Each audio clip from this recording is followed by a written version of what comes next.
I was considering playing this event, but look, when real life events start off, I'm 100% playing again. 100% playing again. Yeah, but it's kind of like weird because it's kind of like weird. I've already done a lot. Like from a competitive standpoint, right? Like from a competitive standpoint, right? Compared to like as a most, because like compared to like so I've got like my like own little resume. So I've got like my like own little resume. So it's a little bit less incentive. So it's a little and it kind of sucks because at the time when I was at my peak, because at the time when I was at my peak, and then that just like made it a bit more, and then that just like going because I couldn't. I thought I was actually like going because I couldn't. I thought I was actually insane during the surge leader format. Like I could play the surge leader format like so well, and I was pretty leader so well. And I was pretty probably have another really good showing, but have another really good showing. Yeah, then lockdown happened, so I missed out on. Yeah, then lockdown happened, so I missed out on some events, and then slowly and then slowly and slowly, lost a bit of motivation. I was gutted when Queensland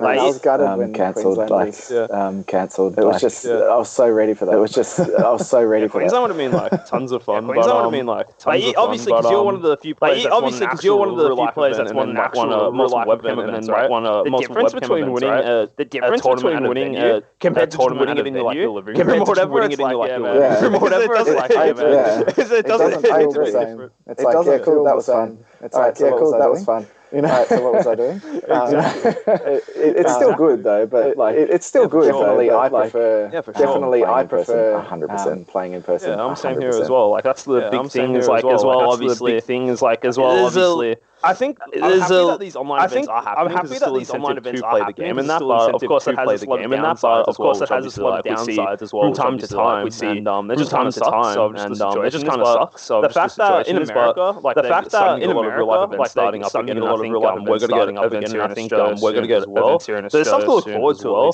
There's something to look forward to real life events. And once come out of real life events, I'll come out of my commentator's booth. Keen to see it. Keen to have you back. Keen to see it, man. Keen to have you back. Someone says, "Is this the announcer matchup we've all been waiting for?" The announcer matchup we've all been waiting for. The joke we have on our locals. The joke we have anytime someone commentates. Anytime someone commentates, it's the announcer deck. And I want to play that new deck. And I want to play that new deck. I'm waiting for our packs to come. Packs play with that Hercule. It looks so fun. Play with that Hercule. It looks so fun. I'm pretty. That deck seems pretty fun. I don't know if it's gonna be good. That deck seems pretty fun. I don't know if it's gonna be good. I think kind of good. Once we get those, it seems like it should be good. But it seems like it should be good. But yeah. Other than that, I think Mecha's good, and then the other than that, I think Mecha's good, and then the other two cards are hand unison and the Goku hand unison and the Goku. I don't think use those. Isn't that good at all? No, that good. No, that pan like no one's gonna play heroine, right? And that's kind of what it's for. Right? And that's kind of what it's for. Yeah, I think the minus ability on it's okay. The minus ability on it's okay, but we've already beat that stuff. Demigra, nothing beats. Nothing beats Demigra. Even the new Frieza that's coming out, it's like even the new Frieza that's coming out, it's like a one cost that instead of like play token, like you can take lose my token, and then if you were to lose my still die like instead, right? Let's still die like yeah, you just swing it. Yeah, just swing it. You can only play one token a turn anyway. And it's only a 10k, I think. And it's only a 10k. I don't even know what the next skill now is. I don't even know what the next skill is. I can't remember it being that. It's like pump all your tokens. I can't remember it being that. It's like pump all your tokens or something. Let's just like look it up real quick as well. Go look it up real quick as well. Audio is looping apparently. I think I've got all my stuff on mute. No, maybe not. I've got my thing on mute. Yeah. Let me try and fix it. Yeah. Easy. Audio is loop. Yeah, it's looping. Okay. Audio is loop. Yeah, it's looping. Okay. While Trent's fixing that audio issue, I got to look up this Frieza. So that play, you play that in the chill deck, right? You play that in the chill deck, right? Because I've been looking at that, and it just annoys me.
I've muted you. I've muted you guys in where it captures you at the moment. Just trying to sort out where the issue is.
Good to not use. The only time it ever feels bad is the only time it ever feels bad is if you're versing the Jets. The one drop Goku and Marseille on board, you negate and you let just drop on board, you negate and you let just drop like man, crazy. Yeah, sort of crazy.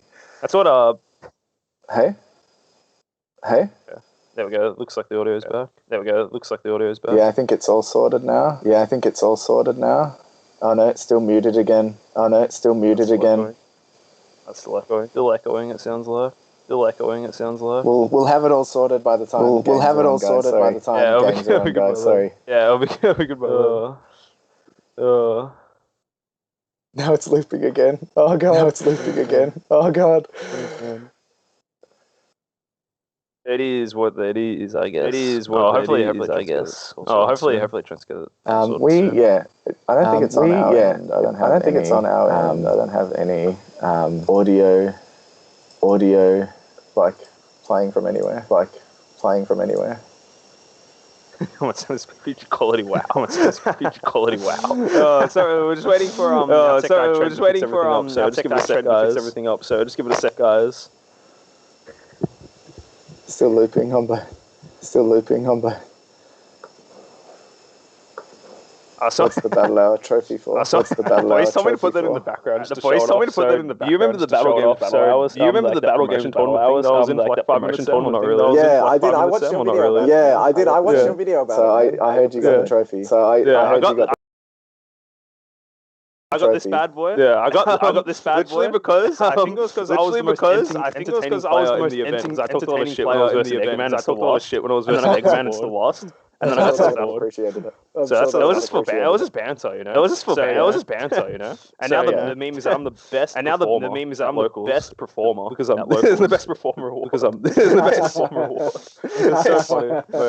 It's so cool to have though. It's so cool to have though. It's honestly my favorite trophy. It's the only one that has my name engraved in it. The only one that has my name engraved in it. Yeah, man. I'm just sad that like when Adelaide and things after that. Adelaide, any cool trophies or anything? There weren't any cool trophies or anything. And you know, they were medal cards and stuff. They were medal cards and stuff, and then now they were just nothing like that.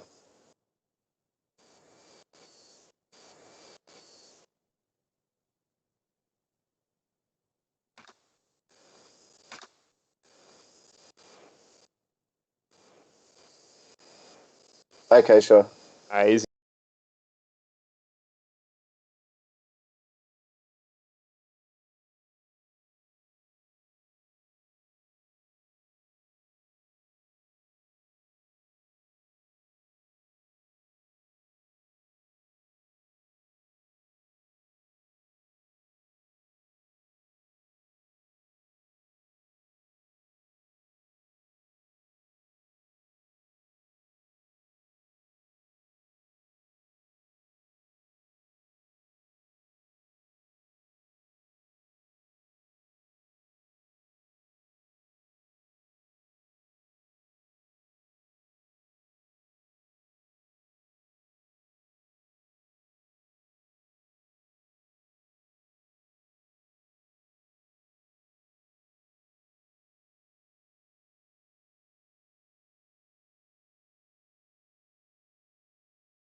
All right, guys, how about now? We've got it unmuted. Can you still hear us? Can you hear us properly? Is the loop still there? All right, I just commented on the thing as well. Can you hear properly now? Hello, hello. Testing. Yes, all right, we are good. We're good. We sound normal. No loop. You did it, Trent. You're a genius. You figured it out.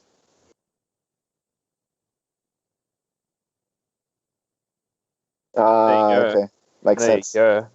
Well, guys, good news. The tournament will be starting very soon. We're just getting the rest of our tech stuff all sorted, and then we should be starting very shortly. So look forward to that. And thanks, Eggman, for the raid. You raided us last time we did this as well, so it's good to see that you're raiding us again. What a legend! Love me some Eggman. Love Eggman, dude. We have a love relationship. Me and that guy. Hayden. Thanks, Eggman, for letting me get my my Battle Hour award, I guess, for beating me so bad, Bandai. I felt sorry for me. They gave me this award. Much appreciated. Didn't you play something really random? I played Bulma Gogeta, but I didn't run any of the good stuff in it, like the generic red good stuff. I was just running the Gogeta engine in that. Fair. And then turns out when you lose one fusion piece from your hand from hand destruction, the deck becomes unplayable. So it was a traumatic experience, I'll tell you that much. Then you just have lots of big cards that you can't play. Yeah, I'm just sitting there in my hand. It's like, damn, I've got all these cool Gogeta cards, but no targets. All right, here we go, guys. Table 1 coming up. Well, let's actually get the sneaky leader out of there and put the real one on. We have... How do we actually turn on the... Stu from the Cybermen here, a.k.a. Cataclysm. Did I get it? One sec.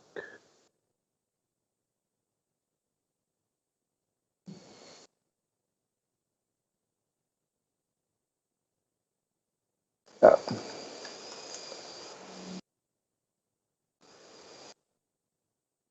Can you just tell them, John? My audio is because I'm using a different. There you go. Hey, that's good. Real quick, you guys are gonna be on the stream table, so just give us a couple minutes while we get that all ready to go. But don't worry about any time restrictions and that. Whatever time we have to set up, John's you guys will get extra at the end. So just give us a minute. Hold up while we're getting ready for the stream. Yeah. So once. So guys, what do you think? Once we're good to go, I'll give you the heads up, alright? While we wait. We got a blue Zamasu there. We got Sin. Sin's probably a good shout. Oh, Zamasu. I mean, do you want to play Zamasu? I'm not going to say your name, sorry, dude, but g'day from Australia to Chile.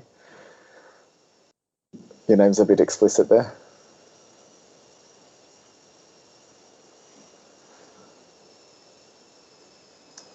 Players just getting set up here, waiting for the stream to be ready.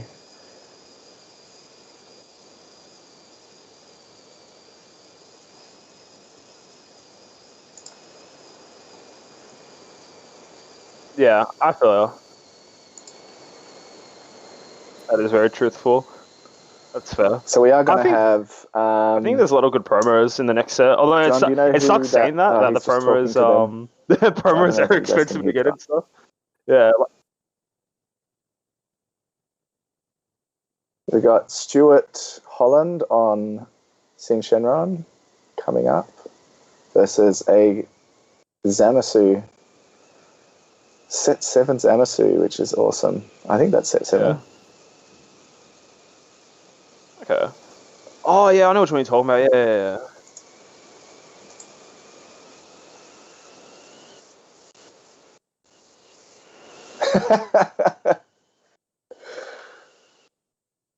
There you go. Wow, that's rough. I still can't hear him. That's all good. Anybody want to give me some shouts for who you think or what leader you think is going to take this out today? I reckon Shenron has a good chance. I think free cards are free cards. It's like, Broly probably has a great chance if there's a lot of people remaining that. I know there's awesome. It's cool to see you playing a different deck because go ahead, Trent. Last event we had, I was going crazy, man. Trent made me watch 6 out of 7 games of Dark Broly matchups. I was like, I'm just like, I'm good. Let me just tell them. You guys can start playing now, guys. Oh, good news, guys. You guys, yeah, good to start. I'll leave you guys to it. And yeah, best of luck to both of you guys, all right? All right, here we go. Alrighty. Can you hear me again, Sam? I can. You left me in the dark. Well, sorry, I was asking the guy about his Zamasu deck. Pretty keen for that. That's set 7, right? It is indeed the set 7 Zamasu leader. So it's actually a dual color strategy I was asking about. So pretty different because the latest Zamasu archetype we've got is a mono blue archetype. So yeah, should be interested to see how that goes. And we've got the new setup from Trent today. How it looks like players are mirrored against each other. That's pretty cool. I really love the set 7 Zamasu leader. Not only because I have a silver version of it. It's really, really cool. It's just, I love that alternate win con. We don't have that many alternate win cons in this game, and being able to win by charging your opponent is pretty damn cool. Yeah, exactly. It's a cool... I agree with you completely. I like the decks that do different things. Like a deck that I'm currently playing a lot of right now is Android 16. It's quite a fun deck. It does stuff a lot differently compared to other decks. And it's just fun to like play Dragon Ball, I guess, a bit differently from normal, like in that sense where like that deck mainly focuses around the energy aspect as well. And it's the same as the Zamasu deck. The whole point of this deck is to ramp himself and then ramp your opponent. Yeah, get to the point where they just instantly lose the game, which is kind of funny, I guess. But yeah, for sure. We'll have to see if it can fend off Sin Shenron is the big thing, right? Because Sin Shenron is either the mid-range variant or the super aggressive variant. So I can tell you from inside information that this is the mid-range variant. It's not super aggressive. So I feel like it might struggle against this deck. We'll see. Just because of Stu likes to go long in his games. And if he gets too complacent, he can just do the 4-life bottom deck type deal. Okay, yeah. I think if it was the aggro variant, I think the Zamasu player would be in a much more rough situation, right? Like the fact that you get access to cooler, very turn 3 when that's your hat trick turn, right? When that's on curve, it's a bit rougher for the blue player. And then on top of that as well, you do have access to potentially playing Cell Xeno turn 2. But if you are playing the more mid-range version, you have to be careful, right? Like Sin Shenron wants to get to 6 energy so they can just play all the battle cards at once, right? But if you're telling me that Zamasu there, you get to 6 energy, dude, I'll give you 2 more, dude, then I'll burn you for life. It's kind of scary a place to be in. So. And I wonder do you think he plays Tragedy? Look, it's kind of hard to say. If it was a mono blue version, I would say yes. But if it is a dual color version, which it might not be. Oh, I think he might be playing Tragedy. His first card he played is the that you play into Tragedy. Okay, this should be interesting. So Tragedy really destroys Sin Shenron as well because all their battle cards are high energy cost. Very, very interesting. It kind of will destroy the strategy completely if he gets it out. Yeah, exactly. Just like it's one of those niche strategies that, like myself, I've heard of the Zamasu the Tragedy strategy, but I haven't actually seen it with my own eyes. I haven't seen it played against me or played in general, so it'll be quite good. And essentially what the Zamasu player wants to do, he wants to ramp up, fuse his Zamasus and Goku Blacks from his energy, and then the 9-drop actually allows him to play the Tragedy over a ground field spell where it hits the board, you choose all of your opponent's cards, ignoring barrier, and just put them into energy in rest mode, which is, again, ramping for the leader win condition. And then on top of that, if your opponent wants to play any battle card with an energy cost of 4 or more, it's placed in the energy in rest mode instead, of pretty much making the game borderline unplayable for the Sin Shenron player. Yeah, exactly. And that can actually happen. The 9-drop can do that on either player's turn. So they can wait for their opponent to bring out a big board and do it during battle as well, which just wrecks their whole turn. Exactly. Well, it looks like Stuart is going for an aggressive start, which is what you want to see in this matchup, right? We were saying before, the longer the game goes, the more scary it does get for the Sin player, because it eventually gets to the point where they can't play any cards, right? So it's good to see that they're starting off with the... I can't remember the name of this Shenron, but it's the guy that when he attacks, he can take a Rage. Rage Shenron, yeah. So he'll take a life. It'll be a 15k crit.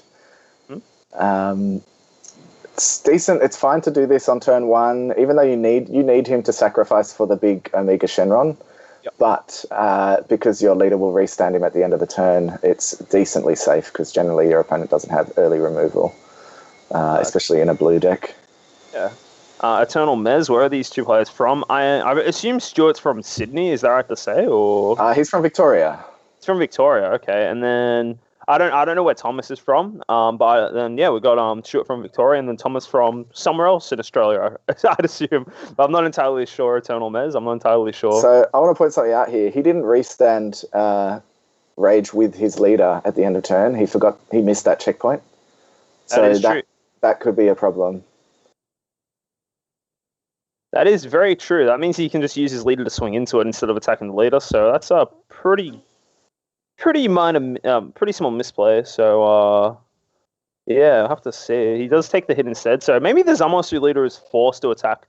It's been so long since I've seen the Zamasu leader. It might be one of those leaders where it actually has to attack the leader card to draw cards. It might. I'll quickly look it up now. Can you grab the pairings link for them, John? Yeah, easy. Let me grab it off trend. I actually don't use it half the time. 1 second. Where is it? Two super combos out there. He didn't kill the Rage, which is, I think, very lucky. The problem is, if that Rage does not stay on board, it sets you back a whole kind of turn, because you need to sacrifice a card, a Shadow Dragon, to play the 8-drop. But again, as I said, he plays mid-range, so he might go into Sin Shenron instead of Omega Shenron. Yeah, I think with all the continuous support that Sin Shenron does get, you actually just get so many more options. The deck used to be a very linear deck back in set 10, but now it's a very flexible deck. You're able to switch between the aggressive strategy and the mid-range strategy, depending on what your matchup is, right? So it is very cool to see that the deck has evolved into such a unique and diverse deck. Yeah, exactly. And also, I did just find the link. It's crazy the amount of support that deck has had, because the deck has evolved throughout the sets, because it's changed so much with all the different support. I feel like no other deck has gotten that. Yeah, exactly. It's kind of cool as well, because they literally said they were going to do it, right? They said, all right, all the units, the intended Unison Warrior boxes, Unison Warrior is only meant to be 3 sets, but for all 3 of those sets, they're like, all right, we're actually just going to continuously buff this one deck over and over, right? So I think it's really cool that they actually stuck through with them. They made the deck a very powerful deck, as we can see right now. It's one of the most popular decks in the format and in the game in general. So it's really cool to see. It is. So Stu did end up getting the Omega Shenron out here. He can then use that to copy a card, a Shadow Dragon, in the drop area by sending it to the warp, take up to 1 life, and it gains the skills until the end of your opponent's next turn. It wouldn't be unusual if he copied the Rage here just to put on extra pressure. Yeah, it looks like he's doing that right now. Looks like he's doing that. Yeah. So this is part of the reason why the aggro strategy for Sin is so good, because you essentially get to swing a cheeky 15k critical right off the bat. Then right afterwards, you just upgrade your 15k crit swing into a 35k crit swing, and you're also drawing a lot of cards from your life as well while doing this. So you're actually able to awaken fairly early with this deck, when it was intended to awaken on turn 4 when you drop the 4-cost Unison. Yeah. This new Sin Shenron lets you go so aggressive and see so many cards, and that's why part of the reason why the strategy was so good. But it looks like we have Zamasu negate. Interesting. 4-cost Zamasu negate. Okay. But that Zamasu negate, doesn't it need specified yellow energy? Or am I crazy? I think you're right. I don't know if Trent can hear us, but you might want to check that, Trent. To me, I'm pretty sure that you need 1 blue, 1 yellow to negate an attack with that Zamasu that just came out. Right now. Meanwhile, Stu played the... what's that guy's name? The Nova Shenron, I think. Nova Shenron. You can play that for 1 if you have a Shadow Dragon in play. You can use it to play a Shadow Dragon from the drop, but he burst and he didn't hit anything, which is a bit unfortunate. Yeah, it tends to be when early game that card can kind of whiff, just because you don't really have that many cards in your drop area to begin with. It's just when you start using the Oceanist to burst cards and other cards as well, Ice Dragon too, you get to see more options for that Nova Shenron. Yeah, he needed that Oceanus, whatever it's called, to play that turn 1 to get those in the drop. I think that would have been easier. Already it's looking hard. It's looking like the Zamasu play is going to get to 4 energy, I think. I don't think he'll be able to kill him quick enough, Sin Shenron, depending on what he sees. Yeah, I just found out that Zamasu card, the dual color one he's playing, it does say it costs blue-yellow, so to get the attack, if it's your opponent's turn, it's got Aegis as well, it's indestructible, so I don't know how it hit the board, because it does have a permanent skill if your leader card is Zamasu and it's your opponent's turn. Reduce the cost by 2, but it doesn't... It's still blue-yellow, yeah. It's still a blue-yellow requirement, so I don't know what is going on I don't know if Trent's listening to us, but I don't know, what do we do? You're the pro streamer. Are we allowed to say anything? I want to message Trent now. Because it obviously wouldn't make a massive difference. It just stopped him from getting hit with crit once, but you don't want it to continue through the whole tournament. Yeah. So you do that while I'll talk about what's happening. Zamasu, Zeno Unison coming out here for 2 energy, and then he's going to +2 to play a energy and rest, hit a multicolor, which is pretty good. And then he passed turn. All right, I'll just let Trent know now, so they're going to look into it real quick, but yeah. So he's got Zeno on board here. Yeah, so this is pretty cool. So, thanks, Hurricane. We let Trent know, so he's going to check with them. Anyway, so he's got the Zeno Unison out. This Zeno Unison was actually intended for the set 10 Zamasu leader, but I guess it works with the set 7 one as well. Yeah. So, yeah, I believe that... Ooh, interesting. Here comes the SCR already. Yes.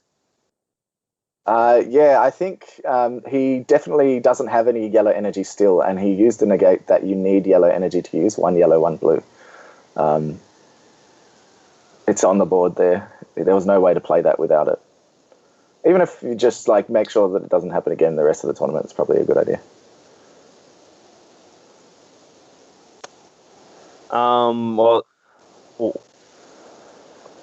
Stu is attacking with leader, looking at top 5. If I know Stu, he's probably attacking the Unison. Yeah, it makes sense. Kill the Zeno Unison up before it does anything. Opponent can't go to a combo step, which is a pretty huge thing. So it's just a smart thing to do, and he's obviously got a wide enough board to do that. I don't know if Stu can awaken this turn, but it looks like they do have a judge here with regards to the blue-yellow Zamasu. So okay, so judge. Everybody watching judges are currently talking to the players now. I think it's interesting with Stu, if he goes down to 3 to awaken, he's in range of Zamasu's leader ability. So it's kind of dangerous. He might want to stay at 6, but then if he thinks he can beat him this turn, it's probably a good idea. Because he definitely can go into that 9-drop next turn if he gets the right cards in hand. Yeah, exactly. And then on top of that as well, it's if that were to happen, it's kind of just an unfortunate way to lose, right? You're just kind of getting burnt out really from a lot of life. So I think this strategy can catch a lot of players off guard, but if you're just aware of what the leader can do, I think you should be alright to play around it for sure. Yeah. He also got the, what's this guy's name? Naturon Shenron out, which is an awesome card. That guy has an auto that when your opponent plays a battle card or Unison, you may choose that card and switch it to rest mode. And negate the skill for the turn if you do. So you can choose which one to use it on as well. Yeah, exactly. It's just again, we were talking about it before real briefly. What's saying that the Sin Shenron deck has evolved and just gotten so many more options to have access to and whatnot. So it's pretty cool to see that it's one of the few decks that Bandai has actively said we're going to continue supporting each and every set. And it's exactly what's happened. So it's really cool to see. Yeah. A couple of other things to point out. The Zamasu leader can't awaken until your opponent has 4 energy. So Stu's only got 2. Looks like, I think he didn't charge that turn, which is smart, especially since Sin Shenron can play easily with 2 energy. No issues at all. Mm-hmm. And the other thing is the SCR Sin Shenron there isn't affected by your opponent's skills, or can't be removed by your opponent's skills, so Tragedy doesn't affect that. Yeah, correct. And it's actually 3 or more energy to awaken with it. So, it's pretty smart. Yeah, it's actually super heads-up play from Stuart to not go anywhere past 2 energy. It can make your turns a little bit more awkward, but you more or less just make your opponent unable to play the game to an extent, right? Yeah. his front side leader is so much worse than the backside, right? Only able to see blue or yellow Zamasu card when it attacks, searching for top 5. And on top of that as well, it is locked into attacking the leader. Oh, no, sorry, it is anything. But regardless, it's it's still a bit of a neg for the longest time as well. Just unable to see, your more optimal cards, I guess. So it is a little rough, but yeah, it's just good to see that Stuart's understanding what he's up against and just making already figuring out small things to exploit the leader. Yeah, and I mean, I don't know what's going to happen here. I don't know how they're going to reverse it. The thing is, it really doesn't affect the game that much. It's just because he only negated 1 attack with it. It wouldn't have been a massive deal. It looks like they're just going to put it in the drop area and keep playing. Interesting. Anyway, it is what it is. So we'll just see how the game plays out from here. Honestly, I'm just glad they can continue. It would be annoying if the first game went to a game loss or something. So that's good. Strategy is the goal, but I think Sin can still be sort of not. That is true. That it is the main goal, but I don't know. I feel like Sin just has a lot more options than the Zamasu deck. Just to deal with these things, right? Like I feel like the Sin has more cards inherently that answer the stuff that the Zamasu play is trying to do, right? There's a reason why Sin's been one of the top meta decks for this entire format, right? Yeah. And there's a reason why no one's really been messing around with the Zamasu, the new or the old stuff, right? So there is reasons for this. You're right. And if you look here, he's decided to go down to 4 by copying the Haze Shenron. He was going to double strike the Unison there.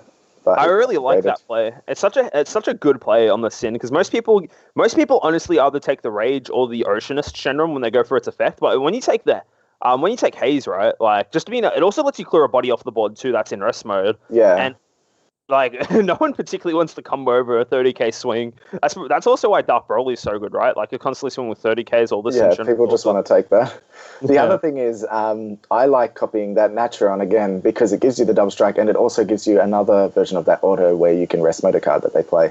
For their turn, which is very nice.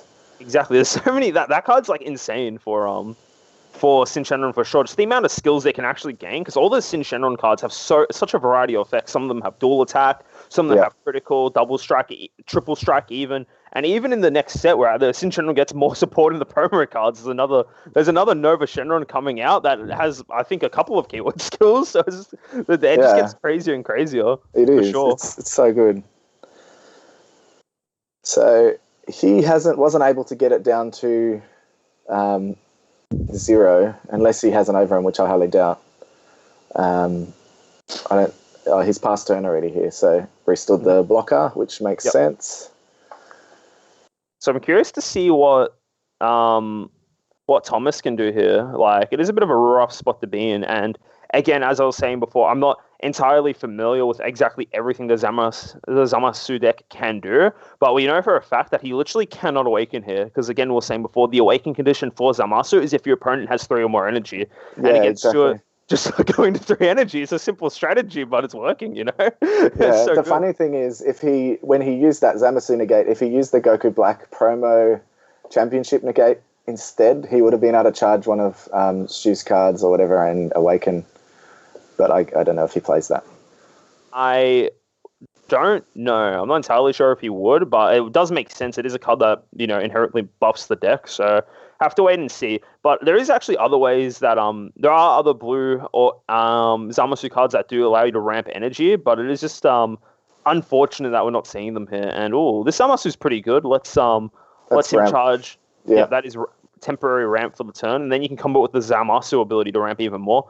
So there is a chance we might see the tragedy come out this turn. I don't know exactly how much energy the play is, but it might happen. He needs 4 energy to bring the 9-drop out, I believe. If he gets that, then he's good. The question is, how much is 5-drop is free. The field's a 9 cost, but it doesn't cost anything to get out. Once you have the 9-drop out, it's free. Yeah. And he's got the Goku Black and the Zamasu here. Yeah, there's the fusion. I think it's happening. Energy. I think it is, yeah. Oh my god, and wait, that means he ramps him 3 energy this turn when he plays that big boy. So the only problem is, when you're playing the Tragedy version of this deck, if you don't have any of the other ramp cards, it's hard to get your opponent higher than whatever you ramp with Tragedy. So sometimes it's not the best idea to use it straight away. But Stu will definitely play around it, so it'll be interesting to see what he does. I think it's not too bad to do it here, just because of the sole fact that Stuart has a massive board already, including that Nitro, which will keep on getting skills. Of course, you said before that the SCR is immune to skills, right? So that's staying even after the tragedy effect. Yeah, so exactly. I have to wait and see. Well, this is pretty cool. He was able to ramp pretty successfully regardless, and now he's in honestly, it's a pretty good spot to be in if you're Thomas here. Like, you're at the point where you can actually start to stabilize. Like, he's at 6 energy now. Of course, at the end of the turn, he will drop back down to 4. But I wouldn't be complaining if I was him for sure. And he can actually use that tragedy in energy because the 9-drop plays it from deck or energy, I believe. And there it is. He's playing it right now. This is and on top of all this as well, he finally gets to awaken. That's the big thing here. He finally will be able to awaken. He's going to ramp 3 of his cards here if he does decide to play the tragedy right here, right now. And then he's able to actually finally flip his leader over, so he's a bit more defensive as well. So this is a huge turn for Thomas here, if he does decide to use the full effect of the Zamasu.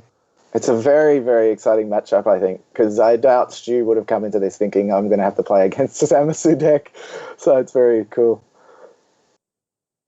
This is great to see. This is what I love, right? I love seeing people the one thing I've noticed about this card game compared to other card games is that, from what I've heard anyway, because I haven't really played any other card games, people always in Yu-Gi-Oh! Or Pokemon, everyone's like, oh yeah, just play the best deck, want to win. In Dragon Ball, people just kind of play what they want, right? They don't really care if it's the best deck or not. And Thomas is showing that today. He's just bringing out the Zamasu, and it just shows you can just catch people off guard with these unique strategies. Definitely. A lot of this game I've noticed is on, there's a lot of rogue decks that can really threaten the meta.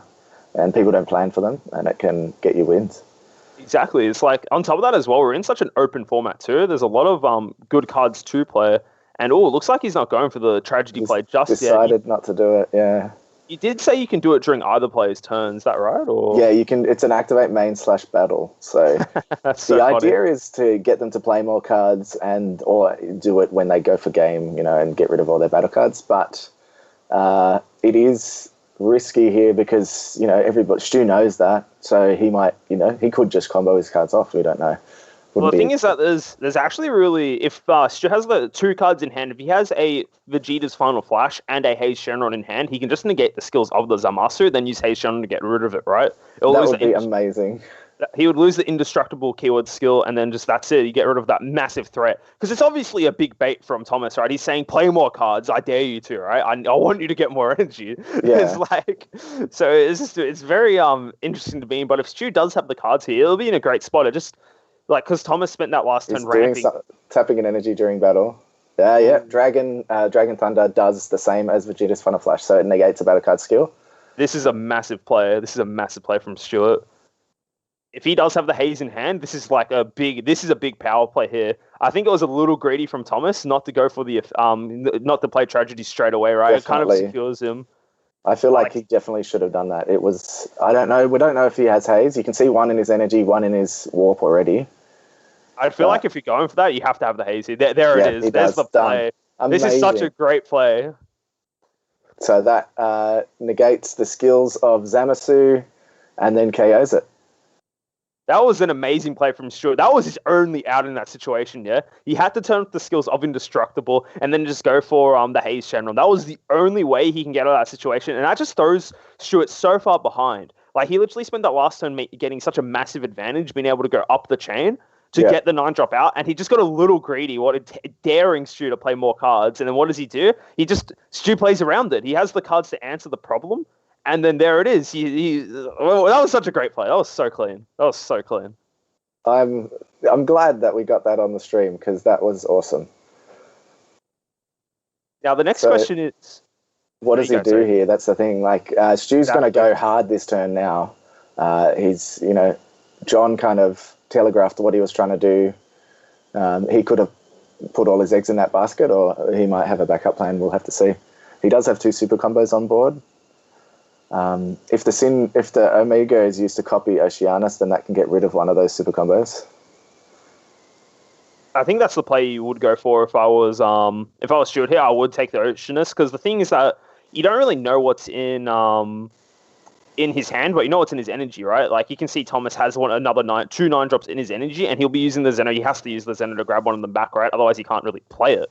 Yeah. Whereas the other one, you should be able to play. I believe that's one of the ones you can play from energy, or you can use you can fuse the targets from your energy, right? You can fuse the targets from your energy, yeah. All right. Well, then he needs to get the whole combination again. And I also wouldn't be surprised if the Zeno Unisons are parting ways with us this turn. Just like, it was I respect it. I respect it from Thomas, right? Just seeing that, going all the way up that chain, right? Being able to get the combo you need to threaten win the game, but just being a little greedy there, probably not thinking that there was a way to clear it, right? Sometimes you just fall into the trap, oh, my card has indestructible, or my card has barrier, right? There's no way my opponent can get rid of it. Well, yellow is one of the colors that has the ability to negate battle card skills, right? And then on top of that, Shenron loves punishing people for being greedy with their higher cost energy cards in the early portions of the game. It was a greedy play that could work into other decks, but not into Shenron.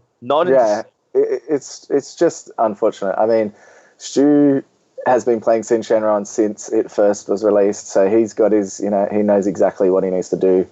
So I think it was really smart from him. It looks like John didn't use the Zeno combo.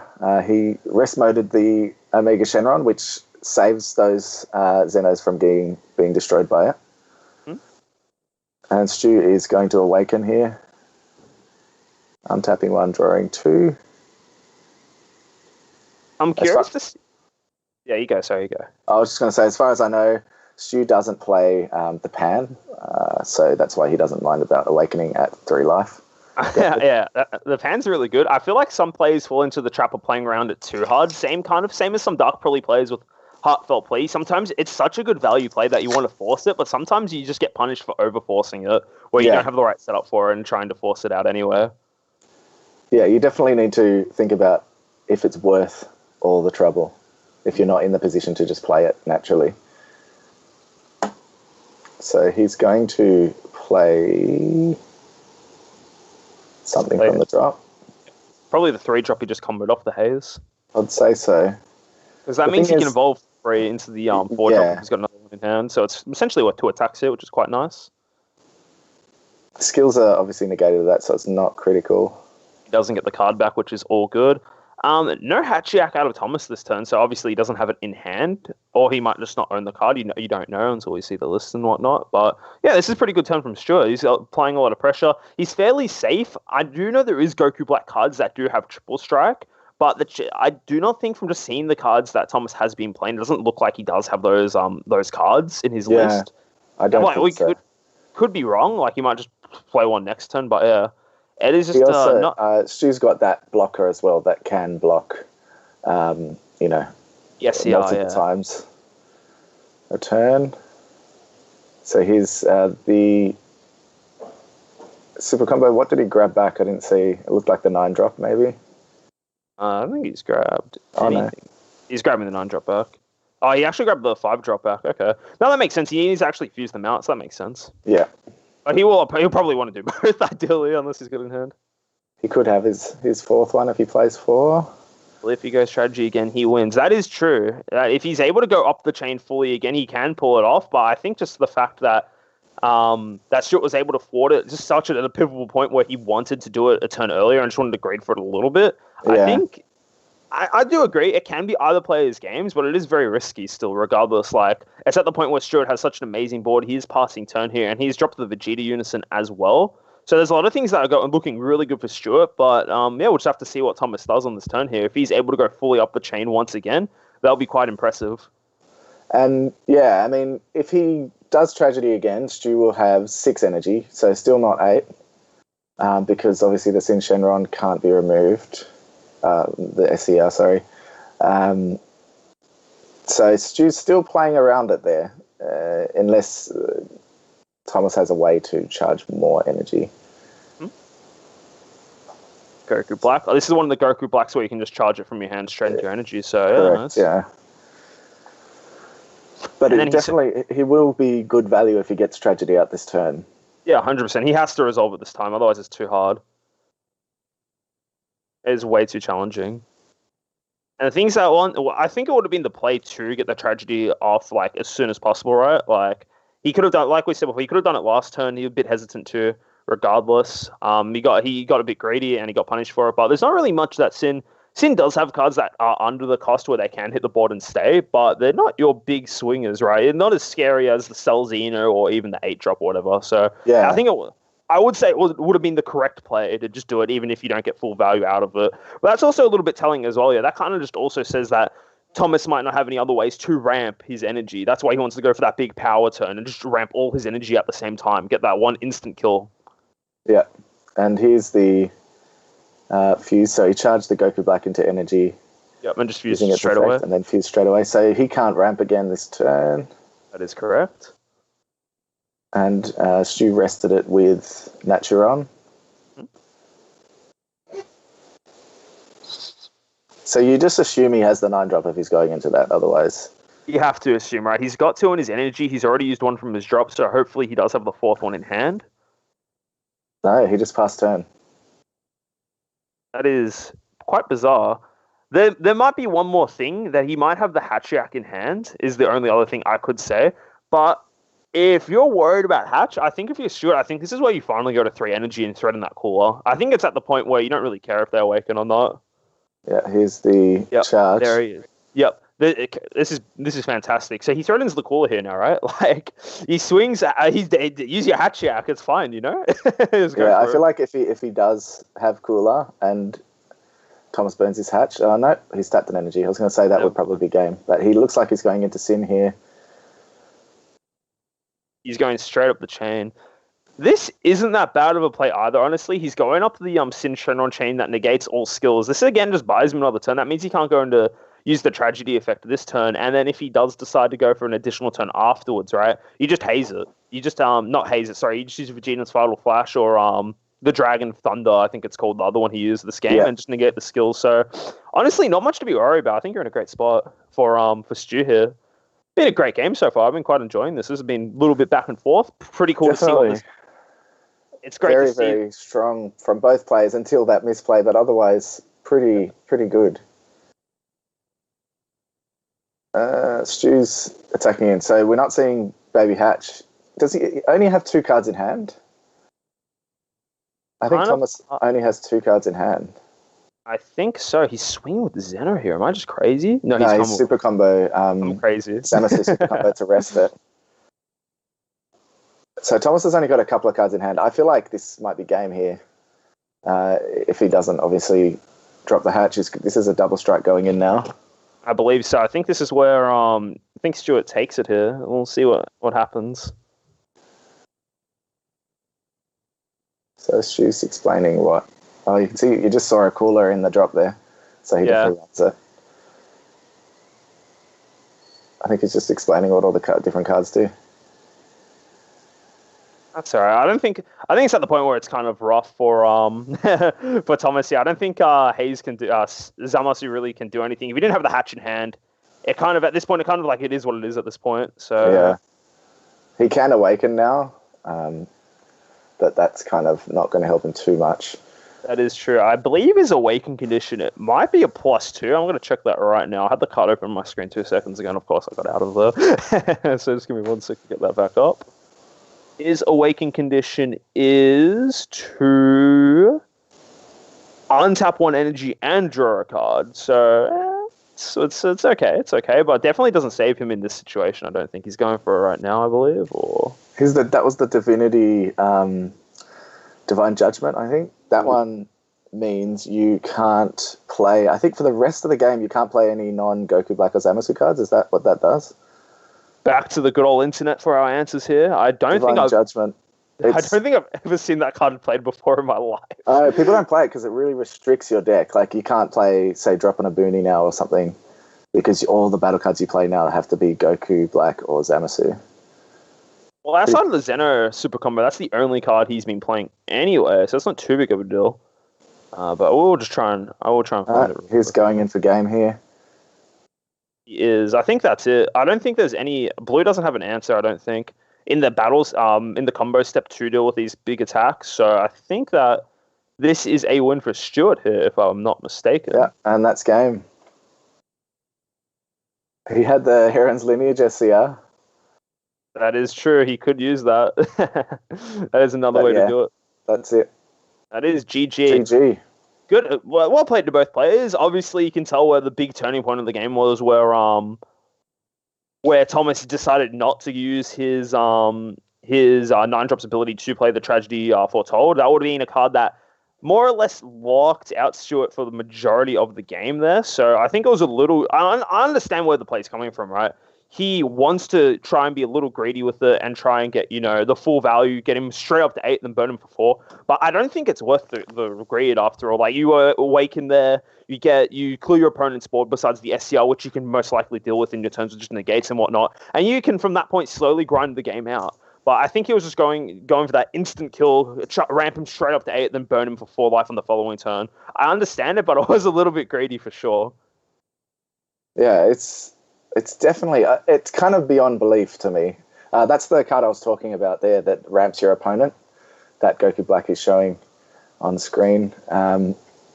It seems to me like it was a very unfortunate decision not to use Tragedy. Obviously, it wasn't going to win the game then and there, but it just would have given him so many more options to try and survive even. The thing is, we didn't get to see the deck in its, in its complete kind of what he's playing in it, but it didn't seem like he had another win con. It looked that like is right. The only win con he had was the Tragedy, the ramp, which is probably not smart. I don't know. Yeah, I'm just also I just found out what that extra card does now. The Divine Judgment. If your leader is a Zamasu, you can negate the attack and then charge the top card of your deck in rest mode. But then you're only allowed to play Zamasu cards, Goku Black cards, and then Mono Blue Unisons for the rest of the game. So it kind of shuts off all your other negates as well. Yeah. So I understand why that card is that used. The fact that it turns off literally every card in the game almost, so it kind of sucks in that regard. But I've never seen anybody use it. I remember when it came out, people were like, no. Like, the thing is, that's crazy as well. If you actually activate that card, you can't go for his main win con, the Divine Tragedy, because that's not a Zamasu or a Goku Black card. Like, it literally says you can't activate anything. So yeah, that's kind of and is what it is. But yeah, look, I will say it was really cool seeing the Zamasu deck. It is a shame that that one turn. Hats off to Stuart for sure. That was such an amazing his only out in that situation was to literally negate the skills of the 9-drop, then kill it with a haze, and he did just that. He had all the cards in hand to deal with it, and it was really cool just to see that he actually was able to understand, even though it was a rogue deck, he was able to adapt on the fly, see what his win con was, see what his opponent's win con was, and just play around with it, sitting on 2 energy for majority of the game, killing the only win condition he had to do, and I just at that point, just slowly accruing more value than your opponent, so it was really good to see. Masterful. Love it. One for the highlight reels. One for the highlight reels for sure. That is a highlight reel player, right? Just some people just wouldn't go for that player. I swear, some people just don't see that line of play sometimes, and just being able to identify what you have to do to win, it's just great. So yeah, good stuff. 100%. I reckon Stu most likely mulliganed for preparing exactly for that. So I'd say very, very good play from Stu. Just unfortunate for Thomas. I think another day, if he did do that Tragedy, it could have been a completely different game. Yeah, 100%. Just again shuts off it makes it so Stu can't really play the game, right? It's the hard cast is big boss monsters instead of just just cheating them out for free, more or less. Yeah, exactly. Yeah, so that was a pretty exciting round one. That was pretty good. What do we got? What do we got on the timer for next round? Good question. Good question. I will open it up. Connecting. So it looks like it looks like it's finished. Or am I crazy? There we go. So that was a pretty long round one. Not gonna lie. Took a little bit. You've got 7 minutes to go. 7 minutes to go. Yeah, that makes sense. Should be a bit of time left, but what do I get out of here now? Yeah. I think that was exciting. That was good to see. I'm happy that the first round was not a Dark Broly matchup. I don't think I can cope if I see too much of that deck today. But no, it's all good. It's all good. Yeah, let's hope we don't. I mean, it's an amazing deck in terms of playability, but it's definitely not my favorite deck to watch or play against, for that matter. Yeah, it's not a fun deck to verse because the deck does the same thing over and over again. It's kind of annoying, and you kind of forced to run the cards to answer that. So it is quite frustrating for Shorter versus that deck. Oh, gee, are they sending out the pricing after this regional? I still haven't gotten first. I'm not. We're not the right people to talk to with regards to that. I think Trent might pop on a bit and just clarify that. So I again, like John said, we're not officially able to answer that question. But from what I've seen from Christelle on Discord, they will be sending them out on Monday, or at least that's the aim. Can you show table 46? I don't think we can, because that's Trent stuff and not us. We're just here to kill some time, We're just talking about card games, but we literally don't have the power to do it if we wanted to, is the thing. So it's unfortunately, we're not controlling the streaming software.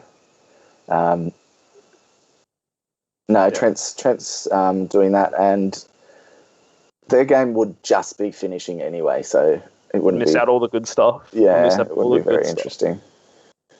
Who else we got? We still got a few games still going. I can see in the Discord a fair few games. I feel like a couple of people are probably going to go to time here unless they're just finishing up. We've got 6 minutes to go.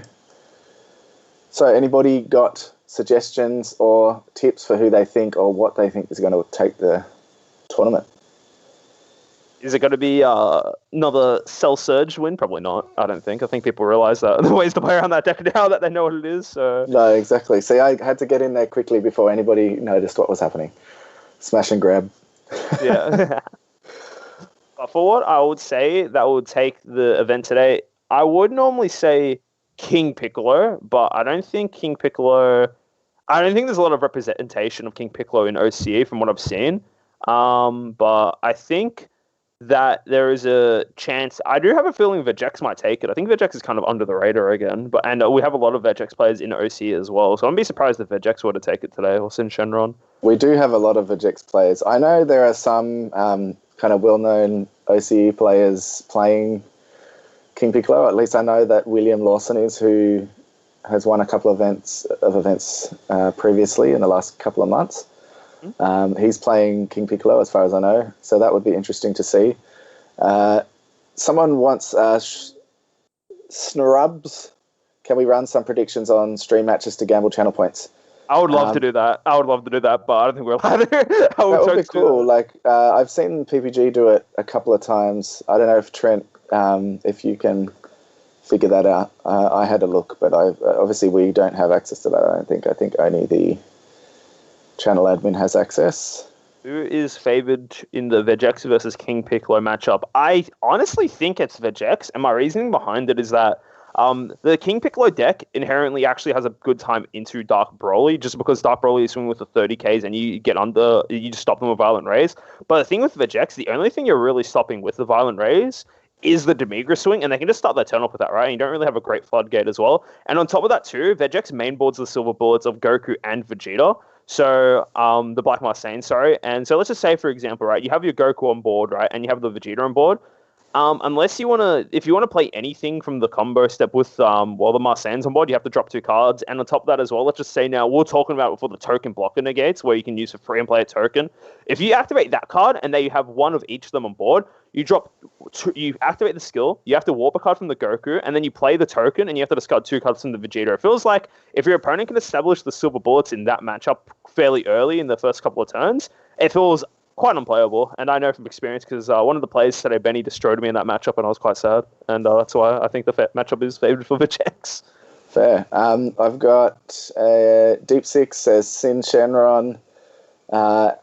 Haunted Plays, which is Corey, says 100% Android 18. 18 has a good shot. I like the mill deck. The mill deck's kind of cool. I quite like it. It is pretty crazy. I know Simon is playing that. He's been honing it down for a few weeks, and I feel like it's scary as hell. I think the big thing with the deck... All right, I'm going to say right now, I think the combo of Rebirth of Justice into the Freezer is actually a really big meme. I'm not a big fan of it just because of the fact the Freezer doesn't have Deflect or Barrier. But saying that, though, some decks just cannot straight up answer it. Like, if you're playing red or black, there's no card in your deck that answers that combo. Well, I think the only kind of card that answers that at the moment, against that deck, is God Sealing, because Freezer in green, they just God Sealing the Freezer. All those counterplays can be hit by God Sealing, and from my experience playing, I've played a bunch of games against it in testing, and they never playing that freezer out unless they have God Sealing as a response to freezer and things like that. Otherwise, just making sure that if you're playing against blue, that the unison is below 2 markers. Yeah. Well, the thing is as well is like you can never play it into yellow is another thing too. Let's just say now you're versing a mecha freezer, right? It's literally impossible for you to do anything about that. You can't do anything about the extra card counterplays, right? And even if they would activate an extra card in response to it, their order would go in depending as well. Like, it doesn't even have to be an extra card counterplay. It'd just be like, oh, well, it has to be a counterplay, but you get the point, right? Like, you activate an extra card and it taps it as well. Or even Poutine can tap it too. I think, like, versus yellow, I think there's no hope for it. Like, it just gets tapped out and it's cleared. It'll be interesting to see. I'd love to see a match, because I played with Shenron against it, maybe 5 or 6 games, and most of the games I didn't get any battle cards out. So it's like they run 8 counterplay battle cards. So they run 4 of the Android 18 counterplay that bottom decks are 4 or less, and it's a blocker. And then they play 4 God Sealing, and then they also play God Slicing, which is another 4 or less counterplay, and some play Desperate Measures as well. It's like the whole deck is just around stopping you from playing battle cards until they can destroy you. It's pretty. Oh, you're talking disgusting. About Black Kamehameha. Is that what you're talking about? The God Slicing? Yeah. Is that what I can't remember what it's called? Yeah, I couldn't remember the name of God Slicing, but yeah, that makes sense. Look, I think I don't get me wrong. I think it's a good strategy for sure. It's a strategy that saw play even before nowadays when the deck first came out. The freezer first came out, because it was just an easy way to build up tokens, and it's a lot easier to pull off now too because you have better ways to play tokens and more defensive tools. But just to those points, I feel like it just has like.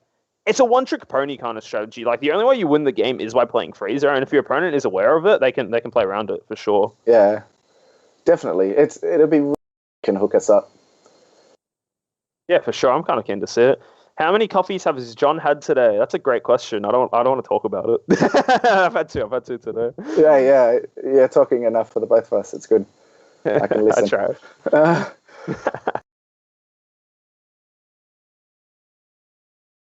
That's funny. I'm very warm in here, though. Yeah. How's it in Victoria? Is it cold today? Look, I do have it's not too cold today. I've got the heater on next to me, keeping me nice and toasty. So, that's pretty good. But last week, it was really, I feel like this has been one of the coldest starts to winter, honestly. I feel like I wake up for work every day and it's like 8 degrees outside and I'm just like freezing. So,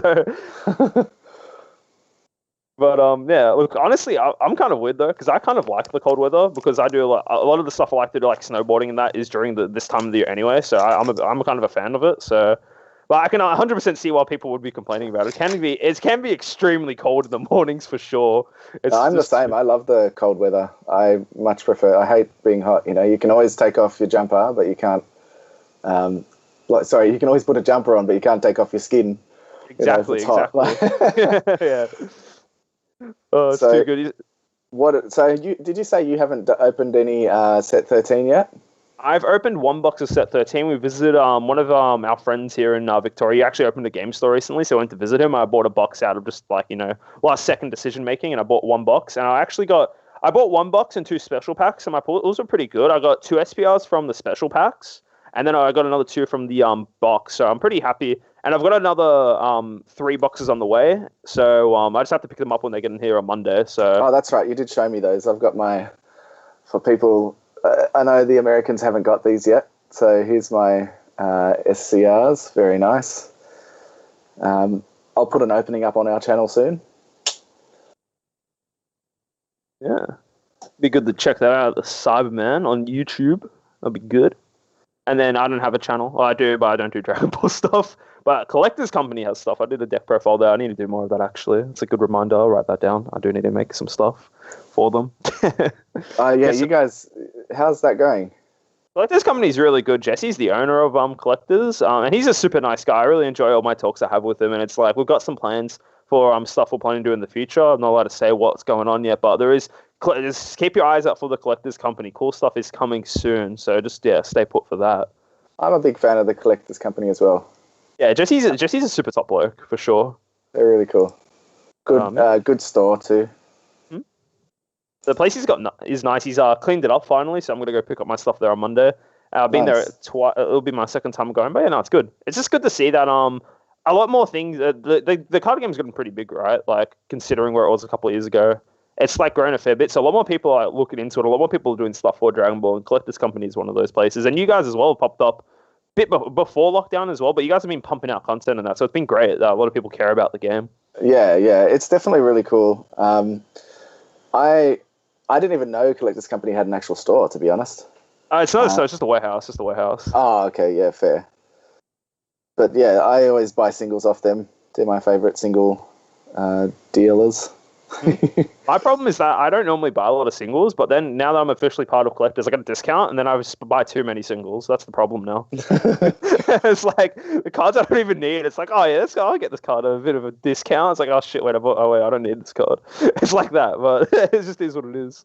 Oh man, the last time I did that, I was like, I'm so going to play the Piccolo Junior Unison in Napa, and I bought them for like, I know, $40 each, and then I haven't used it once. It's like, wow. Oh, you know what my problem is that I lend a lot of my cards out to the guys at local just so everyone can play. I would like, for example, the red Broly deck. Yeah, I got like all the Piccolo promo, the Piccolo SR from draft and the Unison from drafts. Like, yeah, gotta pump out red Broly. Did not playing it once. I lent all my cards to other people to use it. I just got the Strode Variant at locals. Like, why am I like this? What am I doing? Show us the It looks like we're, I'm just looking at the stream. I don't know if Trent can hear us, but it looks like we're lagging a little bit. The stream isn't lagging, like the overlay's not lagging. You can see the TAC Games AU moving, but just our cameras are not too good. I see. Yeah. I don't think it affects it too much, to be honest. It's not too much. It's only for these bits here.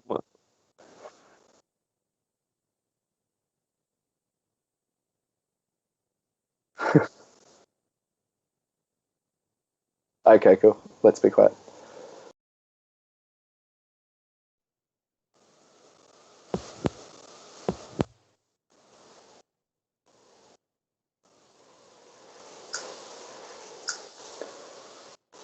Alrighty, sweet.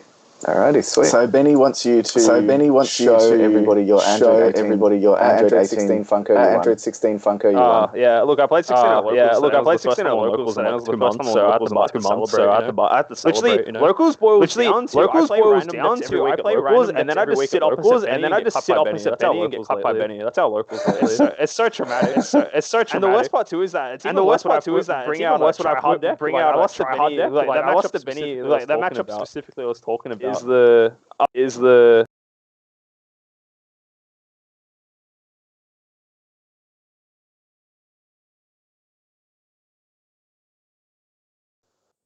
because our video looks nice now, but the audio is no good.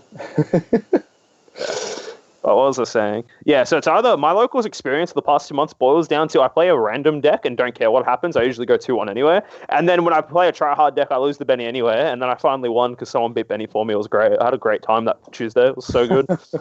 It sounds like me. That's what I do. I just come in with a different deck every week. Yeah. It's just fun, though. Like, if I want to try hard, like, it's time to try hard, but just playing for fun's more fun right now anyways. 100%. Mate, I'm trying to get this chilled built for Thursday when our locals is, because it's going to be sweet. Drop me some tokens. Yeah. It might be time to whip out the Android 18, the Milbum, the one we're talking about now. Oh, yuck. It's so horrible to play against, dude. You should play it. You'll understand. Just play hyper defensive. Don't do anything until turn 4. Drop the guy. Win. I'm pretty keen for Android 18 next set. Like one of the promos for it makes it so there's like an aggro version you can kind of do that I've seen just from like theory crafting and just talking to people and that. So I'm pretty keen for it next set. And then Android 16 as well. I don't know, that deck, I don't think it's great or anything, but I think it's quite fun. Especially like, it's just a mid-range blue deck that you just want to try and get to your boss monster and just play that. It's not the strongest strategy for sure, but it is very fun. 100%. It is. I've played against that Android 16 as well, and it's very, very strong. It's you can play around it, right? But it's still cool for sure. It's just cool the fact that it's like once you awaken, you actually don't need cards in your hand to play the game because you just combo a card from your drop with the leader skill, then just play something from your energy. Which I do appreciate those kinds of things, but obviously it falls into the trap where I can't draw anymore on my front side. I need other cards to facilitate my draw power, right? And that's why a lot of the unisons in the deck that just say +1, draw a card or something like that is fantastic for it. Yeah, it looks like we're getting ready for round 2 here. I'm not sure. It's going to be in table 1, I believe, or at least Trent's looking at the stream there. Yeah, we'll just have to wait and see. So we'll be going to table 1 very shortly, guys, or just one of the tables to play. So bear with us while we're getting that all set up. Yeah, very curious to see what's going to win today. Like I said, it might be Vegex is what I'd guess, maybe just from my experiences losing to it. But I wouldn't be surprised if it's Shenron or Piccolo as well. Those will be, and Dark Broly. Those would be my top 4 picks to see what wins. Yeah, I think King Piccolo and Dark Broly, even though the meta has changed a tiny bit with Battle Evolution Booster, I feel like it didn't change enough to really push those out of the meta too much. I think they're very, very strong. Yeah, for sure. And then they're both getting support in the new set as well, which is pretty mental. The top decks. I don't think the support for King Piccolo is that crazy, honestly. Like, the new 1-drop Piccolo is, I think it's okay, I'd want to say. I see the value of it for sure, being able to combo something and then play your Unison from your life, right? But there's actually no way to guarantee force your Unison into your life unless you active battle it with your leader, because you can't actually... When you swing with the King Piccolo, that's the Namekian aura. Yeah, exactly. So you have to kind of just RNG it from the top of your deck. So, but the active battle comboing for life for sure is great, but there's already a lot of cards that do that, like Attack of the Demon Clan or the Piccolo promo card. So that one a little bit lackluster. But Dark Broly, just having another 6-cost target is always quite nice. And this time it's an Overrun one, so I don't know my full opinion on that card just yet, but it should be okay. It's interesting that they're putting Overwhelm on a Dark Broly card, but obviously it does fill the drop back up, so it helps you kind of recycle. But it's definitely an interesting piece of support. I know the King Piccolo definitely isn't amazing. It's just crazy that they're like, these 2 decks definitely need support when they're 2 of the top decks. Yeah, same exactly. With that. I don't know if people are playing Playtimes Over with with Dark Broly. I haven't looked at any new lists, but that just like that card helps Dark Broly so much. If you need a negate on your opponent's turn, you can play your 1-drop Broly and get set up. Yeah, that's the new Evolution Booster Renegade. I think it's pretty solid as well, for sure. Because it also means that you can get the Dark Broly out without having to send cards to your Warp, so you can actually get more things going again. So I think it's a good tech choice for sure. Yeah, it doesn't replace Power Burst, or things like that. Oh, no. The Power Burst is too good of a card. It's being able to do it for free and whatnot. It's literally a +2 negate, which is kind of crazy if you do it the Sparking version for Power Burst.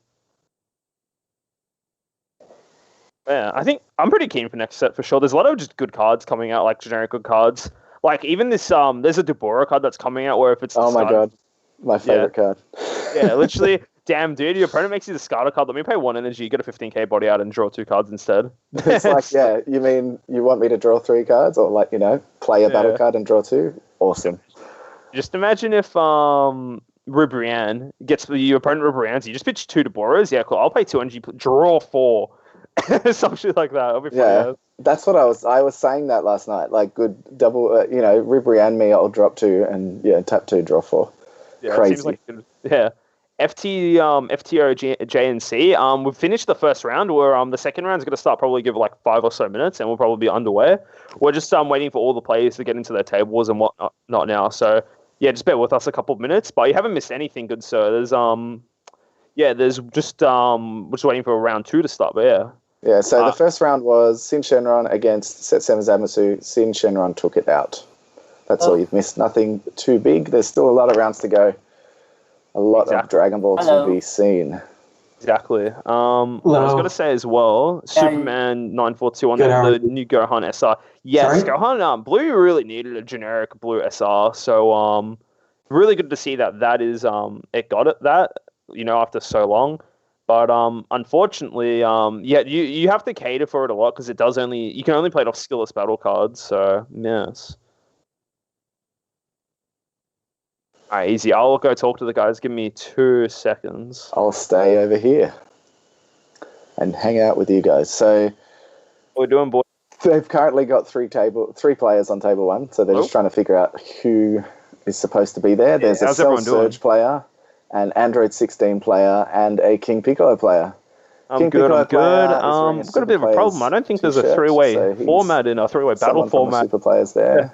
So I think someone's on the wrong table, boys. That could be exciting. Cell Surge. I wonder if that's Cell Surge Victory Strike. I hope they know that the ban list / limited list is in effect this tournament.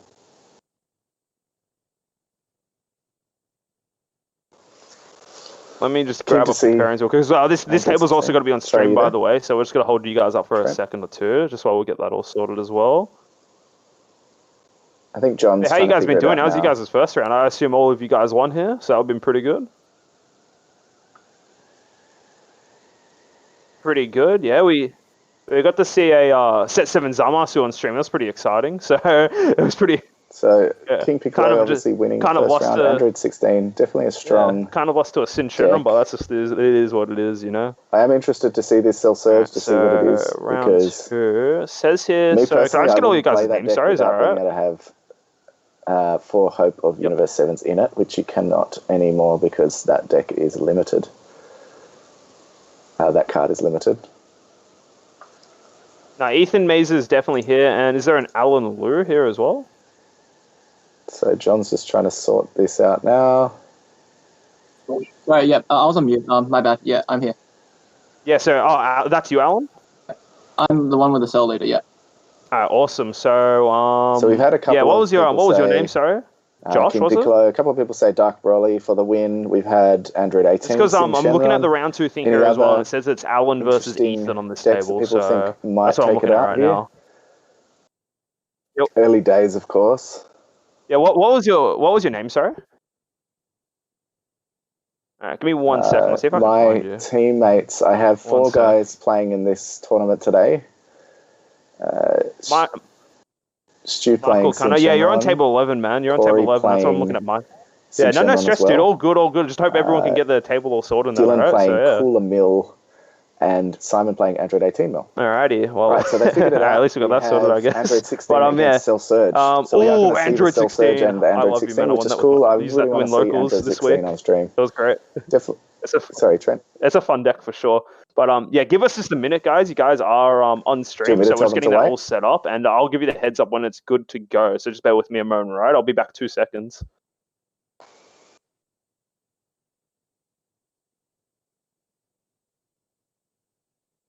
He's on mute in Skype. Okay, I'm here. I was talking. I didn't realize I muted on Skype. Yeah, we sorted out. One of the guys just had the wrong table.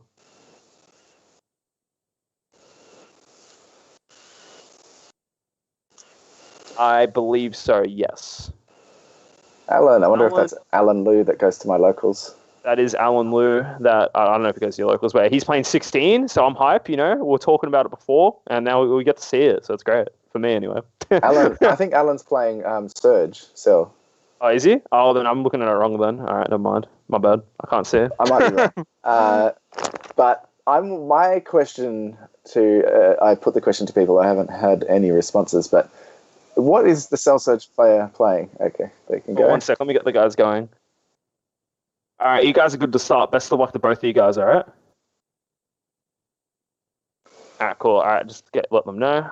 So what's the Cell Surge player playing? If he's playing Victory Strike, he can't have 4 Hope of Universe 7s in his deck because it's limited, and the limitation and the ban list is active for this event. So do you think he's trying to play it without it? Look, I did see a new version of it come out today, and there's been a small archetype that's been propping up, which is the Maidens version, because there's honestly, Maidens actually has a lot of support right now, and it is playable in pretty much like any green deck, so I wouldn't be surprised that it is that version, but again, I just don't know, because Superman says Maidens or Victory Strike. Yeah, we'll pretty much see straight away, I'm sure. As soon as we see him charge, we'll know what it is. Yeah, for sure. And as I was saying before, I'm super excited for this Android 16. We were talking about it before, that it's one of the decks I quite enjoy playing. And you said yourself you've played it a couple of times and you've liked it as well. So yeah, I think that it has the potential to, and not a lot of people have played against it yet. So it has the potential to surprise people. Exactly. Knowing's half the battle, right? Like, if you don't know if you have to read like all your opponent's cards, you're already at a massive advantage. You're at a massive disadvantage. Sorry, it's like, if you don't know what's happening, then it's like it is what it is. Yeah, exactly.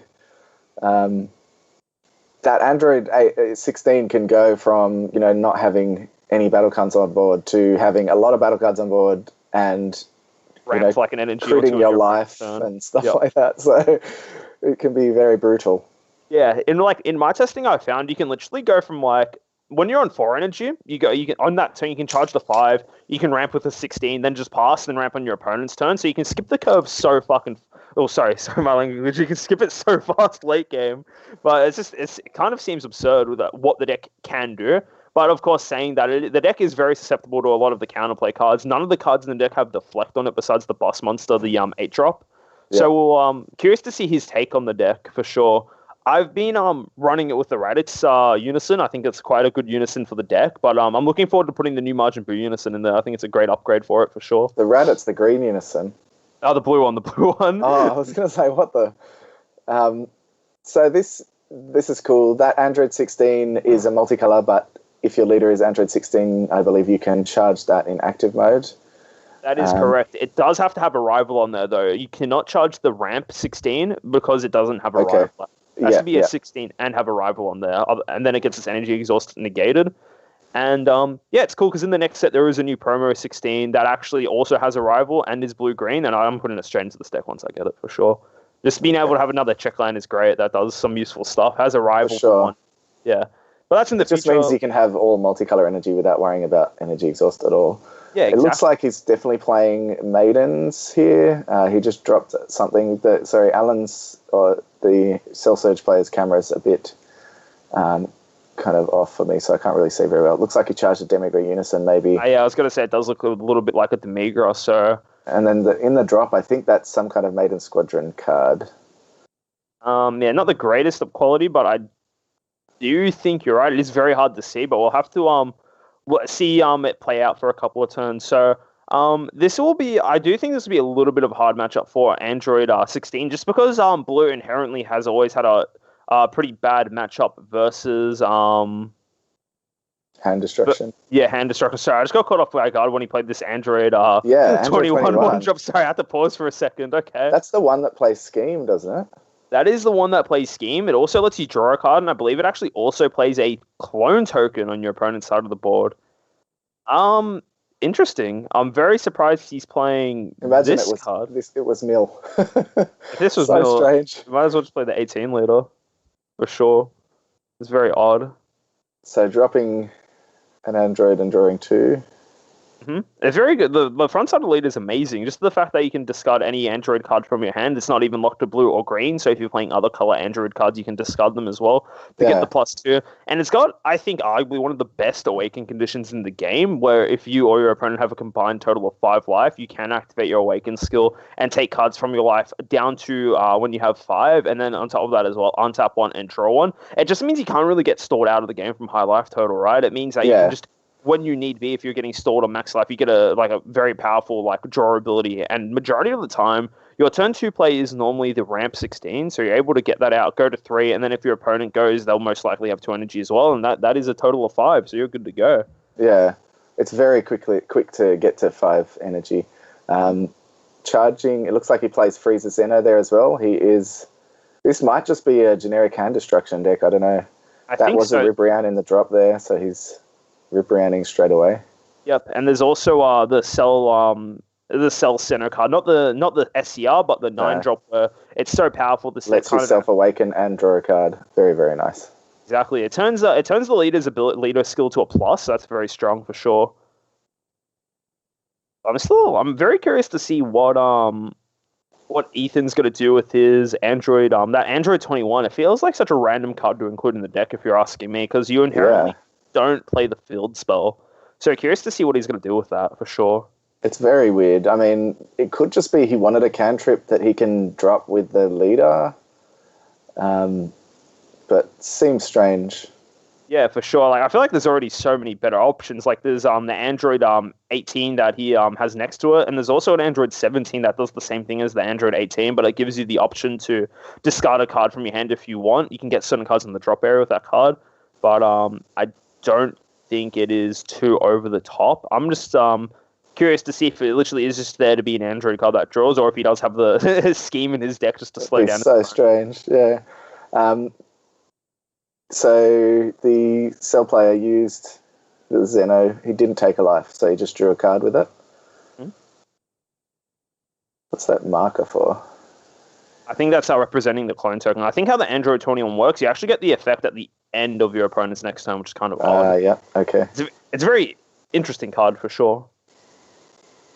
Why would he have clone tokens? I'm so confused. Yeah, I mean, you and me are very confused. But we'll see what he does here. He's charged a D-Magic, and is he going to drop a Unison?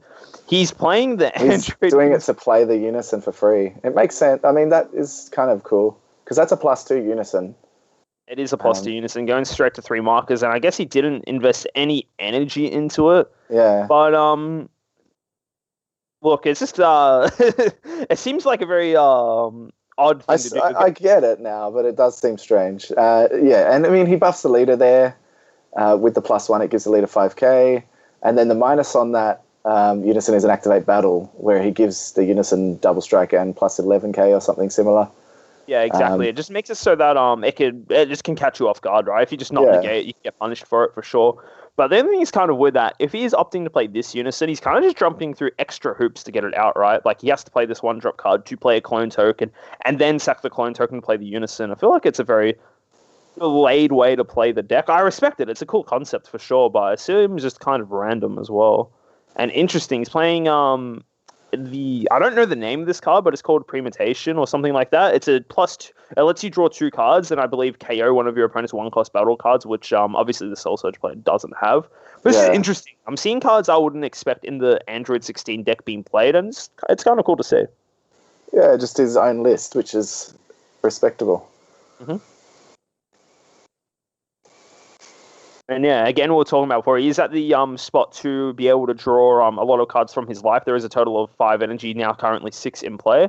The only thing that's kind of odd, the Android 16 leader, you kind of just want to stay on the front side for as long as you can until you see all your pieces to let you get to later turns. Just because the backside has no inherent way to draw cards is the thing. So it's kind of, you can sometimes start bricking a lot on that side. Whereas the front side is amazing for filtering, seeing a lot of cards, cycling stuff you don't need in your hand at the time. But once you awaken, you get access to free combo power from the drop and arrivaling from your energy and whatnot. But yeah, it just feels kind of rough because you eventually just run out of resources. It's very strange. Strange deck. So I'm just so baffled that he's played that. It's really interesting. I appreciate it. But I wonder if he does anything else with the clone tokens, if he's trying to... I mean, he obviously hasn't played another one because he doesn't have another Android out there, or if it's just for that Unison and that's it. Exactly, yeah. That's why it's so crazy. Oh, this is a big play from... Dark Broly. From Al, yeah, Dark Broly coming out. This is one of the strongest Unisons in the game, in my opinion. It's the fact that his base 20k has double strike and build, and on top of that, it has both its ability. All of its abilities actually are really powerful. It has the effect where if a marker is removed from it by an opponent's skill, your opponent has to drop a card from your hand.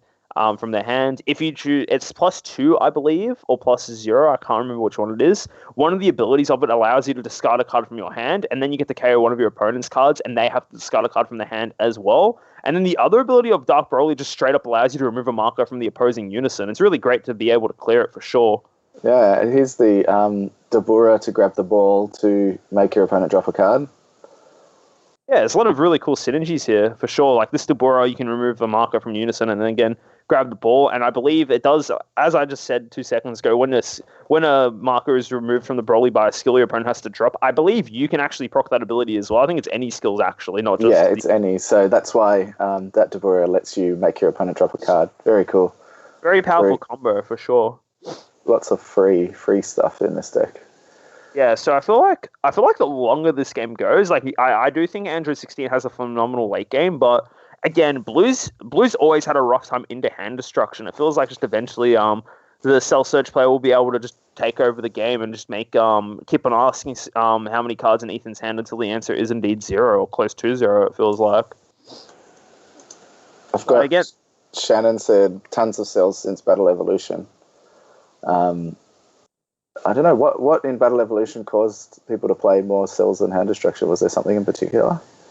Look, I'm not entirely sure. I think Green has, recently, Green has, solid just generic go-to archetypes. For example, I think the Frieza Zeno archetype where you can play it off the surprise attack and do all that sorts of stuff. That's playable in pretty much any Green deck. I think it's fairly popular in the Cell Zeno deck and Majin Vegeta for sure. As we can see, he's literally going to it right now. And I think as well, low-key, the mating stuff is kind of good. Low-key.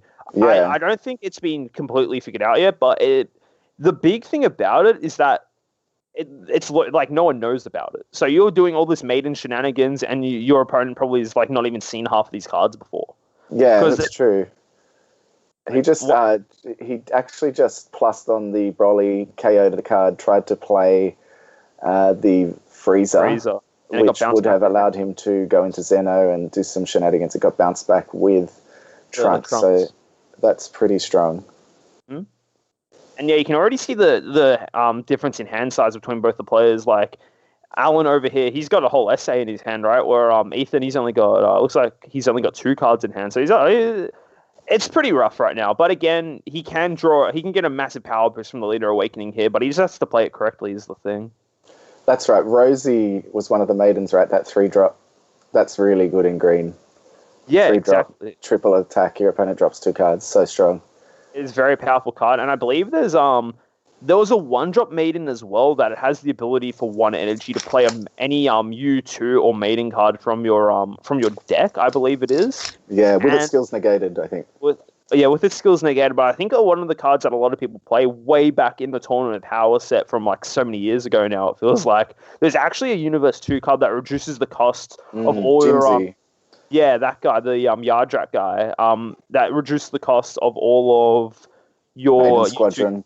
Maiden Squadron and U2 cards in your hand. So it allows you to skip the curve tremendously. So that's the combo I've seen people been playing, and it's also the combo I've heard about and just seen deck profiles and whatnot. So it'll be cool to see if he gets it out. But in the meantime, just seeing this Dark Broly just chip away at Ethan's board is just down his hand as well is quite rough. Here's another Predation. Another 2. How many rounds is this tournament? I think it's going to keep on going on until there's 1 undefeated player. Last tournament we had, it was, I think, 6 rounds. So this one, I'd assume it would be 5 to 6 rounds for this event as well. I got Herberto, a.k.a. Kung Fu, on my YouTube stream. G'day, mate. How are ya? And here it is. Here's the big awaken condition I was talking about from the 16 to get a lot of cards. So because he was at 8 life, he was able to awaken and draw it down till he had 5 life. So it's a big +3, plus another one from drawing a card and untapping an energy. Very huge play for sure. Now he's tapping 2 for that Unison. It's quite bizarre. See, that's at that point, it doesn't feel like it's worth it. 2 energy for that Unison doesn't feel like it's worth it. Yeah, I feel like there's the Raditz Unison I was talking about, the blue one, the Great Ape one, I think is a lot better than this particular Unison. I also think the new Majin Buu Unison that's coming out in set 13 is a fantastic card in this deck as well, because you get to turn 4 energy fairly quickly, since you do have a lot of cards that allow you to ramp. But like this Super 13 Unison, doesn't feel like it's the thing. Does not feel like it's the card for this deck. Well, he won his first match, so at least it's doing something, but we don't know what that was against. Shannon, yeah, exactly. It is 2:05 p.m. in the afternoon for me in Sydney. Same for John in Victoria. It is 2:05 p.m. That is correct. Got no boxing match. Oh yeah, last time we were talking about me and Vinny would have a boxing match. Marco, we're saving that for the real life events. We can't do that just yet. It wouldn't be as fun. We should charge a big entry fee for charity or something, and we can beat each other up. I'm totally down for that. The idea was, how they do like chess boxing, how they spend a couple of minutes doing boxing, then a couple of minutes playing chess. I've never heard of that, and it sounds amazing. Yeah, they do it. We need to do it for Dragon Ball. You do a couple minutes in the ring, going at it, then you go a couple minutes on the card game. That's the plan in the future for sure. This would be a fun idea. It's for real life event. The leader on Ethan's side is Android 16. I've just got 3 chats open, by the way, John. That's why I'm replying to a bunch of different people. No, that's all right, man. No stress, dude. No stress. But yeah. So back to the game. It is now David's turn. He's just charged a ball. I wonder if he's going to try and... he plays that new Android's extra card. Battle. Is that a battle card? I think it's a battle card. It's a battle card. It's yellow-green, so this card's kind of good. If your leader is an Android card, which Cell is, it actually is a free 5k combo, which is kind of huge. Yellow and green never had a really free combo outside of the super combo draw, so this kind of just lets you get your arrival plays off much more easier. You can combo that off and instantly arrival the new Android 13 from the draft box, the one that lets you KO 2 cards at your opponent's turn. And on top of that as well, there is a Rubrian card, I believe, way back in the day that does have a rival as well, that does KO a 4-drop card into play. Yeah, that was from one of the draft boxes, I think. I think it was actually from set 9. I think it was in... Oh, no, that's right. It was just after... Because the Androids 18 one and came out in the draft box, that's right. And then there was Rubrian. Yeah. Marco, yes, it's me and the Cyberman today, Sam Russell himself. So, yeah, we're commentating today's event, so it should be pretty good. Benny's playing today, I believe. So, yeah, it should be good to see how that goes. You recognize my voice, Marco. Oh, and more value out of the Cell deck. The Goku coming out here. This Goku is very card. It's such a good card, yeah. When you make your opponent discard a card from their hand, and if your leader is green, you actually can play this card for free. It's a crit as well, and then you can send it to warp one of your opponent's battle cards. Ooh, nice here's the Android 18 counterplay. It is a blocker. Can play it for 1 if your opponent has, if you have a blue unison with 2 markers on it, and it bottom decks a 4 or less battle card, and it's also a blocker, 15k, very strong. Such a high value card. I think it's it's the card that carries the Android archetype super hard. Like, honestly, just having such a powerful defensive tool lets you, get away. That's why the Android 18 deck probably propped up. Small cards like this just enable you to go for those extra turns that you so desperately need against a lot of these aggressive decks, right? Exactly. And then there's the new kind of green version of it in the cooler from set 13. Exactly, yeah. Shannon just asked me, why didn't I enter? I won the first regional, just to talk myself up a bit, and I figured it'd be cool to jump on here, chat to John, and watch some games, and I'll probably play in the next one, maybe. Eternal M says, some places have released Supreme Rivalry cards early. Would they be allowed to play those new cards in this tournament? So it's not early in Australia, and I believe in Europe as well. UW4 has been released pre-release, but it is not legal until the 7th of May in big tournaments, so they are not allowed to play it in this one. Exactly, yeah. So our pre-release events are all on this weekend, so some players do have the cards, myself included and Sam as well. I've opened 1 box, Sam's got 2, and I've got more boxes on the way at another pre-release I'm going to later this weekend. But now it's just, obviously it would be very unfair that some players could not use the new cards, for example. It would be obviously an unfair advantage, and they're not allowed to be used until we just put in the chat till May the 7th. So it'd be pretty awkward. Someone just starts playing their King Vegeta deck or something in this tournament. It'll be kind of awkward, you know. So, but yeah, the cards it's not released early. It's just around the world the cards come out at different times, and in Australia we're pretty lucky to get them a bit of ahead compared to the rest of the world. Yeah, I think, and just back to the game here, I think they're waiting on a judge maybe, because since he played his Android 18, they have stopped the game, and he's waiting. Alan is waiting to see what's going on. So I feel like they must have called a judge, because he did look up the card on his computer, I saw.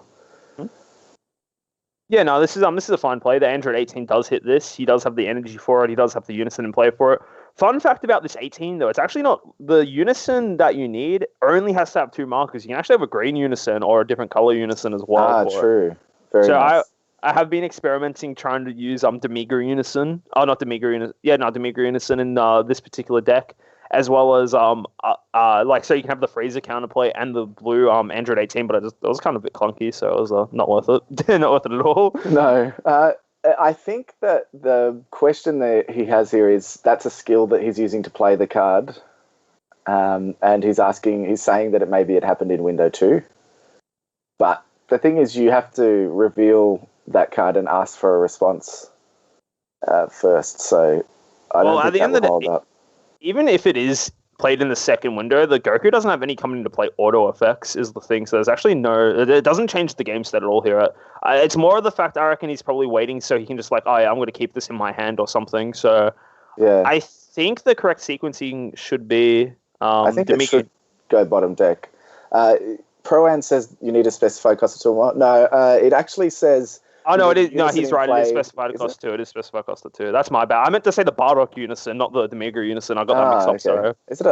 I could have sworn it said that you just need a unison with 2 or more markers or something, but you must be right. Yeah, no, it's 2 or more in a blue android leader. That's what it says on the card. I tried it with the Bardock unison, but it just felt really clunky in this deck. It was a cool idea in theory. You know, you can have the Freezer counterplay and the Android 18, but it was just way too clunky, for sure. You have better things to do on your turn 2 than play the green unison. Fair. But yeah, they're still going on about it here. Yeah, just wait to see when this gets resolved. So yeah, it would be cool. Because the rumor has been that eventually we're going to get dual color unisons, right? So that's why I was trying to experiment it with this Android 18, but it felt really clunky, honestly. But to be fair, if you were to do dual color unisons, they'd have to be like pretty crazily nerfed, right? Because you get access to so many free counterplays. Yeah, the counterplays are once per turn, but the fact that you can, like, just imagine running a deck where you can have God Sealing and the Freezer charismatic villain. It seems kind of, does not seem like a fun thing to verse for that sure. That would be so good. I realized why I thought it was with at least 2 markers. It's with a specified cost of 2 or more. So you can play unison with more than 2 and it still works, which is pretty new. We haven't seen that very often. So like if your leader card is an Android card and you have a unison card in play with a specified cost of 2 or more, then it reduces the cost. So you could have the 3-cost unison in play if you like. Battle is continuing here. See, yeah, so Cell's nice and awakened here. The good thing about Cell on this side, he can buy you a lot of turns, and it also enables you to do more hand destruction stuff. So curious to see what happens here. Looks like he just procced the Cell skill straight away to blow something up, and now he's sniping a card out of his hand. Kind of rough for Ethan here. He's running out of cards real quick, and he's awakened. So once he gets down to less than 2 cards in hand, it's going to be pretty hard to get back up into hand size, which not going to be fun for him for sure. The only positive you'll have is that he can arrival from energy and combo from the drop, so he can technically play with no cards in hand. It's just not. He technically can. Amazing. It's not ideal. It's never ideal to play with no cards in hand. Like, he can still all his plays for sure, but it just feels so rough just playing with like minimal resources. All right, KOs and playing the surprise attack again. Freezer, this is the finally. Same. Yep, this is the same one he bounced back to his hand before with the Trunks God Sealing. So wouldn't be surprised here if we see him go up the Zeno chain. He should have a ball in hand as he's as we can see he's already charged 2, and I believe he would. That chain is really good. Depending on what one you play, you got a crit here, and then you go into either a double strike or a crit. And if you can use the double strike one, I think it's the double strike one. You can pop it and make your opponent drop another card. And then it has the Roshi effect that lets you grab an extra card from your drop area.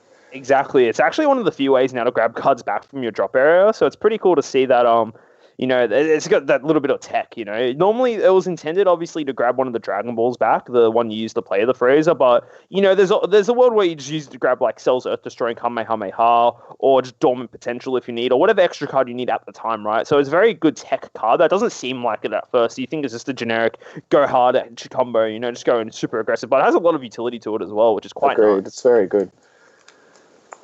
So this is a 25k crit at leader here.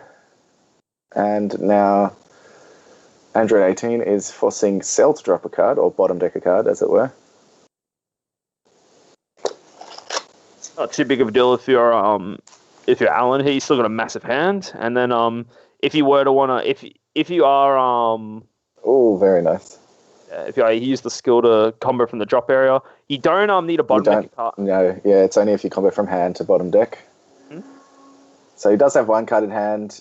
Alan has a Ribrianne in drop, but you don't really want to waste that until you do some damage. Might be worth attacking with leader first. Yeah, exactly. Or another thing he could do here, if I was Alan, I'd actually use the Dark Broly to swing into the Android 13 just to get start killing that. Don't need to worry about it. And then use a ball to go up the Freezer, because then you can just use the Freezer effect I was saying before, make him to discard his last card from his hand, right? Yeah, exactly.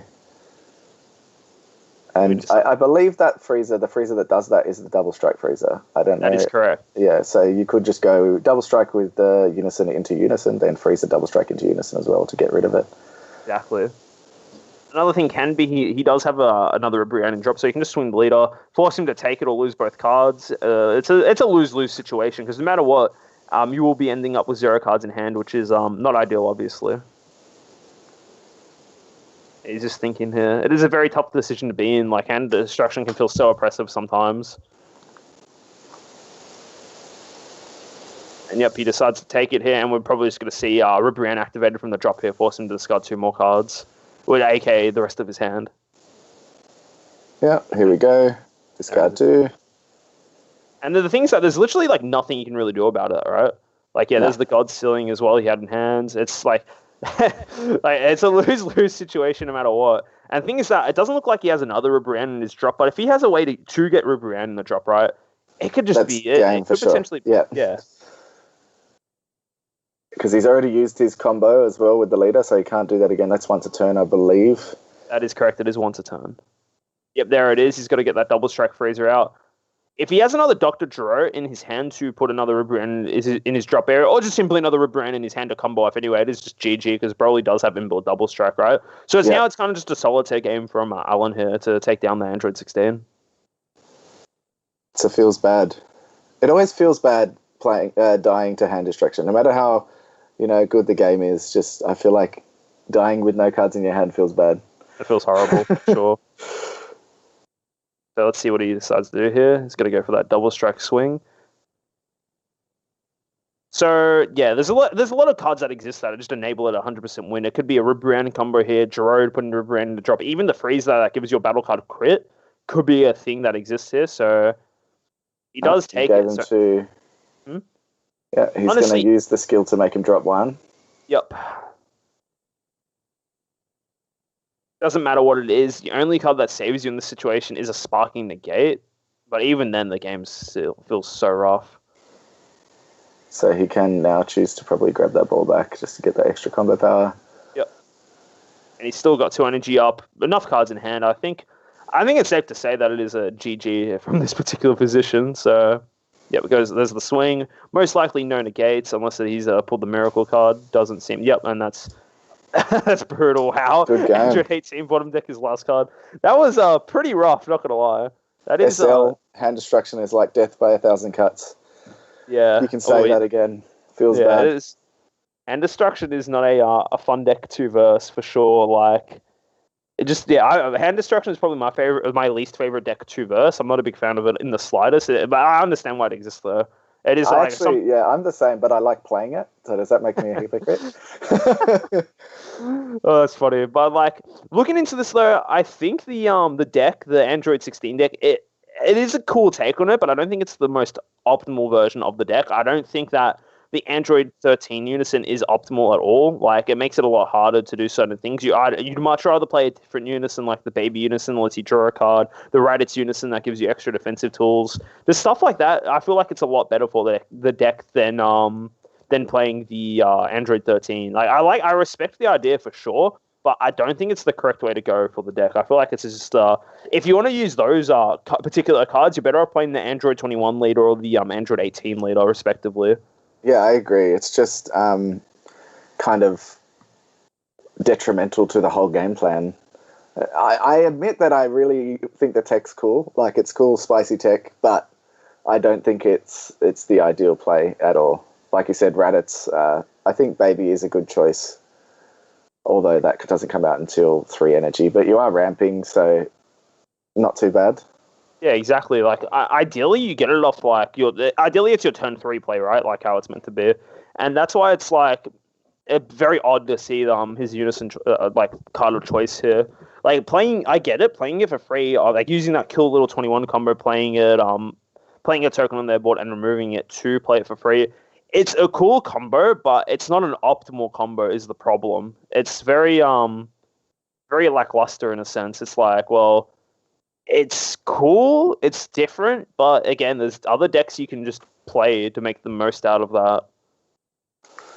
True. I can tell you that Stu lost his second game. Stu was the Sin player from game 1. He lost against Xeno Gogeta. Xeno Gogeta? That deck's a bit under the radar too. I think it's okay. I think it's just like a worse version of Vegex, but I do see the potential behind that deck for sure. It definitely can be painful, especially like you said with the Vegex. Once they get the Goku and the Vegeta out that really stuff you when you use counters, is painful.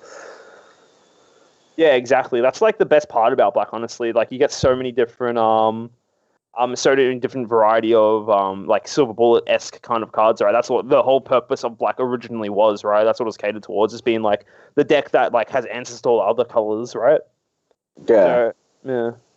So that was only 15 minutes. We still have 15 minutes left of. Wow, that was a quick game. That's a pretty quick game. All right. I don't know if we could get in and watch another one, or. We'll just have to wait and see. I might quickly grab a quick drink. My voice is a bit parched, so I'll be back 2 seconds, all right? I'll be back just real quick. See you shortly. So, Cell hand destruction getting the win is very interesting. It looks strong. He did get kind of his ideal plays off there. I'll be keen to see if it continues doing well for the rest of the tournament. I think someone asked how many rounds a bit earlier. We don't know. It just depends on how many people drop, to be honest. I'll just jump on and look at the pairings quickly, and I'll try and work it out for you. Usually around 6 or 7, probably 6 rounds. Around 2. So there's around 100 people playing. I could see that going to 7 rounds probably. Usually you'll find that people drop pretty quickly after round 2. So that might affect it. It'll just mean there's less players playing and it's quicker to get to 1 undefeated. Obviously no top cut today. Result reporting. I'm just going to go and check on my guys. So I believe Stu, who was playing Shenron in the first tournament, in the first round, lost. Round 2 results below. Let's have a look.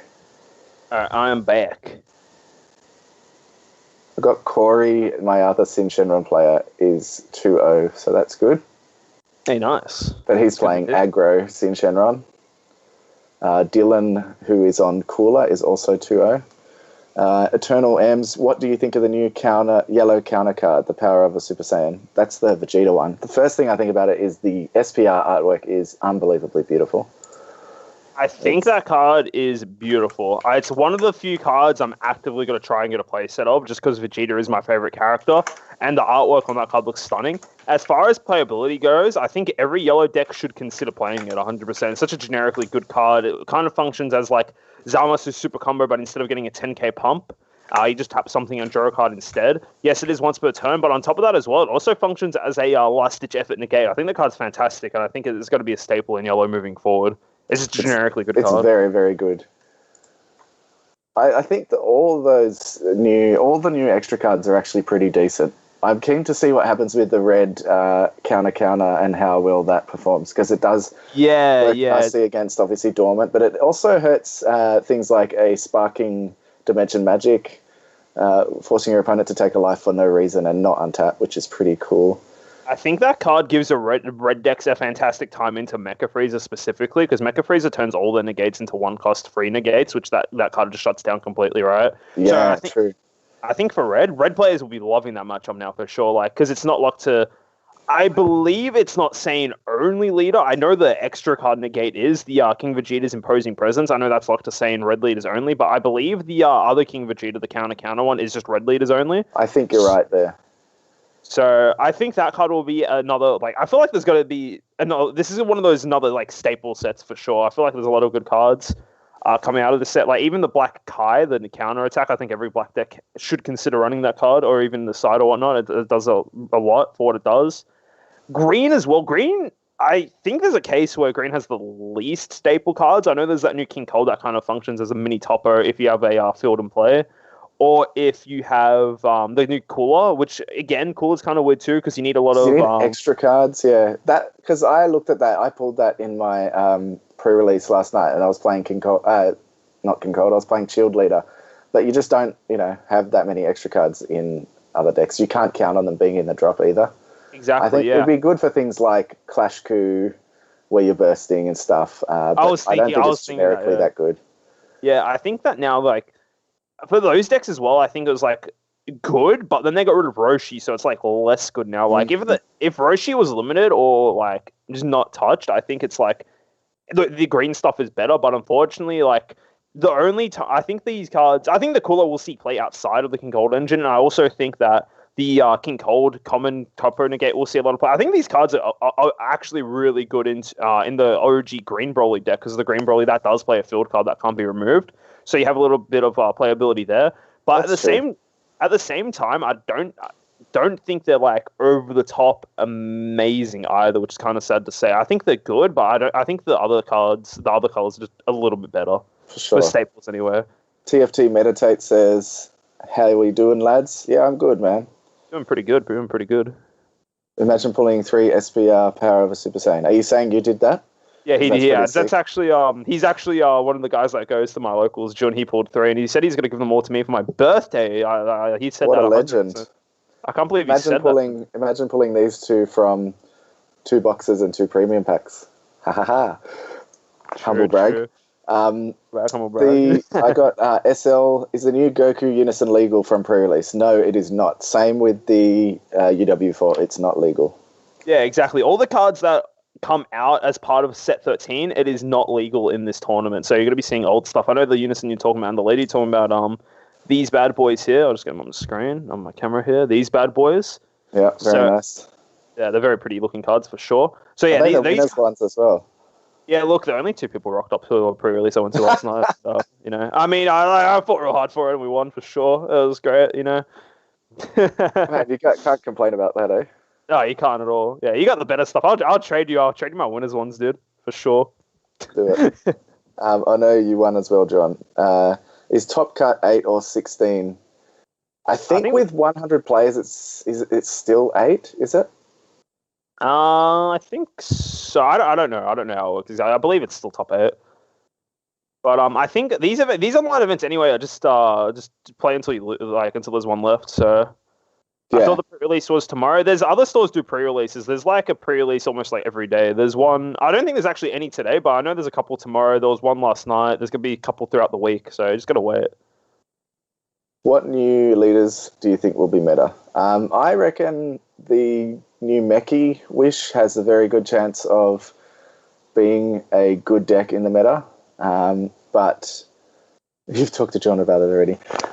I haven't looked at that deck too much, but I do think it's very powerful. I think the other new black leader, the Supreme Kai of Time, looks strong as well. But I'm always wary of overrealm strats because I feel like they never kind of push their way all the way into the meta. It kind of gets there and never goes. But it's strong being able to keep those overrealm cards on the field, especially with the new ones that restand and blockers and do all that stuff. It's pretty cool. And I honestly haven't looked too much at the other cards. God, shoot me. I should have. But you're not missing out on too much, man. I think people are going to like... Everybody likes Bardock, right? Whether or not that's going to be a push for meta is another story. Yeah, so when I said that it might be top 8, top cut, I didn't mean top cut. I meant just the top 8 get the extra prizing. That was my bad. I was going to say for the Bardock deck, it's going to be one of the decks I try to build first, get all the cards for it. Not necessarily because I think the deck's meta or anything, but I believe the deck will be quite fun. I just feel like that if you want to do that strategy, there's other archetypes that do it already better, just spitting out a lot of weaker, like, one-cost battle cards and doing, like, all those aggro shenanigans. I think there's decks that do it a lot better already, but it might be just fun to see how it goes, so...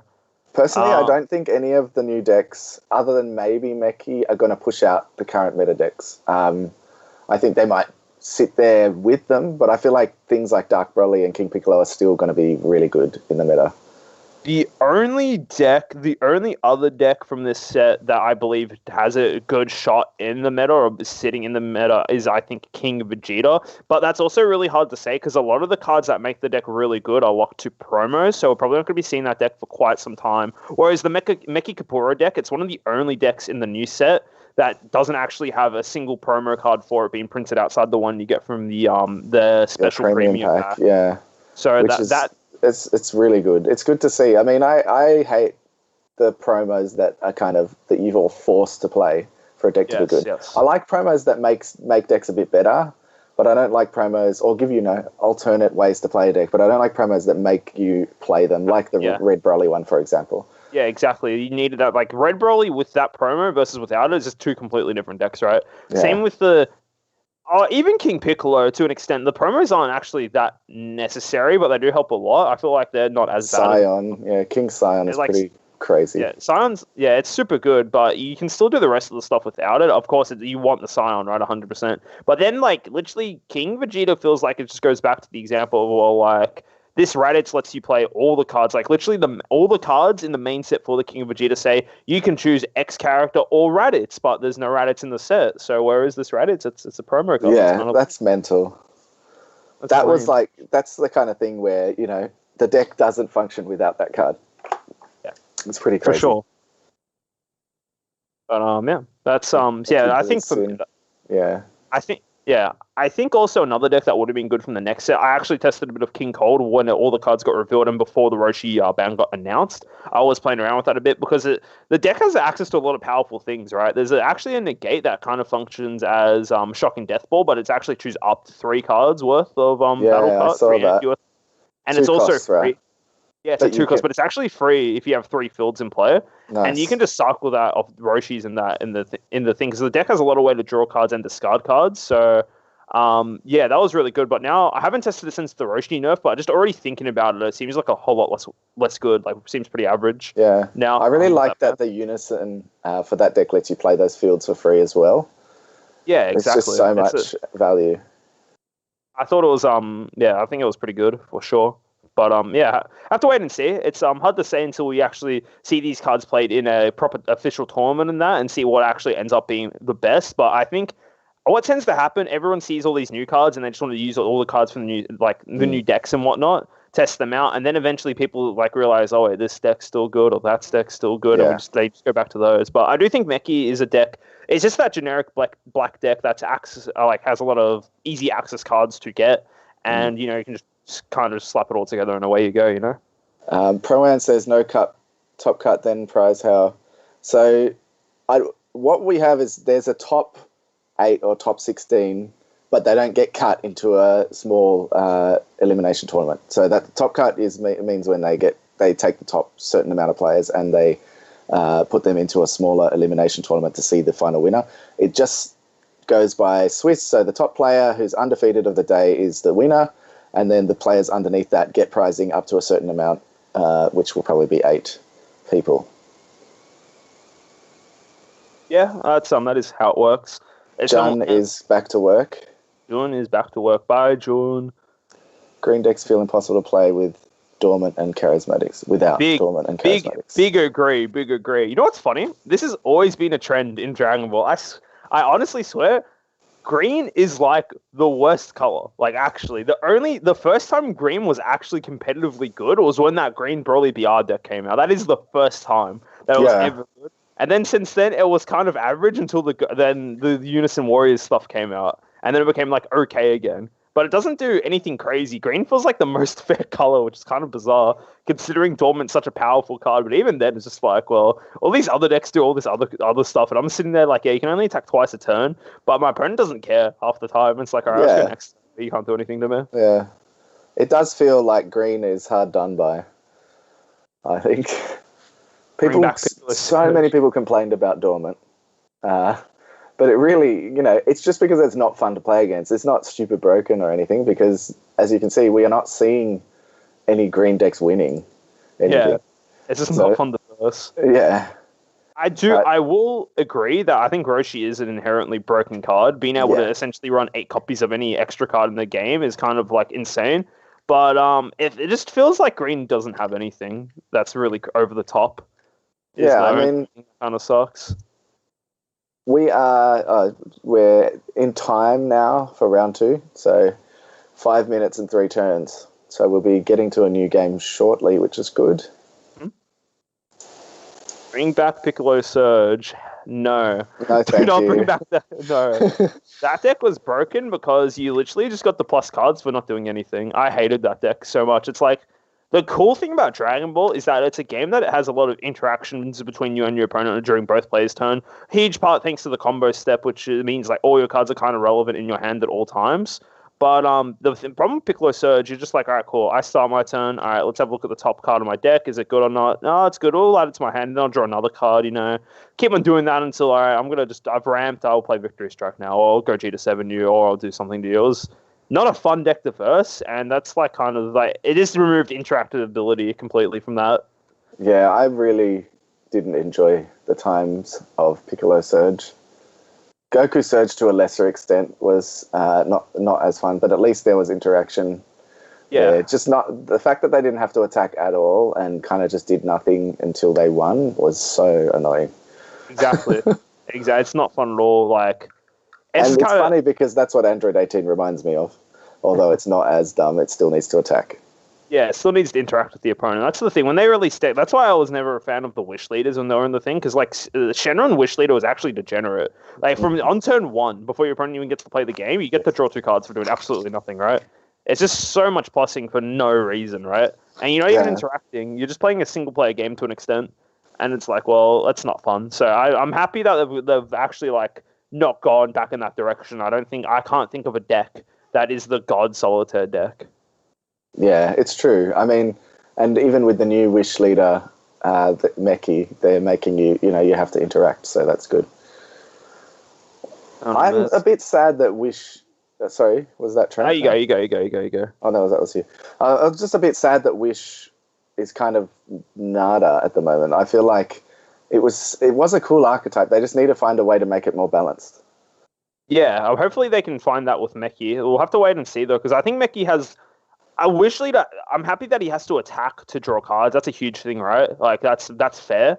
But we'll have to wait and see, because like the big handicap on Wish Leaders is that you can get unlucky and see a lot of your Dragon Balls in your life, which essentially means you start the game with like less life than intended, right? But we'll have to see how it feels in the tournaments coming out. It's just a kind of wait and see thing, wait to see what's actually good and whatnot. Yeah. Eternal M says there's a new blue card that brings out the Frieza and Cell Unison straight out of the deck into play. Would that help the Pycon deck? Personally, I think it's still trash. Unfortunately, because I like Pycon as a character, it just feels like that 8-drop Gogeta is just a terrible card, and it needs to have some sort of protection, which it doesn't have. It could help it a bit, but I still don't think it's going to make it. Yeah, so I'm reading I actually pulled the card in foil. It's a Son Goku Hellish Throwdown. It's a blocker, then auto. It's a 1-cost, then auto for 1 blue. If your lead a card and energy are all mono blue, and you choose 1 card in your hand and discard it, at the start of your main phase, play up to 1 Frieza and Cell a match made in hell from your deck with 2 markers on it in rest mode, then shuffle your deck. So that's I'll show it to the camera. This card here. I don't think it makes the deck insanely powerful. I think it's okay, but yeah, as you were saying before, you're not really building into a good boss monster in that particular deck. I don't think the new Gogeta is particularly good. It's kind of awkward and doesn't seem like there's anything crazy you can do with that archetype anyway. So I don't think. Yeah, I mean, just the fact that nearly every deck has built-in removal for boss monsters, it just means that you're barely ever going to have that, order that stuffs your opponent's hand actually proc, which is the reason Gogeta 7 was good.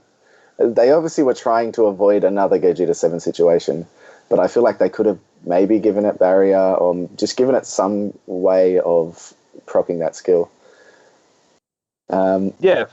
Shrub said in Perth they had 2 Shenron decks top locals last week. Keto Pesla Shenron and Heido Mastery Shenron, which is pretty awesome. It's like, what is this, 2019? Sounds like it, yeah, for sure. 2019 strats for sure there. Blinky Blue, I like they printed some mini support for previous strats. Yeah, it's really cool. And it's just it's like that random Android 18 support in the tournament pack. So strange. Just having it randomly pop up. But it is cool that they're doing it. I think it is cool, yeah. Like, also, they were talking about it like at the start of the stream. It's really cool that Bandai, between the promos and the main set, is supporting previous sets, which I think is really nice. It just means that you have more options to play with your older existing archetypes, right? So it's really cool to see that they are doing that. And hopefully it turns out these decks get somewhat viability and whatnot, but we'll have to wait and see. I like, just on that, for example, the chilled deck, and I can't stop talking about it because I've just been so excited to try it out. The fact that the main win con in that deck is a set 2 rare, it's pretty cool. Like, you've got the new 2-drop shield that you play from the deck for 1, and then you tap 3 on that to play a 5-drop shield from your deck or hand, which is the best one to play is from set 2. It's a card that gains triple strike when you rest 2 Shield's Army tokens, and it allows you to combo with all those tokens, because they don't have a combo cost like clone tokens, but it gives them all a combo cost, and you can combo with them in rest mode. You'd never play it because there was no way of getting it out, but now it's really cool. Yeah, exactly. It's kind of cool that there is a way to get it out very effectively, I guess. Yeah. Any blue babies around? I have no idea. I know a couple of decks that have been played today. I believe there might be a handful of blue babies because it is still a solid deck, but I am not entirely sure, OG. I'll have to wait and see. I'll have a quick look around the tables and see if I can see. There are only a couple of people still in their tables because it is time in the round now. I can see a launch. I can see lots of Sin Shenrons, lots of King Piccolos, Mecha Frieza.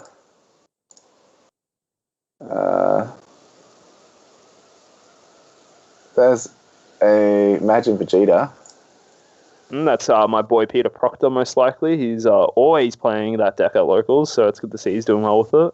Peter's really cool. I like him. Yeah, he's cool. He makes very innovative decks for sure. Dark Broly's still playing. I feel like they didn't get the memo that it's time in the round. Well, yeah, so next round should be starting very shortly, so we'll just wait around, I guess. Should be starting, very, very soon. So I didn't see any blue babies, but I didn't look in too many tables, so I'm for sure we'll see them, I'm sure. Throwback to set 2 days when I lost a bad ring laser plus that shield. It's funny. Man, see, I wasn't playing in set 2 days. I only started playing after set 4, so I didn't get to experience any of that awesomeness. So I'm really happy to be able to play these cards that I've never played before, which is really cool. I've been playing since day 1, so I've seen all the cards, all the insane stuff. So I think it was pretty funny actually. In set 1, no one really cared about yellow for whatever reason. Well, then it just turns out yellow was just so annoying because it had all these Bloodlust, like back when you were on 4 called Bloodlust and 4 Bad Ring before it got banned. In hindsight, it was actually really good, but no one was really just playing with it, which is pretty funny. Everybody's playing blue, right? Yeah, blue. I actually was a big fan of set 1 Champa. It was just you can do a red-blue build, which just inherently just had answers to everything, which was quite nice. And that was the deck I had the most success with back in set 1 days. Because it was a leader where crazy what this leader did. When you attacked with a 15k battle card, you drew a card and that was it. That's how far we've come. That's what that leader did. And then when it awakens, you drew 2 and you can give you can discard a card from your hand and give one of your cards a double strike. So that was that's set 1, by the way. Yeah, that's so cool. Different.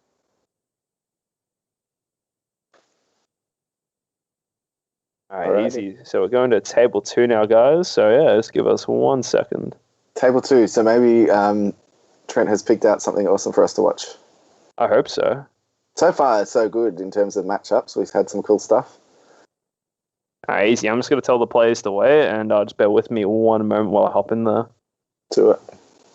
Another Sin Shenron. I really like that boom mat.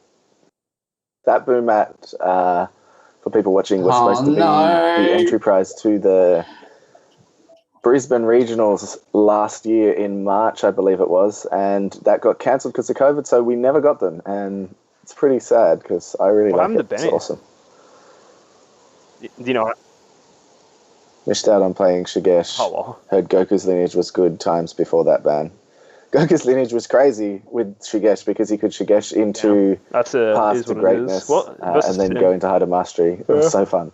Fair. I also playing path on your opponent's turn with Shigesh rests one of your opponent's battle cards and draws you a card. Which damn, is this cardtastic locals?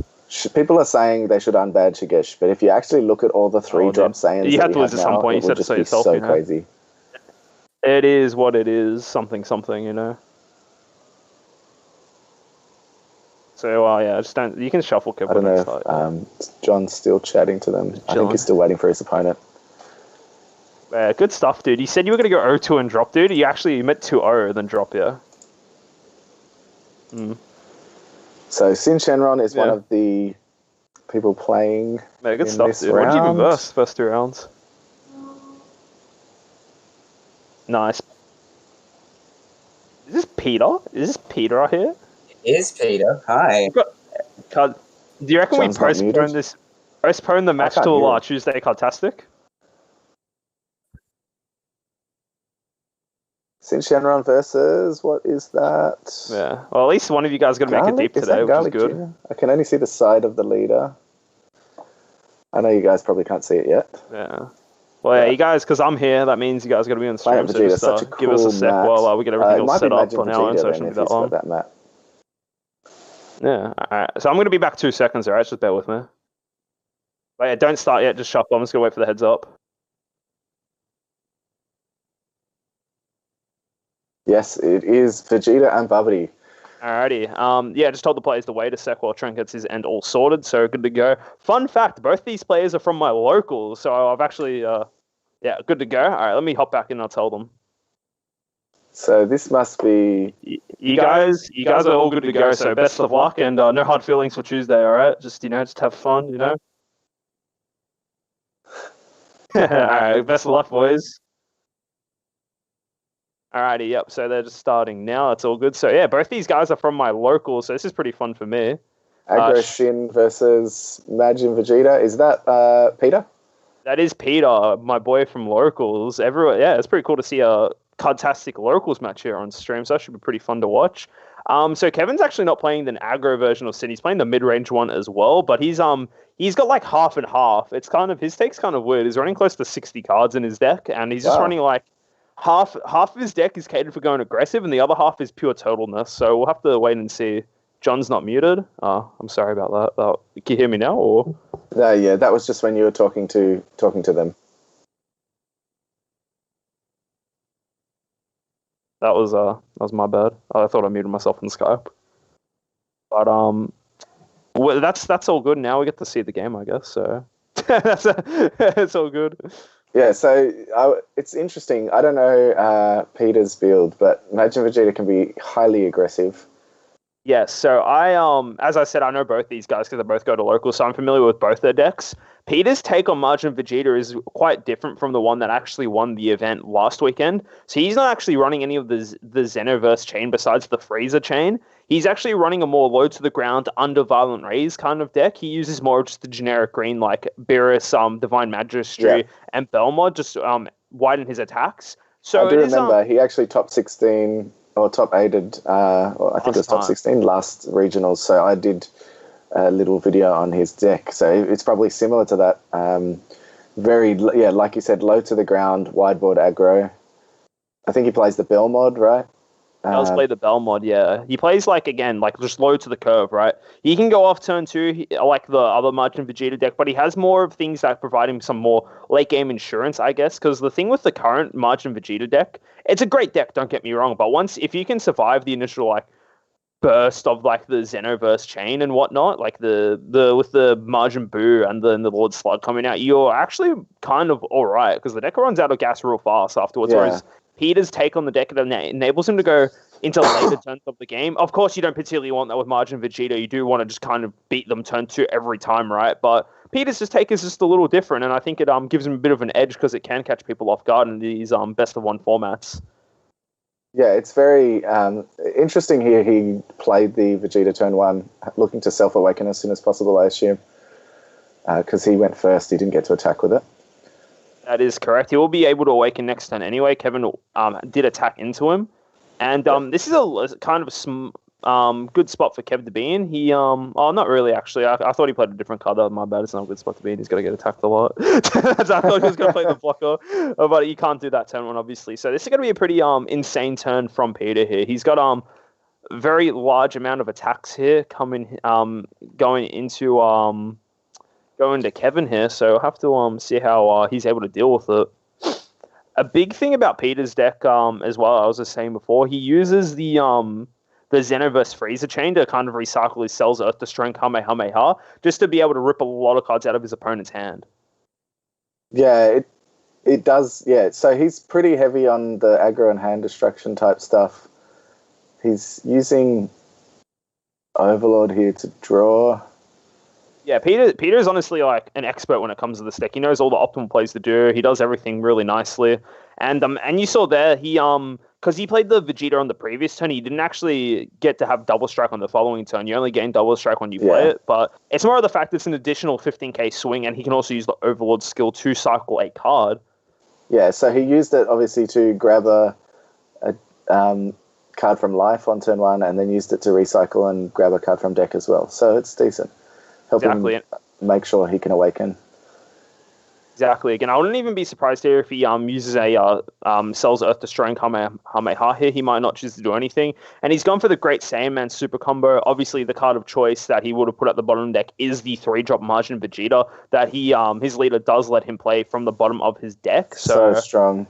That would serve in as a 30k double strike that restands if your opponent uses a counter. Which they most likely do, because they wanted to get the double strike attack. Exactly. So. Yellow, I don't know if this Sin runs Time Magic, but Time Magic is decent against that card. It really is, but I don't believe Kevin does run Time Magic. And it looks like Peter couldn't make use of his energy there, so he's just forced to untap the 1. And lo and behold, he does have that Vegeta. Big surprise to everybody. Low-key, Shenron can clear this with just Haze here because Peter is only on 2 energy, so... So he's going to Overlord again. Oh, yeah, looks like Kevin only took 1 hit from the previous double strike swing before from the Vegeta, because he was at 5 and he should have gone down to 3. Yeah, it's all right. Kevin did take the life. He wasn't to go down to 3, so good thing they caught that. Kevin only took 1 life, yeah. Okay. He's fixed that up now, so that's all good. So... Blinky Will, aren't you playing? Maybe not. Blinky... Who's Blinky Blue? Blinky Blue. I feel like I know that person. I know him as well. Blinky. That's funny. But it looks like Peter's opted to use his leader to get more cards. I think he's going to try and finish Kevin off here. But as I just stated, if Kevin has Haze Shenron in hand, he can just kill the Majin Vegeta, so it's no big deal. So if I'd be a little careful if I was Peter here. Just you don't need to overcombo on this. Because Kevin can just I just Haze Shenron and get rid of it, right? Yeah, he also can awaken as well. If it would be not ideal for him, but he can awaken if he needs to. Of course. I think if he has Haze, he just uses Haze here if I'm Kevin. That's the optimal play for sure here. And yeah, there it is. There's Haze instantly. Just the fact, you can get it out a little bit earlier and cheat the curve just a little bit. So yeah, there he is, able to clear it straight away. Very nicely done. And it's kind of awkward for Peter right now because he's on 1 energy. So Peter's going to have to try and pull something spicy off here. Otherwise, Kevin might just be able to do some cheese shenanigans on his following turn. Yeah, and this is the exact same play I was saying that Peter likes to run. He likes to run his... Bardock is very nice. Bardock into Beerus is just such a nice play. So much value. It really is. So if I'm Kevin here, I'm honestly pretty happy with how the situation's turned out. He got rid of that pesky Majin Vegeta straight away, something that can apply a lot of pressure. You have the option to awaken here, and all the cards that Peter is presenting as threats, they're actually all targets for Haze Shenron. There's nothing that's over the top here, and he's used his overrun for the turn, and he's only got 1 energy open. So if I'm Kevin, I'm kind of liking the situation, not gonna lie. Yeah, and I think all he has to do is combo out of this attack, and he's sweet for the turn. Yeah, I wouldn't be surprised if any Champers. Exactly. I wouldn't be surprised if Kevin gets a bit greedy here and doesn't choose to awaken, because that means he gets 3 energy to work with on his next turn. Yeah. And I also believe Kevin's running those blocker negates we were talking about before from the evolution booster. So if he has seen 1 in his hand, he can just simply use that and stop 2 attacks. Nice. It'd be cool to see that. I haven't seen anybody in Shenron play them, so that'd be cool. I think they're just such good cards, right? You're able just to stop them straight away, stop 2 attacks. You kind of gets you from that 5 to 4 threshold where a lot of people actually tend to stall you on. So I think it's a fairly good tech, and he's chosen to take it here. Living life on the edge, but at the same time, you don't have to be too worried if you're Kevin, right? I mean, if he has another 1-drop Vegeta, that's immune to Haze, but it doesn't look like he does because he would have done that already. I think so too, and on top of that too, Kevin can still awaken and untap 1 and draw 1. Yeah. Oh, he's gone for the... he is going for the double strike. This is still quite risky, because if Kevin has Final Flash in hand, he just awakens, Final Flashes it, and then just calls it a day. So we'll see what he opts to go for here. Yep, there is the all-in. It's a better... I think that Dodoria is a better option than the Vegeta as well, because he could, if he did negate the attack, he doesn't have to take the life. That is true. So I wouldn't be surprised if Peter all-ins here. Just wait to see what he does. That being said, he can still Belmod at the end of this turn. He's got 3 battle cards in play, so that is an option. But we'll just have to see how hard he goes. But I think Kevin will have to awaken here.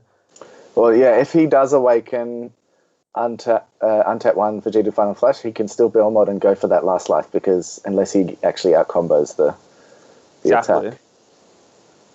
Looks like Peter's thinking here. I don't know. I wonder if he's going to go any higher. Currently, there's 25 base. The thing is that if he awakens and does Vegeta Final Flash, he actually just out-combos the attack. Yeah, Peter's just going for it here. He knows that next turn is going to be so rough. Oh, but again, nice. if Kevin just has Final Flash here, it is what it is. He's flicking his hand. Does he have it? Super Not yet, but he's looking. What does he have here?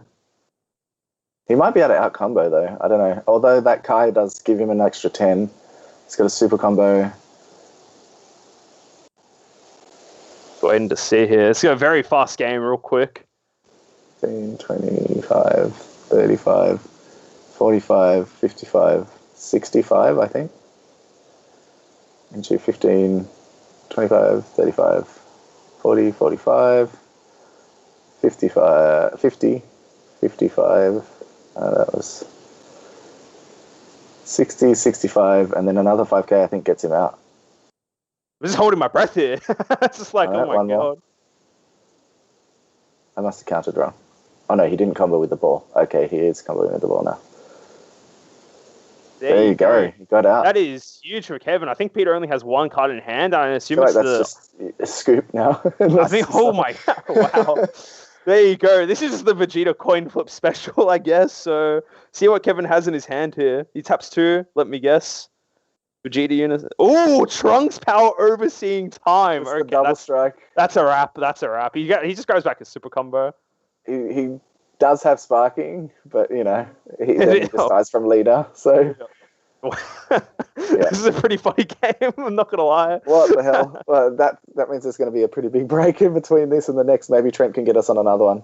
That's funny. That was quick. That was pretty funny. GG, double strike out of nowhere. Yeah, he's gone.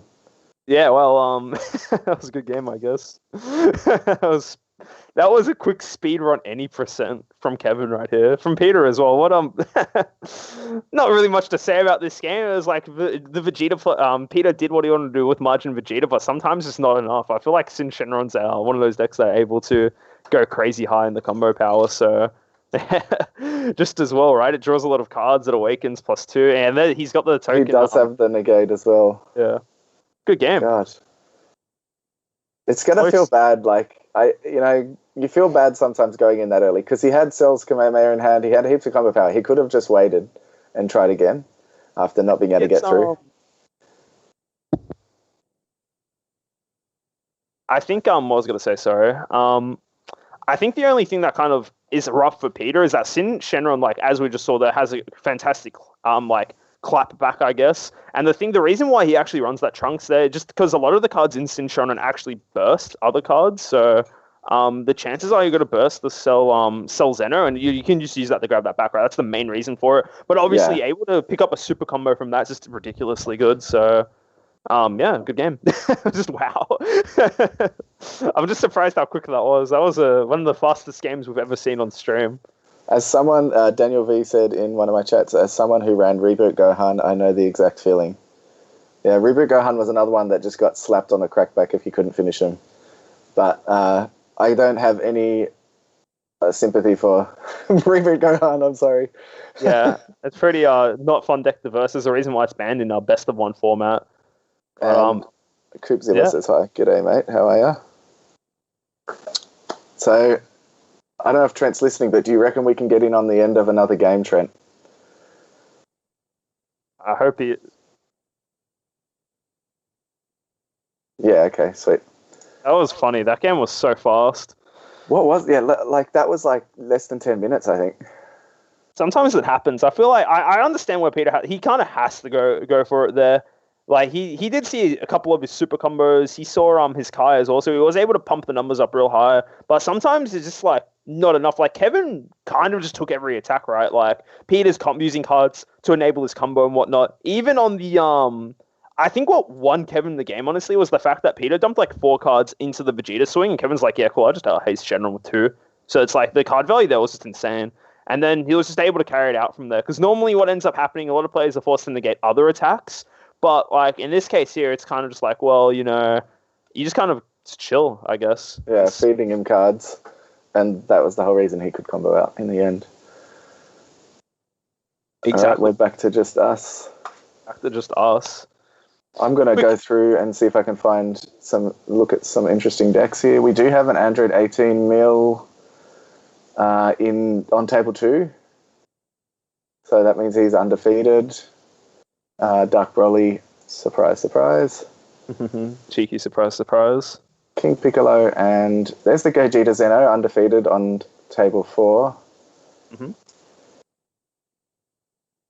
We have Sin Shenron and Android 13. That's cool. Yeah, so I saw Bandai actually posted their own take on Android 13, which I think was pretty cool. It was actually pretty solid. Like, I really do appreciate Bandai doing that, right? You can see what they're going for with their strategies, and like a lot of good players can just be like, a bit more refining of said decks, right? And they can be a whole lot better for sure. There is a blue baby on one of the undefeated tables. He is playing against another Android 18, so I can tell you there are at least 3 Android 18 mil decks. There you go. In this tournament right now. Crazy.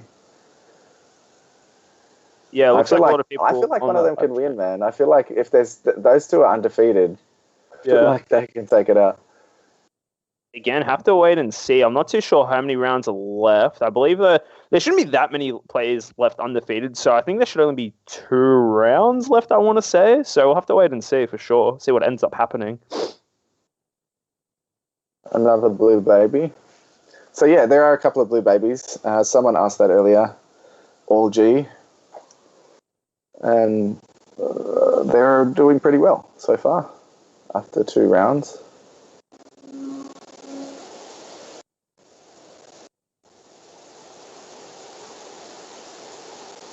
And sorry, I'm going to stop watching this game because I will not forget I'm streaming. What do you reckon? Anybody think that Android 18 will take this? I feel like it's possible. Yeah, for sure. Like, sorry, I'm just replying to a message. I feel like that it's a very powerful deck for sure, and I feel like it's because it's a newer deck as well. People have less experience into it, so yeah, I feel like it can catch a lot of people off guard. But again, I was saying one of my criticisms of the deck is that if you know what it does, you should be able to play around with it. At least how I see it, right? Yeah, I get you. Looks like Benny dropped the game, I think, round 2, did he? Yeah, he lost his round 2 game. Yeah. I feel like Kevin's representing my locals today. The Sin player that was just on stream, he did get a big win over another player from my locals. So it's like that, you know. But yeah, I'll have to wait and see now, I guess. But yeah, it's crazy how quickly the that round finished. To be fair, it was like a super aggro deck versus Sin, which can punish on the clapback, so... Yeah, it's super fast. I'm keen to see... I would like to see one of the Android 18s on stream if we... I think we're guaranteed to get it on stream. I think there should be another one in the top 4 after this, so yeah. Very exciting stuff, though, for sure. Cooler Mill still undefeated as well. Oh, really? That's pretty funny. Cooler Mill. I feel like Cooler Mill is not bad against the current meta. It just dies to things like Dark Broly, I think, because it's so tall. I think Cooler Mill actually is a good time to Dark Broly because the thing is that when you mill the Broly cards in the battle step, the leader can't actually combo them with active battle skills, so they kind of get stuck on the board. They can't loop them. And you also have access to Violent Rays. I think Cooler struggles the most versus Hand Destruction and Invoker. I think those are his two worst matchups. But I do agree, it does objectively have a lot of great matchups across the board, just being able to mill people from such high amounts. And consistently as well during both players' turn, which is really nice. So, Coopzilla, I came in at the end of that round. Could you recap it for me? So, the Vegeta just played a shotgun deck and lost on Crackback. Yeah, it was... the Vegeta plays a wide board... To play. Kind of mini deck with lots of little cards that are just smashing into the leader. Yes. You got him down to 2 life, went in for a double strike, and got out-comboed. And that was it. With that Vegeta, like John was saying, because you're taking all your life... using all your resources really early, you kind of just die if you don't kill them. Exactly, yeah. It's a good thing about it. I think that's why for best of one, the Zeno strategy is really good as well. But for sure, this version can catch people off guard, but it can have its shortcomings as we just saw here. Like you're missing a lot of the value you get from the other variant of the deck. Yeah. I'm just still watching this Cooler versus Baby. Cool versus Baby, that's pretty funny. Oh yeah. Alright, well, I'm gonna quickly go to the bathroom real quick while waiting for the next round. Should be a couple of minutes, but yeah, hopefully you guys don't miss me too much, and you got Sam here as well, so BRB. I'll keep you company until he gets back.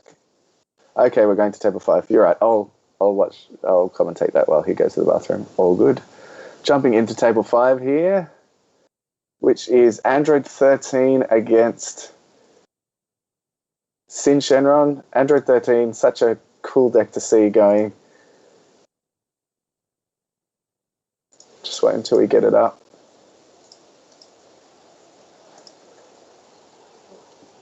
It's turn 3 for Sin Shenron at the moment.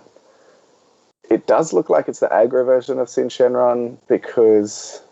Oh yes, this is Corey. So I just realized he's one of the Cybermen.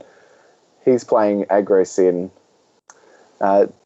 Interesting matchup because I feel like he wouldn't have prepared for this at all.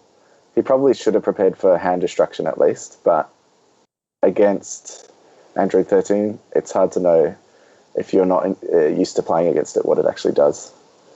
I'm not sure if you guys could see the game yet.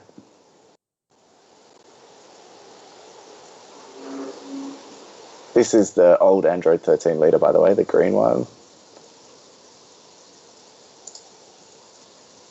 Trent, I don't know if it's switched over yet. Oh, all good. Yeah, no worries. Yep, sweet. All right, so Sin Shenron passing turn. Android 13's turn 4. He just dropped Rosie, which is tap 3, deflect. Your opponent drops 2 cards, and it has triple attack. With Sin Shenron being on 1 life, I'm not sure. I didn't get to see if that Omega Shenron copied a blocker, so I don't know. But it's a triple attack. It looks like the Android 13 is probably going to take this out. What's the better deck, Android 18 or Android 21? Been enjoying 21 a lot. I think they're different. I mean, I don't think you're playing Android 21 mil because Android 18 is just inherently better generic leader for that. Android 21, you probably more want to play at ramp similar to Android 16. It also depends what 21 deck you're talking about. I assume you're talking about the one that came in the set. I'd say probably Android 18 is the better deck. So we got Android 13 swinging in here. 2 cards in Sin Shenron's hand. I honestly can't see how the Sin Shenron player can win this game, just from how we've come in. You assume he has 1 blocker on field, but all he has to do is combo out here. With 2 cards in hand, he probably won't be able to survive. If I was him, I would just combo my board, because leader's the hardest one to interact with.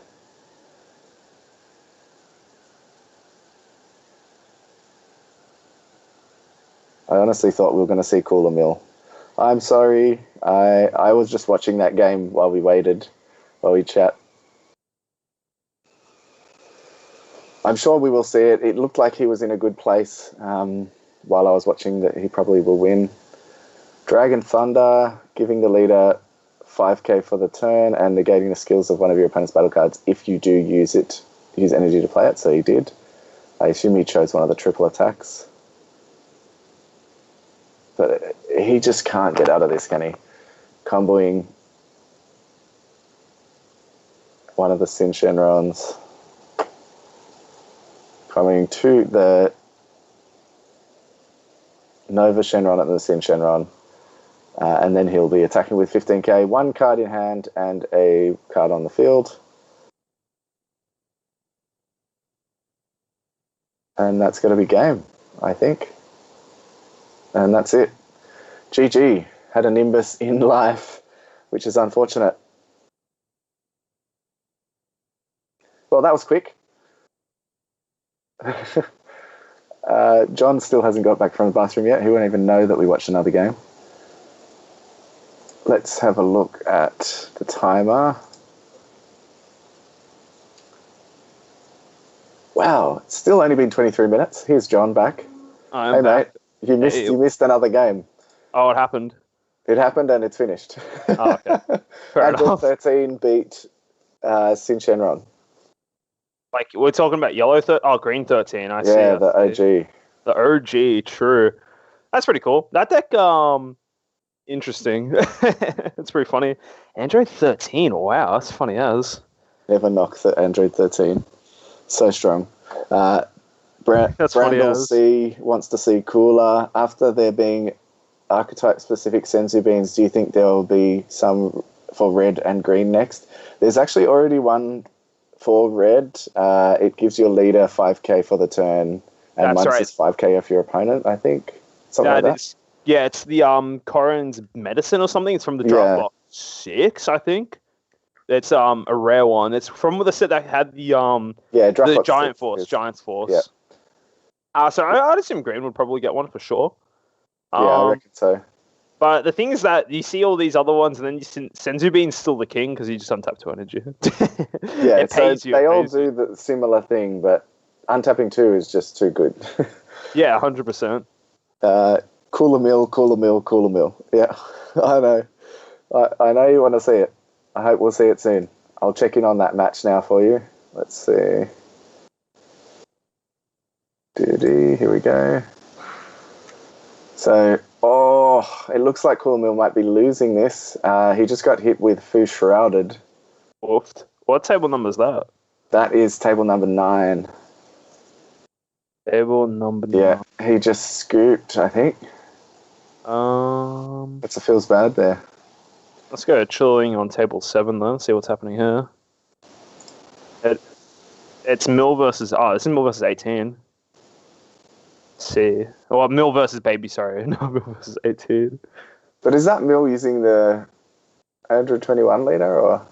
No, I can't see it's Android 18. There it is, sorry. I was looking at the tokens and wondering what that was. Mm-hmm. I think he's just using them as a counter for... for sure. But, I don't know... Nathaniel M1358, thanks for subscribing, man. Appreciate it. Brendel C, all my hopes and dreams are lost. He wanted Cooler to win. Cooler can still top, though. Cooler's a deck that you top with, but it's definitely not a winning deck. I don't think you can win with that deck, unfortunately. The deck just has too many flaws, I think. That's the thing. It's really fun to play, and it feels like it does a lot, but unfortunately it just is it just doesn't do enough. Like it doesn't really get to play the game till turn 3, which is kind of rough for a lot of decks nowadays. Yeah. And charging, as always, charging multicolor turn 1 hurts if you don't have a Beerus in hand. Exactly, yeah. It's very rough to play that deck for sure. But it is quite fun, though. It has a lot of unique answers in the meta, but it's just unfortunately not enough, which kind of sucks. Spartan 93 EC, I'll be running yellow 13 for core TCG's tournament. Oh, true. You got to be using that Bandai list. Yeah, I wonder. Well, that was apparently a budget list, wasn't it? Yeah, Bandai, I do really appreciate Bandai's deck lists they're posting. They do the budget versions of decks, which is quite nice. And I quite like it because they're solid takes of the decks. I just need a bit more refining, is the thing. I do quite enjoy that. Yeah. Is that the super combo for Rejuvenate? Sorry, I'm watching. We shouldn't be talking about the game. I forgot we're not streaming that. All my hopes and dreams are lost. Yes. Well, hopefully we can still see Cooler. He's only lost one game, I think, so he can still top with that. Yeah, have to wait and see, really. And now there's lots of Android 18s looking through the channels. Yeah, I think when a unique deck wins, it catches a lot of people's eyes. So, people stop playing it then. So it's kind of like that for sure. Yeah.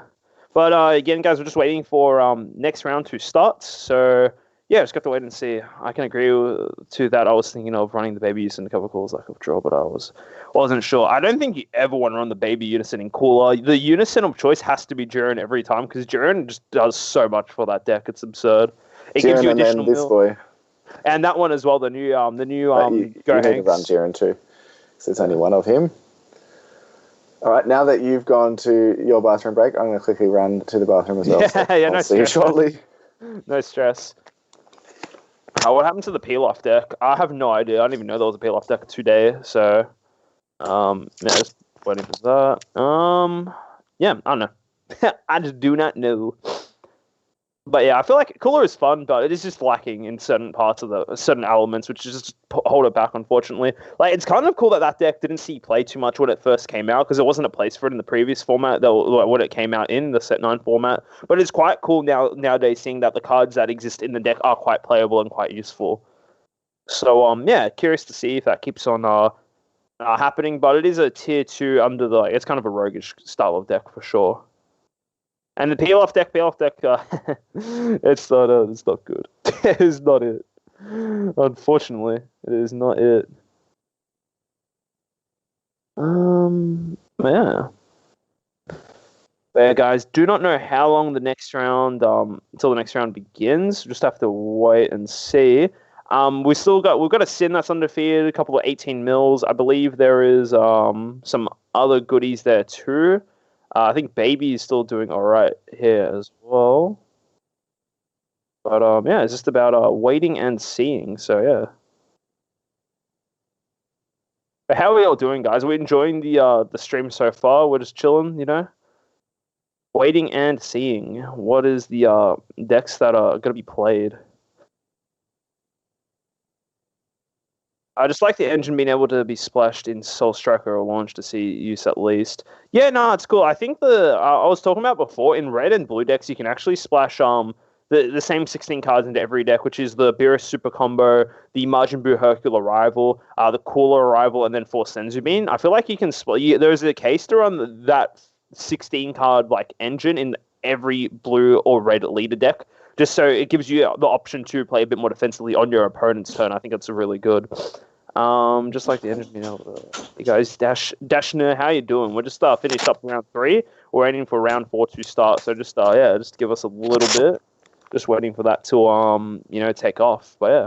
All right, I am back, and I just have some news for Brandel C. I was incorrect. I was watching the game, and I just assumed because I saw Free Shrouded on the board and then scooping that the game was lost by Cooler, but he actually won. Cooler's still 3-0 undefeated.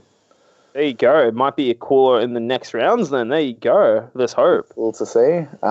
Spartan 93 EC. I'm going, he's running the yellow 13. He said, I'm going hand nuke 13 with the push to rip 3 cards out of hand turn 3 and potential 4 on my opponent's following turn.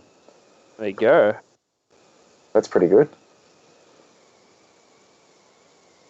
Brandel C's got the COVID vaccine. There you go. Good man.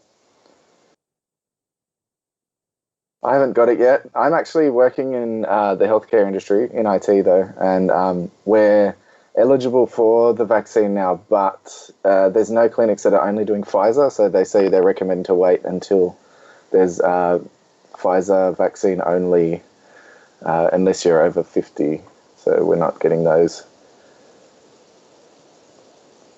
Yeah, that's just waiting for that to slowly roll around the world, so yeah. Pretty good to see that stuff's actually been happening, so yeah. It's funny that Australia was one of the, the first to react to COVID, shut our borders and all that, but then we're one of the last, to actually get the vaccine rollout happening properly. Yeah. It is interesting. I'm not entirely sure. I don't really know much about it, but I guess when you put it like that, it's pretty interesting. I guess. Pretty odd. Some bad management, I'd say. Fair enough. Not wrong. I can get behind that for sure. Time is still going. What do we got? Looks like there's only 13 minutes to go, but yeah, there aren't that many tables going. Randall C says, my college provided the Pfizer vaccine free of charge, so I'm glad my family and I could be fully vaccinated. That's good, man. I think whatever your beliefs and your views on things, I reckon we need to get a good amount of the world population vaccinated so that we can see off this terrible virus as soon as possible. Can start going back to usual. So Android 13 is 3.0. What other leader is 3.0? Sin Shenron is 3.0. I think there's a couple of 18 milliliters that are 3.0. So, and we know Cooler Mill's 3.0. That's pretty cool. I think you can probably bet on some Piccolos being 3.0 as well, and maybe a Dark Broly I did see in the top tables. Still, some of the round 3 games are still going though, so we don't know all the results yet. Yeah, exactly. There's still stuff going on, so we're just it's literally just waiting and seeing now. So, yeah, it is the rough part about what's going on. You're just gonna have to wait for all the games to finish up. So, yeah, and we're just here to kill time until that happens. So, yeah.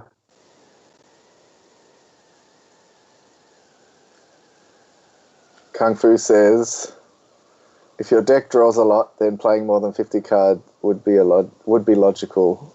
Will mill strategy in the meta? I think Mill's coming back slightly because the only reason Mill got phased out is because Vegex existed and that deck inherently is an auto win into Mill. And now Vegex isn't seeing as much play, even though I still believe it's still a pretty solid deck. It isn't as popular, so you can kind of...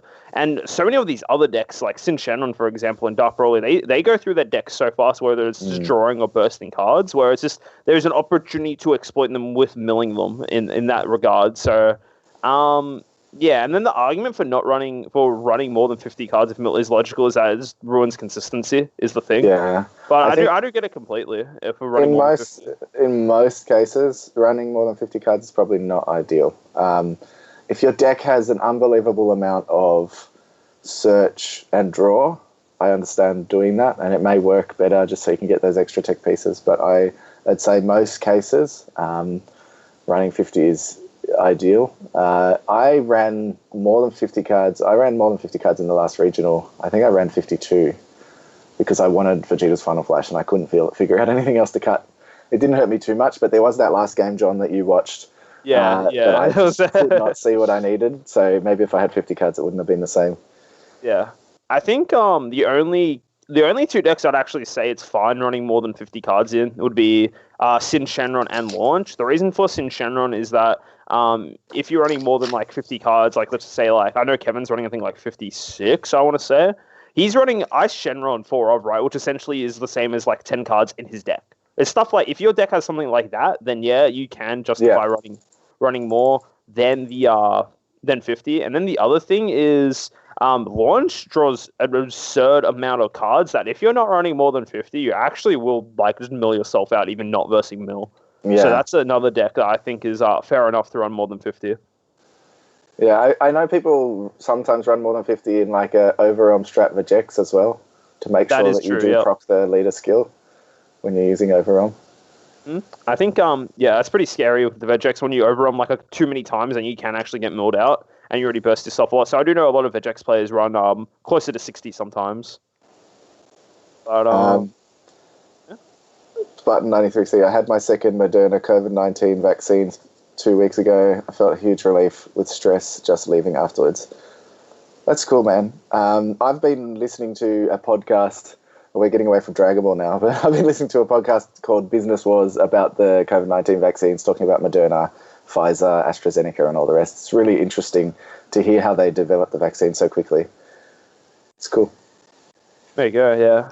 That's interesting. It's good just to see that, like, the world's kind of like going back to normal-ish, I guess, being able to like do things that we considered the norm back in the day, or like a couple of years, like 2 years ago, I guess, and slowly things are going back to that state where we actually are able to go interact with people and without like being worried about anything, as well as like all these big events starting to come back up. So I think that is really cool, and I'm very happy for that, because it kind of sucks, being stuck at your home, or like just forced to like miss out on so much of the things you'd consider like just normal things, like locals. We get to do locals again. I think we're lucky in Australia as well. For people, international viewers, we haven't had COVID much at all in all of Australia in the last few months. We've kind of gone back to normal, just being cautious as you would. But I know some places it's not like that. India, for example, is completely in lockdown, and they've got heaps of people dying. But even America, now that everybody's starting to get vaccinated, is starting to open up again, which is really good. Yeah, exactly like that. Yeah, it's cool. It's good to see. 100%. Someone, Dasnier said, set 2 Zamasu 60 cards is like 2 extra life. Yep, that is true. Actually, that's true. Yeah, that deck, look, I get that angle, but that deck is pretty inconsistent. So I feel like you don't want to be running 60 anyway, even though you can get 2 extra life. Yeah, that's true. I like it's very inconsistent. I prefer Vegex without Overwhelm, so I never go through that issue. Testing against Meki Overwhelm will really stop you from having the Sparking 20. That's true. Meki does change a lot of that. It'll be interesting to see Vegex against Meki, depending on how much they can actually warp your drop. It could be strange. They could start mill you out. The warp, we get them no 20 cards and drop. It is what it is, Just happens. Happens. I don't know how much time we've got left in the round. Should be only like a couple more minutes now, I'd hope. I feel like we've still got 7 minutes. Not too bad. 7 minutes. That's all right. Not the end of the world. The pairings. I think we should only have like 6 undefeated players left, I believe. I think, because I think there was 11 last round, or am I just crazy? I will have a look. So undefeated, there were 17. Oh, really? Yeah. There you go. Oh, no. Am I wrong? Sorry. End of round 2. Yeah, it looks like heaps. Fair enough. Well, I guess we've got to see what is in store for us. I guess that means we've got like 2 to 3 rounds left. Minimum of 2 rounds for sure. But yeah, I feel like it'll be probably 6 rounds is my guess. It's usually 6 rounds. How many people in this event? That's a great question. I actually don't know. There were, at the start of the event, or at least in round 1, I believe there were about 100 or 100, just over that. There are a lot of people, which is good. It's always good to see a lot of people playing. So there are about 110 at the start, but people have already dropped. Yeah, I get it from the player's perspective, like not really much to play for if you lose a round, but yeah. There you go. My Bay Gengar is correcting us, 25 undefeated, 101 in event. There you go. I trust you. I'm not a maths dude. Wait, really? 25 undefeated? That's crazy. That's a lot of players still undefeated. But that would be at the end of round 2, I believe, because we still haven't got the round 3 results. Mm-hmm. That is true. That is very true. So you were saying you're going to run Android 16. Anything else you want to run coming into the next set? I think I do want to build Meki Kabura as well, because I do think that will be like the deck at the start to play. Android 16 I'm looking forward to. I want to play Bardock. I don't think Bardock's going to be very good, but it will be very fun. It's a style of gameplay I do enjoy playing, so it'll be good to see how that goes. Other than that, nothing off the top of my head. I guess waiting to see if King Vegeta is actually like worth hunting the promos for. That's one big thing too. See if that does well. I might start trying to grab those promos. But other than that, I guess not much. I really hope someone figures out how to make the yellow androids good, because I think that will be fun, but they just don't seem very good right now. They don't, yeah. So I guess right now, Meki Kabura and Bardock are the 2 decks I would play. It would be King Cold as well. I was so hyped for that deck until Roshi got banned, and it's like it is. I feel like we're also going to see a lot of the Gohans, just because of the characters. I feel like Gohan and Super Saiyan 2 Gohan. Look, I'm gonna hot spoiler for you guys. That deck is not good. I'm just letting everyone know now in advance. It is not very good. It's a fun deck for sure, but you're not gonna be doing very well with that deck if you decide to play it at a competitive level. It's not. You're better off playing Mecha or Sin or something like that, man. It's like, yeah, it's not worth it. But I do think the character is pretty cool. It's just unfortunately the deck is not very good. Man, that's how I feel. Like, my favorite characters, or at least my favorite villains, Raditz, right? And, the Raditz deck was just absolute trash. And then Nappa, which is okay, but it's still not, like, competitive. I just give me a leader that is good with a character that I like, please. Yeah. I want to see some cool, like, alternate leaders, like Nail, maybe, from Frieza Saga and things like that. That'd be cool to see. That would be pretty cool. It's true, actually. He hasn't gotten a leader. He hasn't really gotten that much support, actually, so... We need a Namekian leader that says if you all Piccolo and Nail cards have no specified cost. Sure, that'd be pretty cool. I think there's a few yellow. There's blue, red, green, and yellow Piccolo cards for sure, and there's yellow Nail cards. Oh yeah, true. Yeah, from Clash of Fates. Yeah, that's right. Yeah, yellow. What about yellow green successor Piccolo? That'd be interesting. Man. That would be pretty funny. But yeah, Piccolo's in every color, so that's because he's a main character, though, so that's why he's in every color. And surprisingly, he's had, like, no leaders for him, actually, considering it is Piccolo. I think he's got... Yeah, he's got 3 leaders, I think. He's got the Surge leader, which is unplayable right now. Surge, he's got the green one.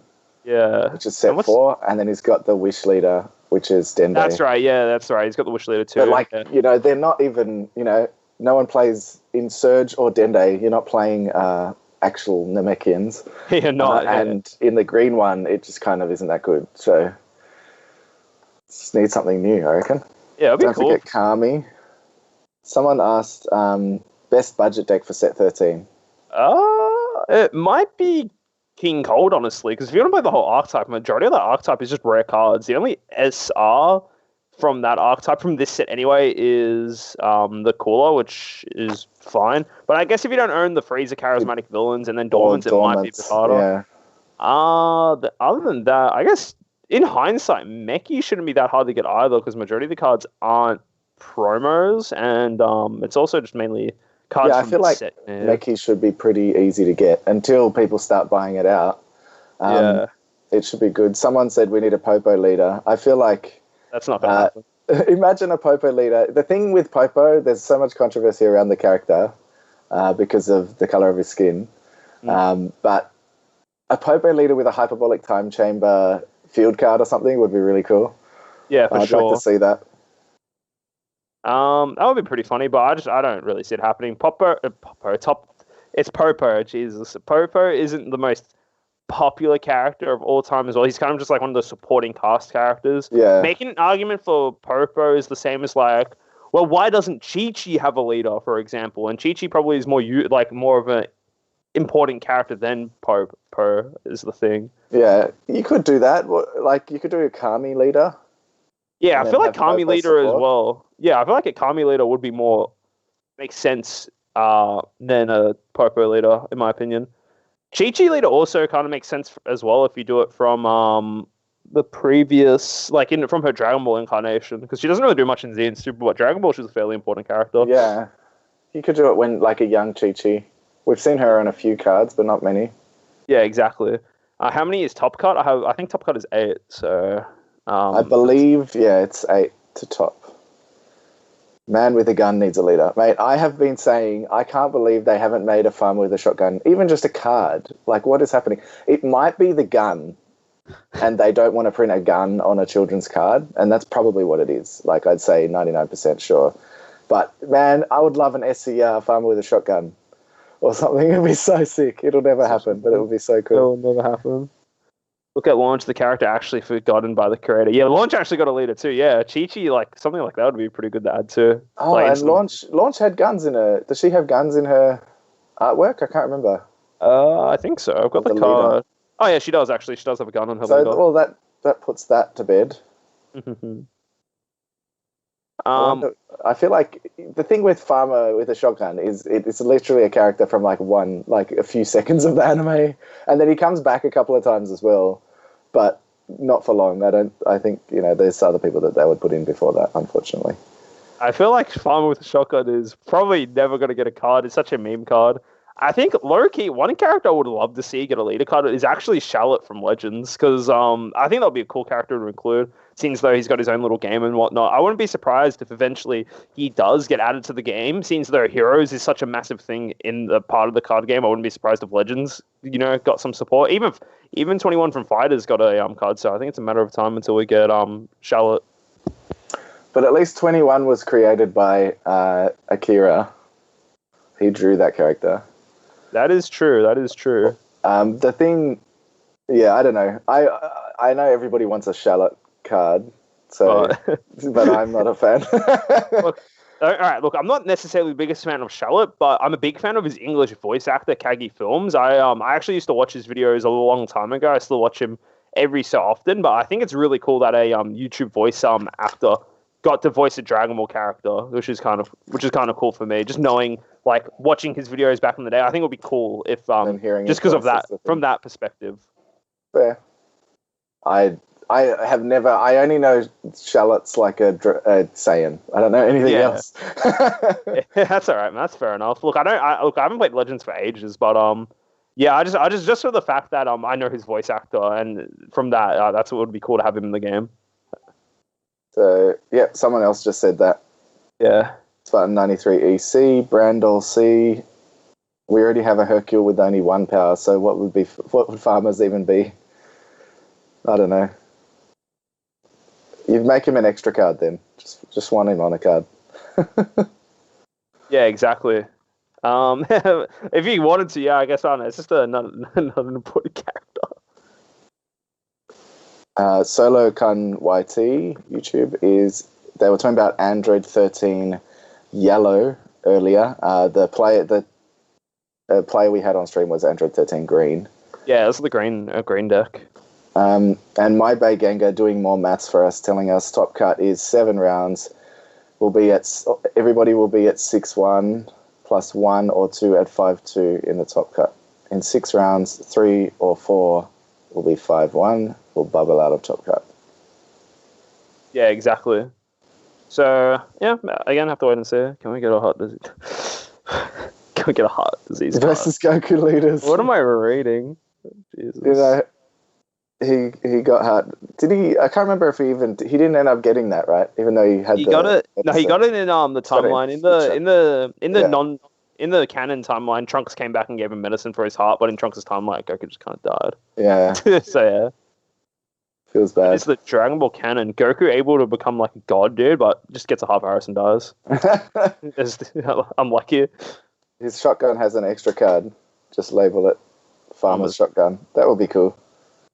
See, Loki, I'm surprised. On that note, Dashner, I'm surprised there is any equip cards in this game, right? You can equip Saint Armor, and it's your card gains barrier, or your card gains X thing, or if your card would be KO'd by a opponent's skill or battle, discard this card instead. I'm surprised we don't have equip cards, but very curious to see how Bandai will implement it. There'll be probably be extra cards with the same thing as the keyword field, but instead keyword equipment instead. Very surprised that we don't have them in the game already, considering 13 sets. But I can see the weaknesses behind those cards as well. They will be very clunky and they only do niche things.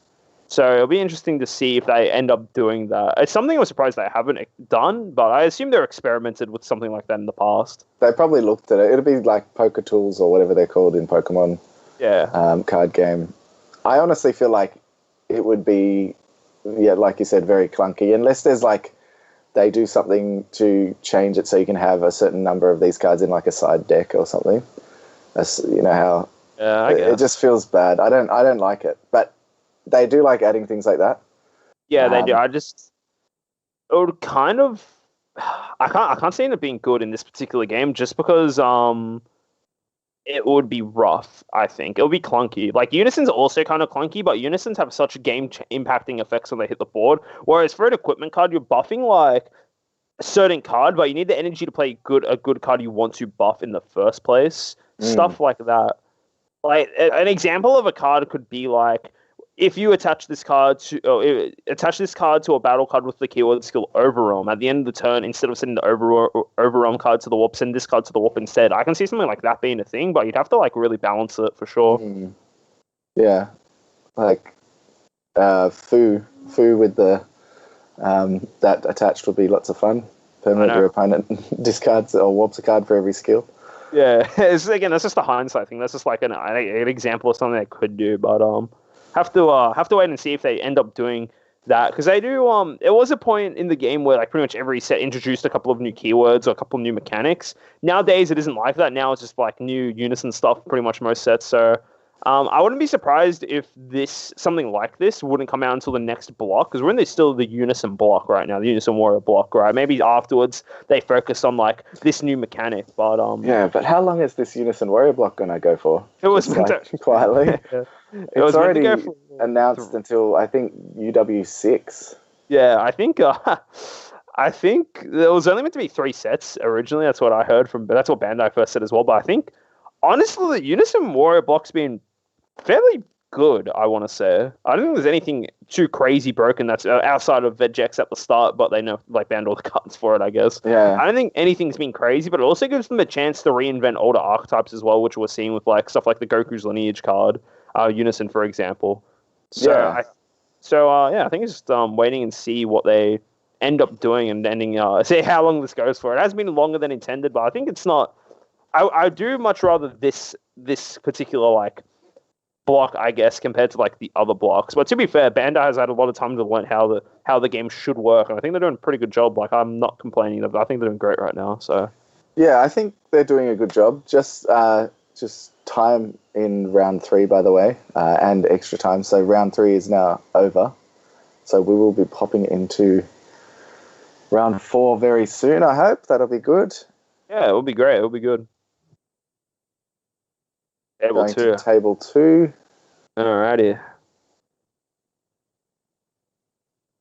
Let's see what spicy decks we'll be watching. Just getting it up now. And I might try and do different formats in the future, one of which could be a Unison Warrior format. Yeah, I agree. Yeah, for sure. Alrighty. I'm just going to mute myself and let the players know they're on stream, so I'll be back in a second. I will successfully mute myself this time. Hey, how you going, Let's just go back to the GOAT format. Come on, guys. Am I right? Pretty good. Just a heads up, you will be on... free sell? How crap would sell be now? Imagine tapping 3 for a battle card that doesn't have barrier or deflect. It would just die. They could definitely limit it, I think, and it wouldn't. I mean, unlimit it, and it wouldn't be a problem. So Dark Broly is one of the decks playing that we're watching. We were bound to see one of them. Sadly, it's happening now. I find Dark Broly extremely boring to watch, but let's hope we got something else coming up. It is a really strong deck, of course, so can't knock it. Dies instantly to Green Mirror, yeah. I mean, imagine, like, tap 3, God Sealing Technique against blue. Okay, your card doesn't do anything. Pass turn. Wouldn't be surprised if they brought, like, a remake of the Cell Leader out. That would be pretty cool. Because I actually really like that leader's skills. Pilaf table 1, is he? I can't see.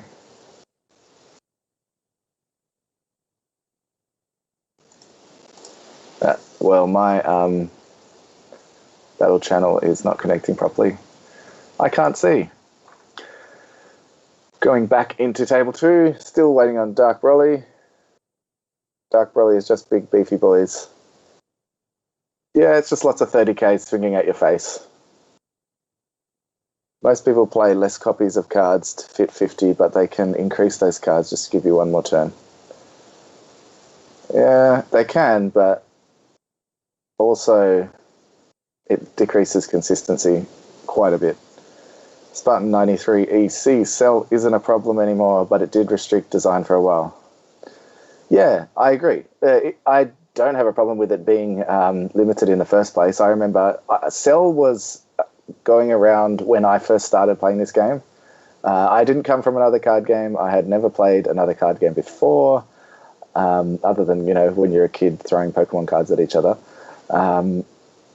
And I played against Cell at my first locals, and I was like, wow, maybe I don't want to play this card game. Because obviously, as a more seasoned player, you understand how it works and how to kind of try and combat that. But at the time, as a new player, I really hated it, and I understand why they limited it. But now, I don't think there's an issue with taking it out, bringing it back.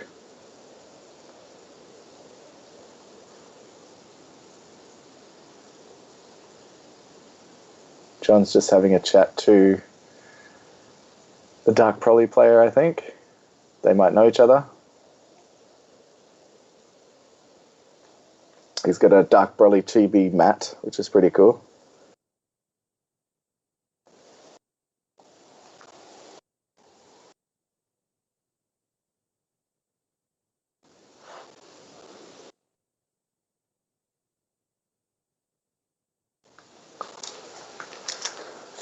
I think they're just waiting for the other player to come in here.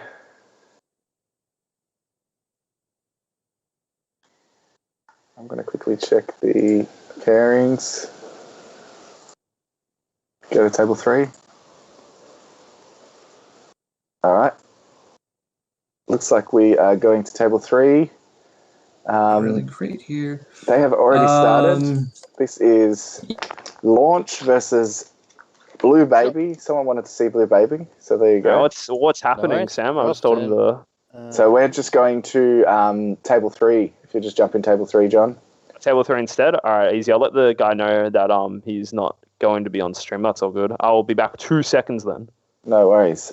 So Baby has gone second here. Intersecting Fates to look at the top 2, add a card to hand. He just did 1, and then untap a card at the end of your turn. Passing. Launch, playing the 1-drop promo. So that one lets you neg an opponent's battle card by 5k when you combo with the when you flip a card in energy over in life over, I believe. But, all right, I didn't realize we were already in this game already. Yeah, I don't know what happened with table 2. I think they were just waiting for somebody or something, so it took too long.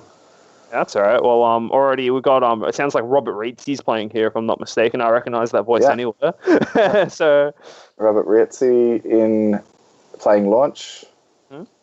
He went first. Arriving a Boo here. Is it being played on stream yet, this game, or because I was just looking at us? Oh crap.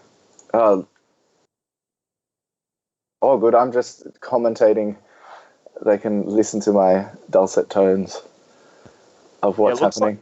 Looks like Robert Reitzy is playing his tricolor launch deck he played a long time ago, back in the American. It's on quite some time ago. It looks like it's got some upgrades. He's running a new Goku card, the one that's like combo attack. We're looking at us, or we're just trying to get that fixed up real quick, so bear with us for a moment. Funny, I actually played Robert in round 1 of the last regionals, the last Oceania regionals. I think he Flight of the Grand Eagled me when I victory striked him, but I still That's got very it. funny. Luckily. That's very funny. Yeah. And I know you guys can't see it. I don't know if you want me to keep telling you what's happening. Just gotta wait a sec. You're right. Robert's past turn to Baby, who's now on turn 3, charged an energy.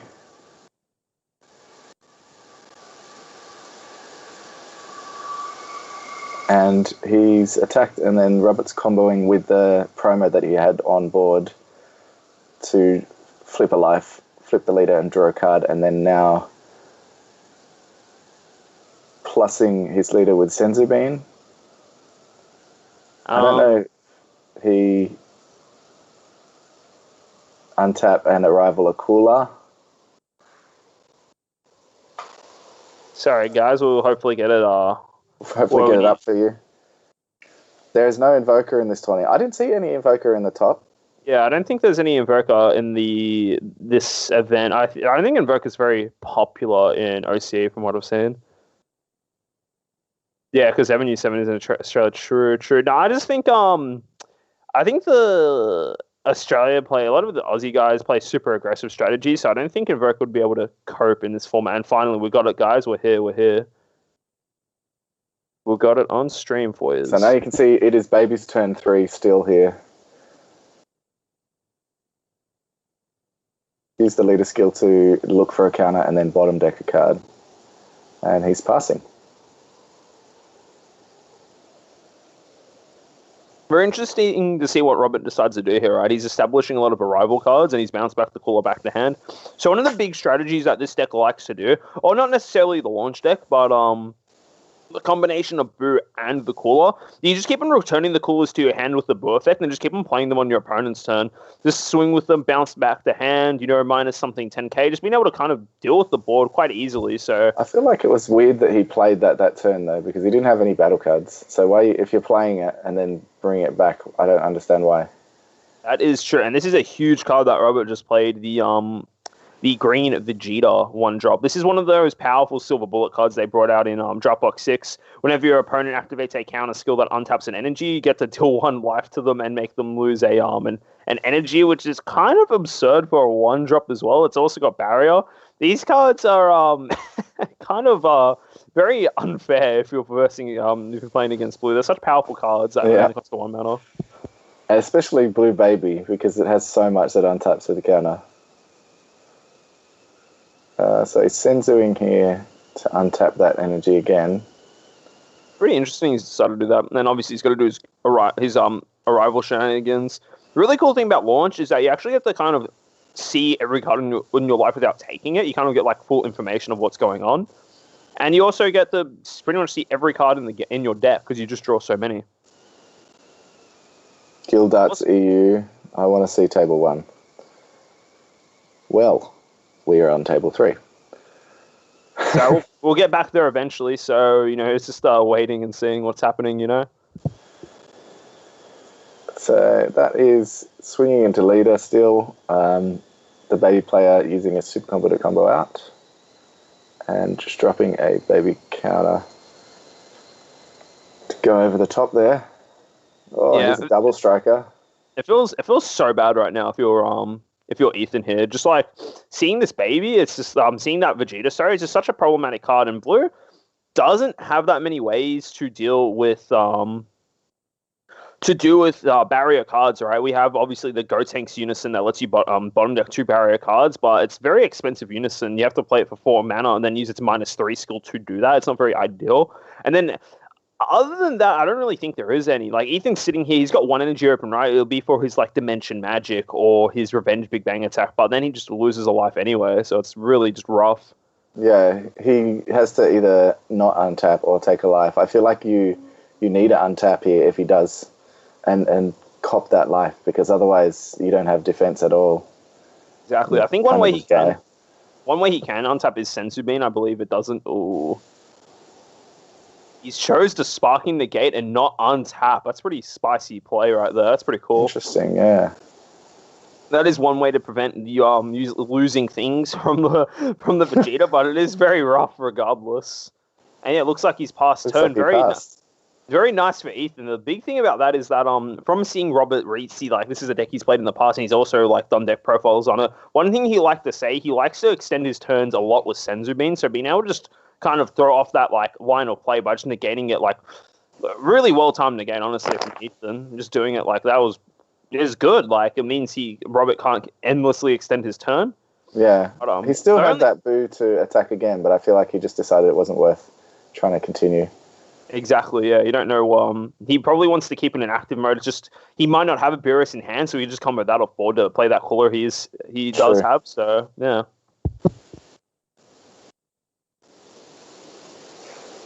Baby doing baby things, searching for exactly. counters. Mm-hmm. Wouldn't be surprised if we see Ethan swing with Oh, maybe not even swing at all, because if you go to the combo step, you kind of just give Launch a chance to do what she wants to do. So it might just end up overlording the baby to draw a card. No, he's going for a swing. Yeah, he's going to swing. And at this point, like, he's probably just trying to clear board. Exactly. Oh, he actually went for a swing. He actually went for leader. Yeah, for another swing again. I would try to clear board, honestly. I feel like clearing board's the correct thing to do. But I guess if you want to push for game, hopefully Ethan here does have Hatchiak in hand. Hatchiak, a pretty good card, you know, lets you end your opponent's turn, so you don't even need to worry about the Vegeta. So maybe he's got that. Hopefully he's seen that. Because sitting on 3 life is kind of super scary. And this is exactly what I said before. He kept that boy on board, the Boo Hercule, just so he can combo it from hand draw. Good call. And then here's a cooler. Oh, another one, actually. He can also do a cooler as well with that other energy if he feels like he needs to. He can. I don't think he will. If he does, it seems kind of weird to do. You're just more or less milling one card and you're returning it to hand, I guess. So I don't think it's the greatest of plays to do here. Yeah, it was just weird he did that turn 1.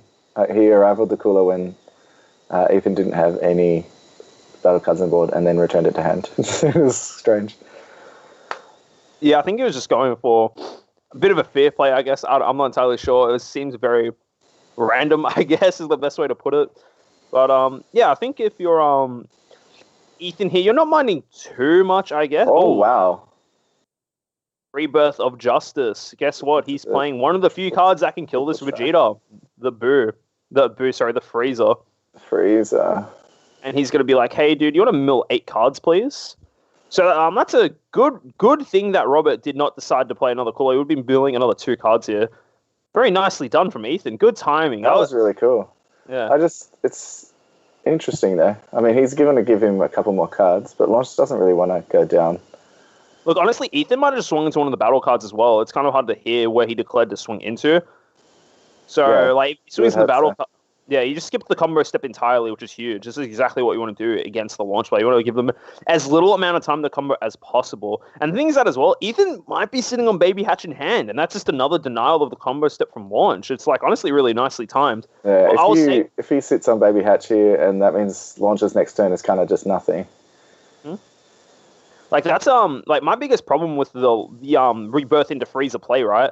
The one thing I don't like about it is that the Freezer is very, like, easily removed and, like, just easily taken care of, right? It doesn't have barrier, it doesn't have deflect. But in the decks where you can play it off and do what you need to do with it, aka red or black, guarantee, like, you get to resolve the full effect. It's fantastic.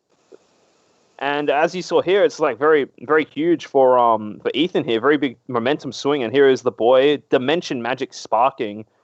This is quite nice here. And normally this is like, oh, it's whatever, you know, go down to 2 life, but you denied again. Launch doesn't get the combo here. Launch doesn't get the draw carbs. It's just fantastic.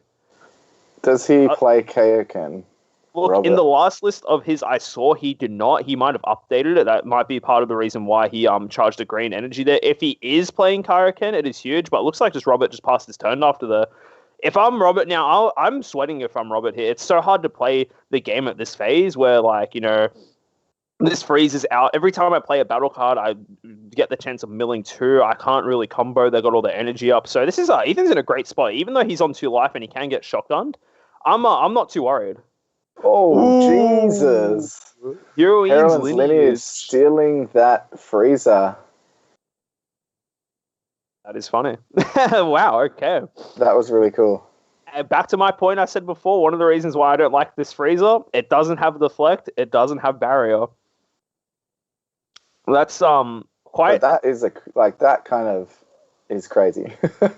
If he doesn't have hatch, he can really do some damage next turn. The thing that's kind of cool about this now, for example, so we saw Rebirth of Justice, right? Rebirth of Justice has an effect where you can actually choose one of your opponent's battle cards and return it to the owner's hand. So you can actually choose the freezer on your opponent's side of the board, and because it is Ethan's freezer, it will go back to hand. I'm pretty sure you can't choose to then play that freezer. I believe you have to play a card before. You have to play the card first, yeah. Just imagine if you could, I'll return this to my hand, then I'll play it back. That would be awesome. Pretty funny. That'd be pretty funny, but I don't think there's the option to do that, which that'll be funny if you could. But I think that's his best way of removing it. It's kind of like it was my +1, but that was a really nice play from Robert for sure. Yeah, you can see Ethan's kind of thinking, what do I do here? Passing turn. I mean, he would have a bunch of negates, so it's okay. Yeah, for sure. Like, a bunch of negates here is great. Like, yeah, he's going to do that now. Just draw a card straight away. And again, just as long as he keeps on denying the combo step, he's not too fast. And yeah, it's just so funny that he stole this freezer as win condition. Yeah, it's crazy. He's like, which negate do I use? Yeah, pretty much, yeah. The problem is that if he plays a battle card negate, he will be forced to mill 2 cards because all the counter will go off. Yeah, okay. Just use another Revenge Big Bang. Big Bang.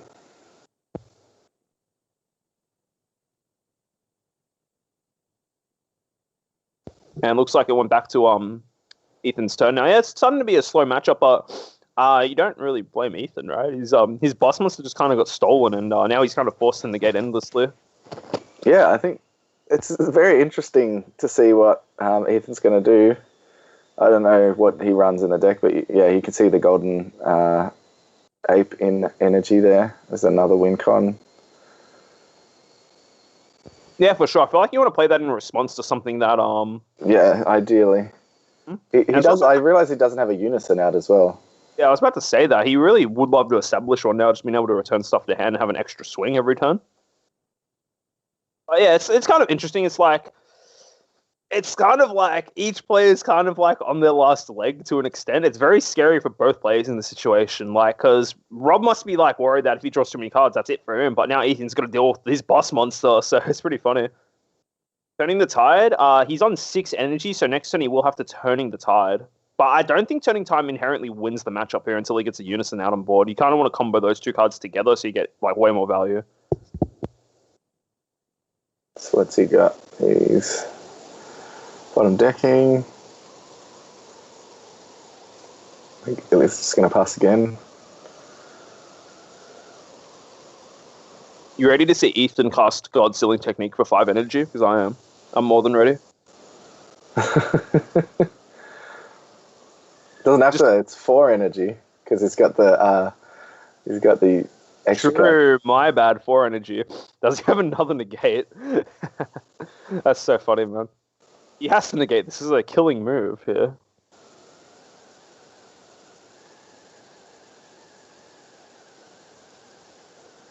He's thinking about it. I feel like that deck should have a lot of negates. Yeah, his whole hand should be negate.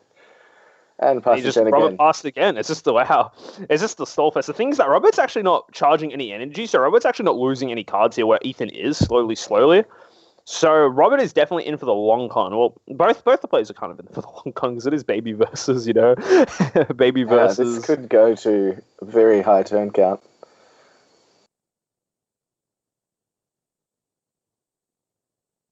I feel like I'm surprised he doesn't have his unison out yet. The baby leader, it's hard to search because he searches for cards with counter.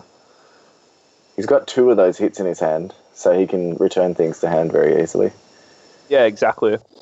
I feel like that Ethan just really needs to have a way to deal with this freezer, right? Like the Hero's Lineage stealing it was huge.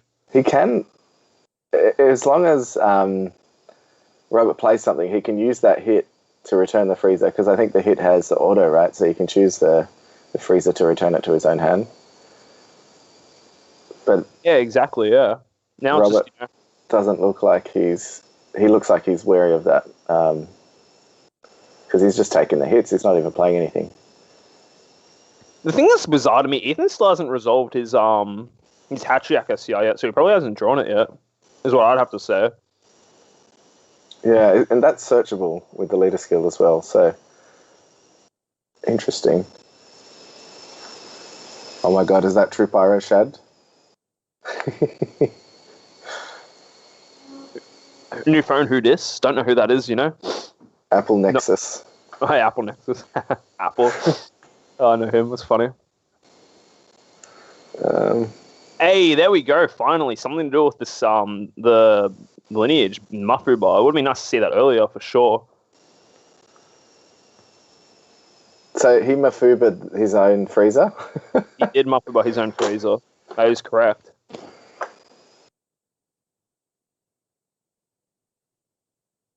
And this game's crazy, dude. This game has gone on for so long.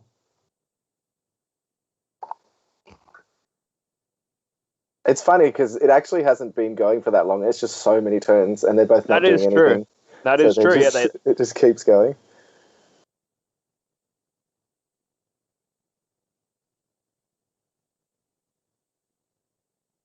So he can arrival now. He can because I mean he can still get hit by hit, but Frieza can't be hit by hit anymore. That is correct. So that's where that comes in. The thing is that if he bounces it back to hand, he's got another energy to like return it anyway, so it's not even that big of a deal. Yeah. So Robert forgot to flip a life off with the launch, so I guess he just wants to be on this side of the leader because it is 10k on this side. Yeah, he probably decided not to. Also, and he probably doesn't want to draw too many as well. 2 seconds, Sam, sorry. You're right. I'd say he's wary of drawing because he didn't have that many cards in his deck.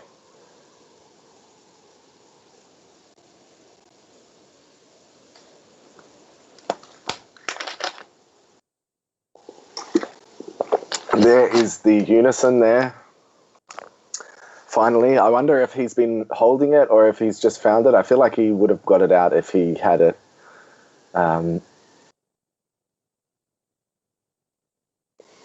I wonder if Robert plays another Vegeta. I feel like he probably only plays one. I know he likes to play a couple of one-offs, spicy one-offs. Sorry, but I have to get the door real quickly. You're right, man. But yeah. Got a unison out finally. Finally. So, as funny as this is, it's like, because this game is going so long, both players are running out of cards in their decks, and there it is. There is the hatch, finally, after how many turns I'm not seeing it hit the board.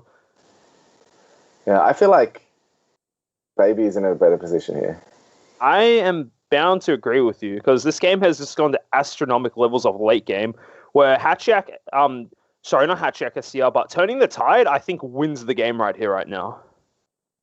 Because what you can do, you can Turning the Tide, and then what you can do is use the Baby -5 skill, and then give your leader double strike, which is quite nice. Yeah, Turning the Tide, or even Fu Shrouded.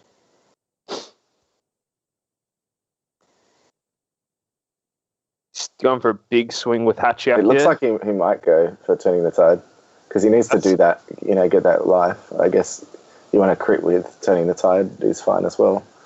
Mm-hmm. I'm just amazed at how late this game has truly gone. It's gone on for so many turns of just charging and passing in this particular matchup, right? I don't know what Robbie's doing, but he's intimidating. He just rolled 3 1s. The intimidation or factor, 3 6s, or whatever that was. Shrouded. That's another answer for sure here. Yeah. And he's given his leader double strike, so there you go. And he just scoops like that. He just scooped. There we go. Ethan playing for the infinite late game. There we go. And he had 3 super combos in hand as well. What a drawn out game. That game was pretty interesting to watch. Imagine tapping Fu Shrouded and still having energy. Yeah, it's like that. That was a very, very long game. I think it got to the point where Robbie couldn't do much. Turning the Tide was one way to answer. Fu Shrouded as well. Because the thing is that, like, the thing with the game going longer and longer, like, Launch likes to do things with minimal energy, whereas Ethan needs energy to do his big plays, right? So even though they're sitting on the same energy and same cards in hand, the cards that Ethan are playing are just better. That's all it is. It's just and it really does counter Launch being able to stop all the combo phases. Exactly. Like, Launch's biggest asset of her is that she's the best leader in the game during the combo step. You get to draw so many cards and do so many things. And, it was just unfortunate that, like, Ethan was able to just buy infinite turns, more or less, right? Like, stalled the clock for as long as he needed to. Game went longer and longer. And, yeah, like, what's Robbie meant to do? If he wants to play his cards in that situation, he has to start hard casting them, which I think is what he had to do. But then he's playing with less energy, and that could be problematic if, Ethan decides to do something like that much earlier in the game. But, it just got to the point where Ethan just... He was able to cycle better cards. He got, his Unison, he SCR, his Fu Shrouded. It was good. I think Ethan played that quite well. And it's, nice agreed. Nice to see that, it was a long game. It was a very... Look, it was a long game, but we still have 25 minutes of the round left. Yeah. it was a long game in terms of like how late into the game it went with energy wise. Like a lot of it was just charging and passing, honestly. But yeah, sometimes it's how games work out, and it's like one of those cards like Through Shrouded. You're saying you're not a big fan of Fu, but like in a game like that, these are the reasons why you do run Through Shrouded and Mystery, so you can close out these longer games. That's why it is one of the best game enders in In this, I feel like if you get to that far into the game, it's okay to be able to play a card that wins. Just on another subject, table 1, we got a red Pilaf undefeated, which is pretty fucking, excuse my language, sorry, pretty cool. Interesting. That surprises me so much. And he's playing against the Android 13. Like, imagine top table after 3 rounds being Pilaf and Android 13 green. It's crazy. That is interesting. I did not realize Pilaf was on table 1. That's funny. Yeah, no, time travel table 1 has not finished yet. It's only turn 3. How is that possible? Unless he's not charging. It's possible the Pilaf player hasn't been charging because he doesn't have any cards in hand. Just the Damnation. I was sad when he took Freezer. Oh yeah, like I'm guessing that's you, Ethan. Yeah, like when we saw him take the Freezer, in just seeing that power play alone, it's like, damn, it's in Robert's favor. But in hindsight, it's like it actually didn't really make too much of a difference because you don't have to play battle cards. You don't need to fall for that strategy, right? Whereas he needs to play things and he needs to be able to combo, and you just completely deny him of that. So yeah, it was a good game to watch for sure. I'm quite happy with It was a good game to watch. I loved how many it was charge and pass. Yeah, in a row. Cool. It's like when Ethan's sitting there like as the B player, opponent's like, yeah, I'll charge and pass, dude. I swing, negate, your turn, dude. Ethan's like, okay, another energy. I pass back to you, you know. Rather get hit with Tide because if you survive, you can play on your own turn. I feel like if you're getting hit with Tide, you probably can't survive anyway. Yeah, I feel like in other situations, if Tide... Alright, let's just say now instead of him playing through Shrouded, he played Turning the Tide. He wins anyway because then both players have no cards in hand, and then he just uses the Unison to give, his leader double strike. You swing once the Tide, it's a critical swing. Then you swing with the leader, that draws you a card, so you have more value, and then you're just like, yeah, dude, good game. At least with Fu, you can potentially out-combo it. It's not easy. You can't use your super combo draw and things, but there is the option of out-comboing it. Whereas with Tide, you just kind of don't have anything. And no, people aren't playing Tide unless they know they can win. Pro tip, just win. I agree. That's my favorite tip. Just win the game. But, yeah. I think... Yeah, look, Ethan, for that game, like, the two colors that have no answer, like, no matter what card they put in for the Freezer combo is black and red. They don't have cards that answer that particular that combo. There's nothing in the game that says that they have a counterplay to answer that. So you're fine. You're fine no matter what there. Yeah, I think we all could see you were waiting to use hit to send Freezer back to your hand, but it just Rob knew that as well, obviously. So he wasn't arrivaling on purpose. Oh, no, he couldn't arrival. Just every attack got negated, so... Oh, but, Ethan was attacking with leader, and he wasn't even arrivaling then. Yeah, that is true too. So, yeah. So we still have a good amount of time left. Really good stuff, honestly. There's been some... honestly, the games we've had on stream, so we've got to see such a variety of decks, so it's quite nice. Instead of, like... The previous event was just everyone just playing Dark Broly. That was a traumatic experience for my well-being. I saw that too much. Yeah, you had to see it all day. One round. All right, seen one yet. I know. I'm so happy. Oh, look, we would have had one this round, but unfortunately, one of the guys. Unfortunately, one of the guys took too long. But yeah. But instead, we get to see variety of decks. That's a nice trophy you have there, Johnny boy. Oh, thanks, man. It's just chilling, collecting dust, I don't even know how it ended up there. Just magically rocked up on my desk, Definitely not having it in the background to flex, I promise. Oh, man. I'm going to check in on that Cooler match. Mm-hmm. Oh, it looks like the game's over. Can't believe that Cooler is on table 1. I mean, not Cooler, sorry. Pilaf and Android 13 are on table 1. That's crazy. Pretty crazy. The Cooler game's over. I'm not sure who won. So. have to wait and see. But yeah, we shouldn't have. I don't think there's too many rounds left. There is still a fair few games going on, just because there's like, most of them haven't finished yet. So yeah, have to see. So yeah, end of that we had 13 undefeated. So yeah, end of the last round. 2 undefeated. 12 undefeated, you said, or 13? 13 we had undefeated. Robert Rietzi was the last one undefeated. So we'll probably have around 6 or so. So we still have a couple of rounds to go.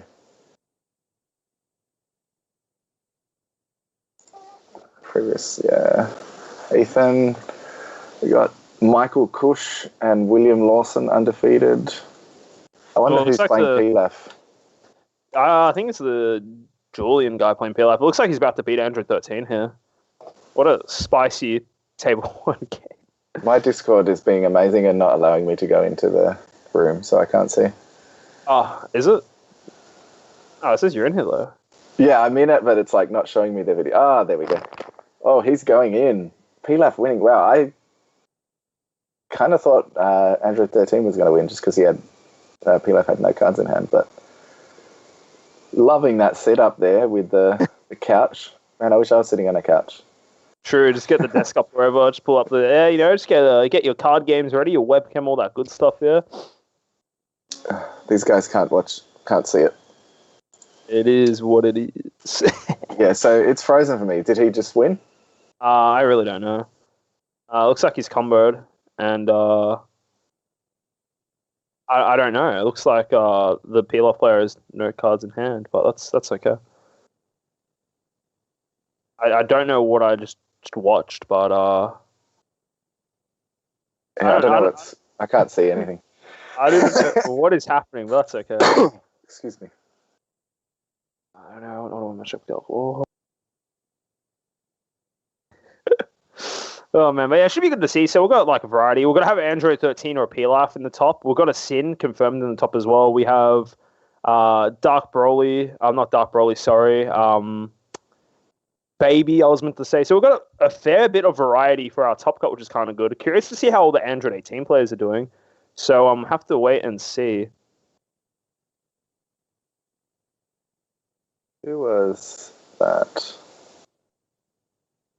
But now at the end of the day, we're just trying to kill some time before the next round starts. So if you guys got any questions for either me or Sam, or just things you just want to ask about the Dragon Ball card game, questions. Yeah, send us some questions our way. We'll answer them, no matter what. Kevin will win. I have a good feeling. Yeah, Kevin was the guy who was playing Sin against Peter last round. He's one of the Cardtastic boys. How many Cooler lost, by the way, just so you know. How many undefeated? Too many. There's too many undefeated. I don't know. After this round, I don't know how many are going to be left, so I'll have to wait and see. I think there's 2 more rounds after this, if I'm not mistaken, because there was 13 in this round, so next round there should be 7 or 6, and then depending on how it... Oh, there's probably 3 more rounds then. Yeah, I think there's 6 undefeated. Android 13 player, it was They're still playing right now. They're still playing right now. So he's against Pilaf on top table. That's right, you heard it here first. That is Pilaf on table 1. On table 1.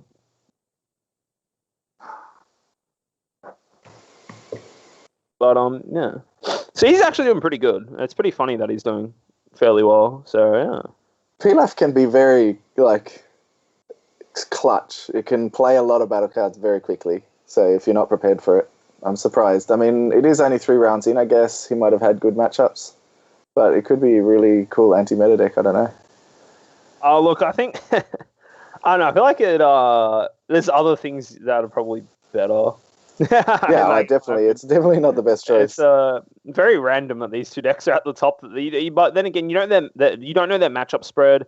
You don't know like what's happening and whatnot, like in their rounds and that. You don't know like the full details, I guess. So it's kind of hard to say how they did up until this point. So it's just cool to see, just random things just popping up here and there. So he's... I don't know what's happening in that game. I'll stop watching. I'm just... Pilaf versus Android 13. Who would have guessed? Yeah, it's crazy, man. Like, hopefully we can maybe get that Pilaf player on if he wins. That would be cool. Android 13, either or would be pretty cool to see. We did see Android 13, but you're in the bathroom. Oh. Well, my bad. But we didn't get to see the whole game, so yeah, it would be cool. That's what I want to see the game from start to finish. That'll be good to see. Be very good to see. I'm getting hungry. It's getting pretty late in the day. It's already 4:30. It's already 4:30. It's been a fairly long day. It's all right. I think we started with you. The day goes quickly. Same to you, Sam. It's always good to chat about Dragon Ball. So yeah, it's always good to just have a good chat and whatnot. So yeah. So we got. I've heard that some whispers that there might be some in-person tournaments coming up, bigger ones. Yes, that's what I heard as well. I think it's going to be like after June, July, though. I think that's what I've heard in OC anyway. But yeah, I have to wait and see. I don't know how they're going to do it. I don't know exactly what's going to happen with it. I haven't really heard that much, other than they're probably going to happen, is what I've heard. So I'm pretty keen for that. Finally get to start playing again. Well, that's the plan anyway. But yeah, again, time will tell. We just have to wait and see. I'm keen to see. It's nearly 1:30 a.m. for me, so I should sleep for call tomorrow. American time, you know. Thanks for watching, Spartan, mate. You've been a very good contributor to the chat. Yeah, thanks for coming along. Thanks for coming along. It's always good fun seeing a lot of people in the chat. It's always nice. Nice to have a chat with all the players, so it's good. That is good. And there we go. Yeah. Really pretty cool that a lot of events happen on the weekends, yeah. I think there's still an undefeated King Piccolo. That sounds about right. King Piccolo is a super strong deck. So it makes sense. Murphys, yeah, man. What do you reckon? I might order Uber Eats. Uber Eats Dan Murphys. Uber Eats Dan Murphys. I'm down if you're down, Sam. I'll order some too. For anybody who's doesn't know what Dan Murphys is, if you're not in Australia, that's like a big liquor store that we have here. Just like one of those warehouse type ones. That is correct. Dan Murphys is pretty good though. They usually give good deals in that. So I can't complain. Yeah, feel free to order yourself some food, Sam. You know, you've earned it. It's been a pretty long day, so yeah. So I'm sad. I have no undefeated players anymore. Cooler was my last. Oh, was he? I still have Kevin on Shenron. He's carrying the hopes of my local game store, so hopefully he does. Hopefully he clutches it. He's actually won one other online event. Like he commented before on his Majin Buu playmat. He actually won it from winning an online tournament. So. Oh, that's cool. Oh yeah, I remember that one. I'm sad that we didn't get that, you know, because that was going to be our entry mat for Brisbane that we were about to do. Yeah, exactly. Because I don't have that one. That like the one from Adelaide was different. Yeah. I take it or leave it. I don't really like it that much. It's just Goku and Vegeta. But the Buu that's right. It's that one. Yeah. I think that's the one that's like the Strength of Legends one, right? Yeah, exactly. Yeah. Elep Gang 42. Where is round 4? Round 4 is just finished for us, or it's still going, but the game we were watching is done. Yep, that's right. We had. I actually have a mental blank. Who do we just have on stream? We had. I actually can't remember. We had Baby and Launch. Baby and Launch. Yeah. Marker mate, rocking my Cyberman champ, Matt. I love that, Matt. That's a one of. I've made that for. We had a series of online events for COVID when it first started. I think before anybody was doing online events. And I made a mat that was like Cyberman holding a Dettol, which is hand sanitizer for anybody who knows, and it was wearing a mask as well. That's funny. So that was cool. That's very funny.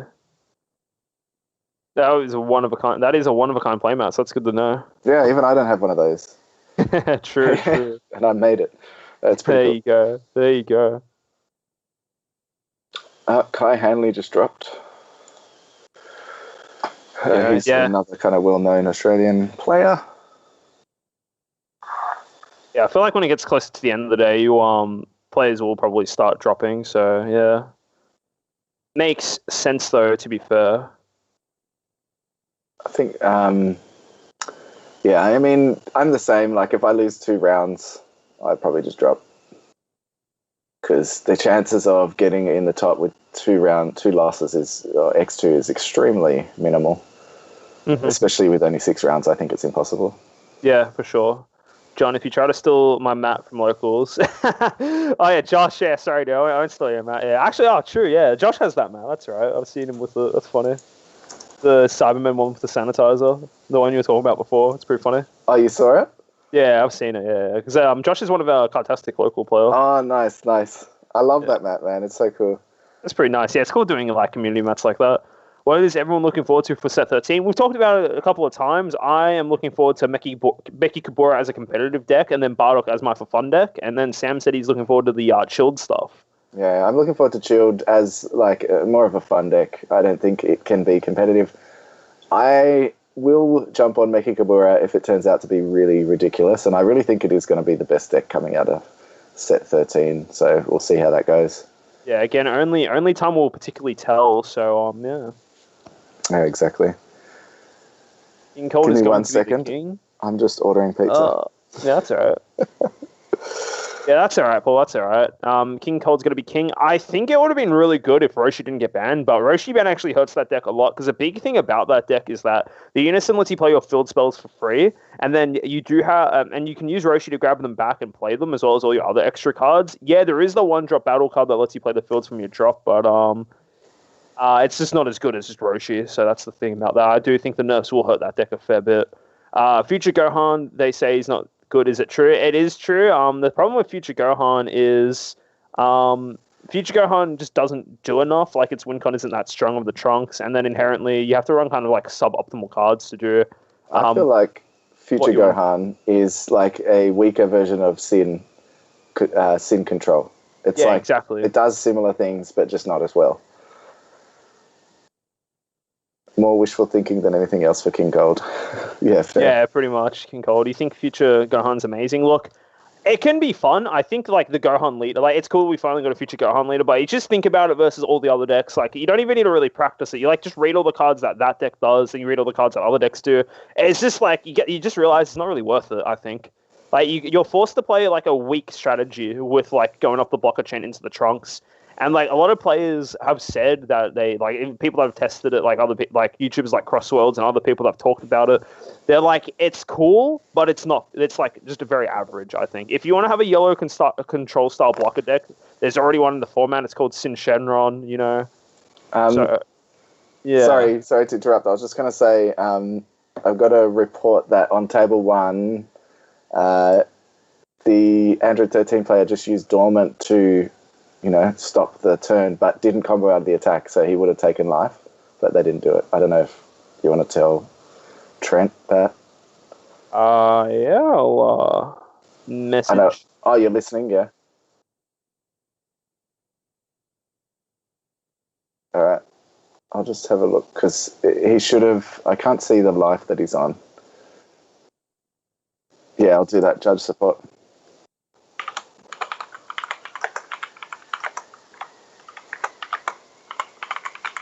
I lost my train of thought. Do you think any of the new decks will change anything? I don't think any of the new decks look strong as that. I think Meki Kabura is the only deck for me that it's like, all right, this is going to make waves in the format, right? Just the ability to steal your opponent's battle cards is actually like the strongest removal in the game, and it essentially gives you a free body of whatever you steal, right? Like probably just a 20k beta that you gain for free.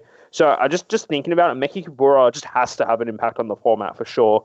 As far as other decks is concerned, I think the only other deck that maybe, in my opinion, might have an impact on the meta is King Vegeta, but that's after it gets the promos. Because I've heard a lot of talks that say, oh, King Vegeta's super good. You do so much of this stuff that's really strong and whatnot, right? But now it's just a matter of seeing those cards in action. Like, I briefly tested the King Vegeta when all the promos got revealed, and it felt okay, is the thing. But I don't think it's as good as current strategies, in my opinion. And I feel like it happens a lot with when new cards come out. You see them and you think, in theory, they look good, but you do have to see them against the meta. You have to see how they play. A lot of the times people are like, this deck's amazing, and then no one plays it. Yeah, exactly. It's just because you need to actually see how it interacts with all the different decks. It only gets 4 or less in a round barrier. That still hits a lot of cards, right? That still hits a lot of things. And on top of that as well, it is a wish leader. You got to keep in mind, every time he attacks, it is a +2. Like, just no matter from. It might be from life, it might be from deck. It is a straight +2. And the Dragon Ball cards have a lot of powerful effects, right? Like, just the entirety of the deck of Mechikabura is really good. That has its own version of Toppo. It has a very easy way to activate Rejuvenate skills with the Unison. Just like, you look at all the pieces around Mechikabura, just outside of the leader, you look at everything in general, right? And just the whole entire deck looks so strong. It has a free Senzu Bean. It has just so much stuff going for it. And it has a lot of, like, the fact that it's black, it means it can run all the good black support cards, like Koitsukai, for example. It can run just all these really just good generic cards, yeah? And just as a whole, it looks objectively like the best deck. Whereas I really think so too. Yeah. Then let's go back over to the example saying why Yellow Gohan isn't good. You look at that deck in whole, right? The leader is pretty solid. Like, don't get me wrong. You have the ability to draw a card, and if one of your blocker cards gets KO'd, you get to awaken from, like, max life, which is, like, really good, right? And then you look at the backside, and it's like, well, you're locked to playing Trunks cards automatically. All right, what are the Trunks cards? They're not very good, okay? Okay, let's have a look at the other cards for it. Oh, these cards are still just all weak. It's just like, it's kind of like that. It really does seem lackluster. But Limelight, I do love your enthusiasm. Top of the meta, baby. Future Gohan players, love it. Yeah, for sure. I appreciate people that play decks even if they're not good. Optimal. They're not good. It's good. But and sometimes, if you do tune a deck really well, then you can do well with it. Exactly. And you can, like, open people's eyes. So you can open our eyes to why it's good. I'll give you a perfect example. King Piccolo, right? Everyone at the start said King Piccolo was going to be bad because it starts on 6 life. Turns out it was the best deck in the format. It's just like that. Sometimes you have to see. But another one was Toa. That was much more brief in its time at the top, but that first Toa leader, everyone was like, it doesn't draw. It's terrible. And it did really well. Now it obviously no one plays it, but it did at the time top some tournaments. It's just, you really have to see the decks in action. Yeah, exactly. You have to see it first, then you get to believe it, I guess. So that is the main thing there. Another thing I was going to say as well is that like the Toa leader, for example, right? That was the very first leader I think that didn't draw on its backside, and now it's more common. Like, nowadays there are actually a lot more leaders that do not draw on the backside, and it's still like fantastic. So it's cool to see the evolution of the game. Whereas, like, there's a lot more cards that enable draw power, right? So yeah. Yeah, exactly. Limelight, I'll see it on the 29th, Sam. All right. I look forward to it. Maybe I'll play Nappa. Play Nappa, yeah. If you build a deck around the meta, then a fun deck comes in tournaments and we get slapped XD. That's entirely true. That's entirely true for sure. One thing that's unique to the Dragon Ball card game, I feel like, is that a lot more people do just end up playing decks that they deem as, like, really fun or enjoyable or whatnot. So that's one cool thing, I guess. But I just think, like, just looking objectively, right? Let's just say now you just want to play a deck that has generically good matchups, not into just the meta, but majority of the thing. Like, majority of decks, right? Like, you need to be able to like, A, adapt to what you're versing, and B, just, like, be good against the things you know you'll be versing. You have to do, like, a bit of both. So, like, because at the end of the day, there's a reason why these other decks aren't as popular in the meta, right? Because they're not as good. And yes, they can beat certain decks, for sure, 100%. Any deck can beat any deck depending on, like, how the game plays out, right? It's just like you get more opportunities to win if you're playing a better deck, and that's why they're, like, deemed meta. It's true. If you hone a better deck, you have a better chance of winning, even against something that you don't necessarily know about. But in my opinion, half of winning in this game is card knowledge and knowing what everything does. Before I go into a tournament, if I haven't already, I tend to go and read every new card that has come out, memorize things so I know what's happening. You don't want to be that guy who's there like, what does that card do? What does that card do? Because it breaks your rhythm, and it also gives your opponent that confidence that they are doing something that you don't know what's happening, and it helps them. It does. Confidence is a big thing in this game too. Yes, and for sure. I feel like definitely knowing what cards do is very important. I'm trying to figure out if I want to sell a green package. Do you guys think green has a place in the future meta? It does and it doesn't. Again, the problem with green is that there's no really, like, insanely good, like, green strategy right now is the problem. But I think that green cards are always playable. Like, you can't just say, like, Dormant, like, Frieza's the best counterplay, like, the second best Unison counterplay, second only to Trunks, yeah? Dormant is the best for a Unison counter-attack, and then Demiga is arguably the best Unison in the game, or is by far the best of one-class Unison, so green has a lot going for it. It's just that the problem with green is that it struggles to really close out the games. You have to use, like, black cards, for example, like Dark Banisher Fu, or, what do you want to call it? Or like Fu, Dark Banisher, stuff like that to close out the games. Green just doesn't have a great game ender right now. And there's no archetype that enables you to close it out, is the thing. That's the problem with green. Would I sell it, your green stuff, if you don't actively play green? Sure, why not? Tien is slept on. I agree. Tien is a little bit slept on, for sure. I think it's really strong. But again, cool. Yeah, but again, back to my point before, it's like, well, why is it slept on? It's because it's like not as good as the other decks.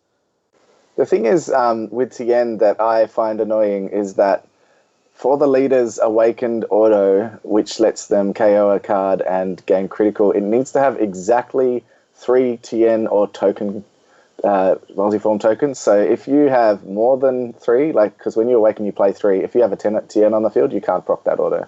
That's pretty funny. I didn't know that. That's funny. Which is pretty annoying, and I feel like that was dumb of them. The Card Game Master says Paikuhan is fun. It is fun. I played Pycon when it first came out. I still got the deck made here, as you can see. But it was just terrible. So I stopped playing it. It's funny. We were talking about it earlier. There's that new card coming out, support for it, but I still don't think it's good enough. Yeah, it's pretty...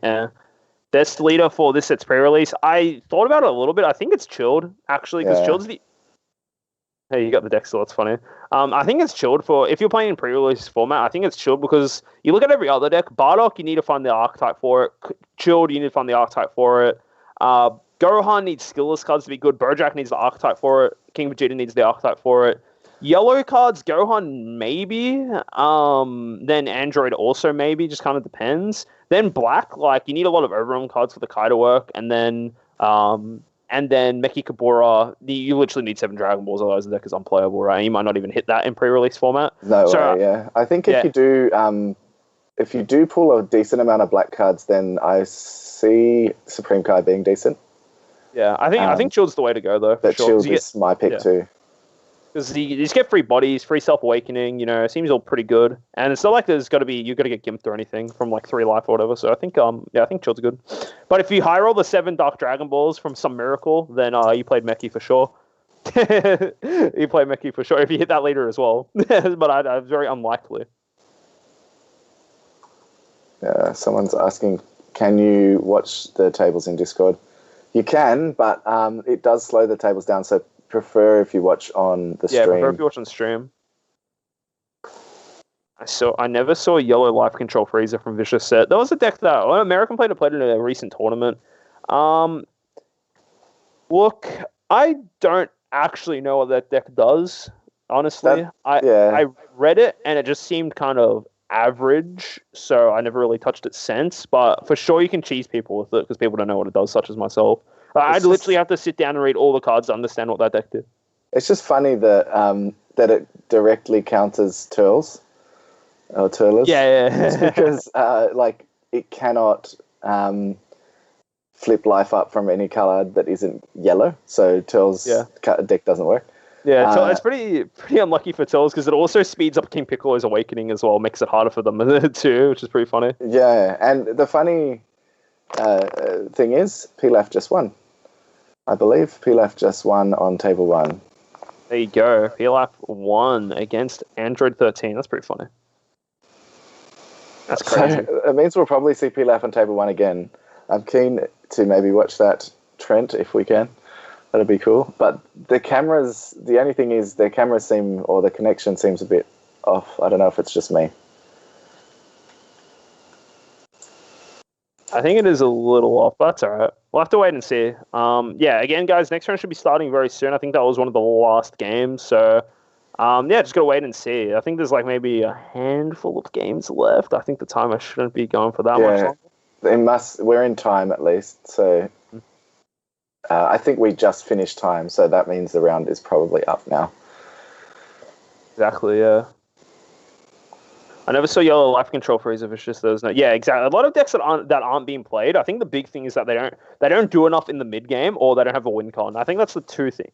Like basically, how you build your Dragon Ball deck. There's like 3 particular routes you go down for. You focus on like your early game of the deck, see if you can win as soon as possible, which is like stuff like Majin, Vegeta, stuff like that. The second thing is like obviously mid range and like kind of stuff you want to control the mid game and slowly build up into your win cons late game. And then you play the ultimate control decks where you just give up like your early game and mid game and just hope you can survive until you just play cards that auto win the game. Those are like the 3 general categories of decks I would like say in the Dragon Ball card games. And if you're missing like a win con, doesn't matter what the card is. Like even like for example, a big win con for let's just say Majin Vegeta, right, is like I don't know, what's a good card for example? Just seeing like your 1-cost Babidi, right? That's your win con to start your like whole engine going, right? In the Zeno chain. If you miss like if you don't see a win con or don't have something as simple as that, then it's just harder for the deck to be good.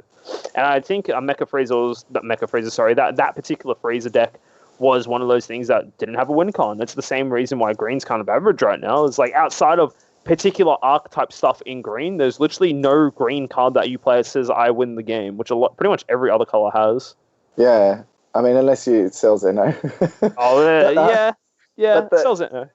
Just back to the pre-release, I wonder if someone was just Dylan was just saying you can probably bring the balls to pre-release for Meki. I wonder if you can, because when there was pre-release sealed for sets that had wish leaders, you were allowed to bring balls with you because the wish leaders are just useless without it. I wonder. That's interesting. I haven't looked at that. For you might be able to, but does anyone actually? Oh, I guess you can use your Zeno Dark Dragon Ball, like the colored ones, I guess. But I think the leader needs black ones. I'm pretty sure. The black with those ones, like the ones used for the Broly and whatnot. Oh, you mean like they have to be a black extra card? Yeah, I'm pretty sure. Oh, then it is what it is.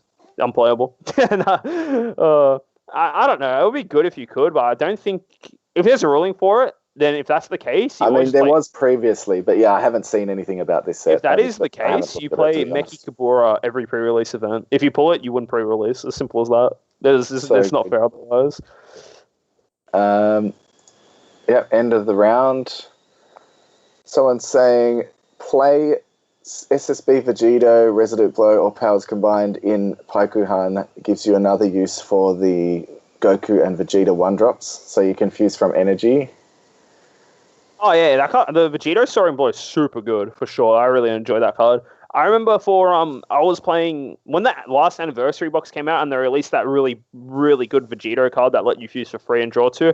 I was playing that as well. I was like doing my hardest to try and win games turn like 1. Or not turn 1, sorry, turn 2. Like I literally fuse from my energy and have 0 cards in hand. It's like, it's time. That was such a cool card. I really played this card with Union Fusion, draw an extra card or something like that. Yeah, draw 2 cards. Union Potara, it was great. The multicolor Vegeta leader is my favorite leader of all time in this game, and I really wanted to get rebooted, but I think it'll be fairly strong if it got rebooted. The amount of like new Goku and Vegeta cards there are, but I just want that deck to come back. It's so much fun. At least I want a new red Vegeta leader, so there's something else I can experiment with.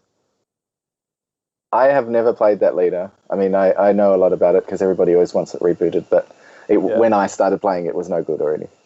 Yeah, exactly. Yeah, like the only time people thought it was actually good was at the start of set 2, where it's like you just used I don't know if you know the card Evil Wizard Babidi. It's like when you hit 6 energy, you can play it. If you have 6 energy, you play it, and then you get to look at the top 7 cards from your deck and play 2 battle cards with 2 red battle cards. The cool thing about that deck is that because all your Gokus and Vegetas were red battle cards as well, you can play 2 Goku and Vegeta cards of any color off the Babidi, and that's what I used to do.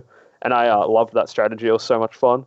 Apparently, someone said, no, it's not, it's any Dark Dragon Balls. I don't know why I thought that they needed to be black. I feel like there was something that... Oh, like, it has to be the Dark Dragon Balls. Like, dark, not like black, but dark. The red balls, I guess they are. Yeah. Yeah, I don't know. I felt like something in that archetype needed black ones, but maybe not. Yeah. I know the new one's pretty cool, like the 1-drop promo. That's free in the deck. And then it's free in the deck. Yeah, it's pretty strong. That is indeed pretty strong. Come on. All right, we should be starting again soon. All right, guys, you know the deal. I go for my quick toilet break. I have a small bladder, apparently, so I'll be back 2 seconds. Thanks, Sam. All right, we got the interim result for you. We've got a King Piccolo. I'm just going off what I think these people are playing. King Piccolo and a Dark Broly as 1 and 2. We have Ethan with his baby as 3rd. Table 1, sweet. We are starting the stream now. I'm sure John will be back in a second.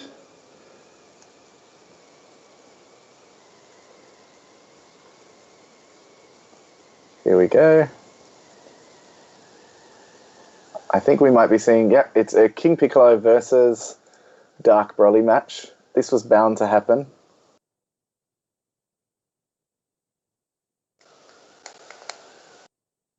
I'm sure you guys, Trent's just setting up the stream. He will be able to see it shortly. I'll let them know that they just have to wait for a sec.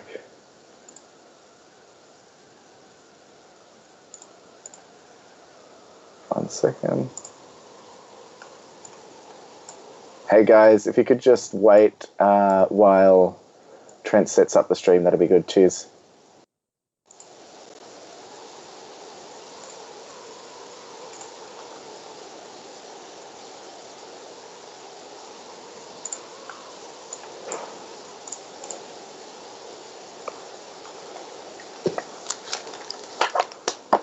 Rip Broly. Yeah, no Pilaf on stream.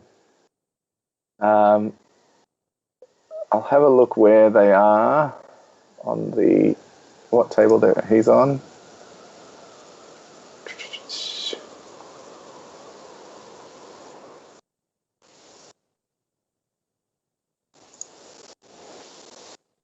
I can see the King Piccolo is better than the other one. It's not amazing though. It's pretty average. Oh no, I'm wrong. It's Shenron versus King Piccolo, not Dark Broly. I just assumed it was Dark Broly. I don't know why I thought that. Sorry. That's more interesting. Apologies, guys.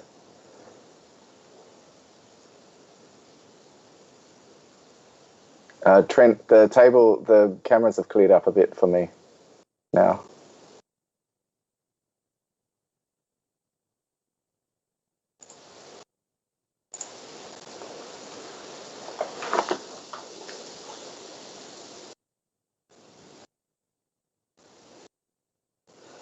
So yeah, I wouldn't mind seeing Shenron win this either. That Paul though, I'm such a spoil sport. I don't like super heavy meta decks. I like to play strange things and off meta things. But obviously, when you're playing in a tournament like this, I'm always going to try and play something really competitive. If I'm ever playing at locals or in smaller tournaments or with mates, I'm always playing something really weird or jank.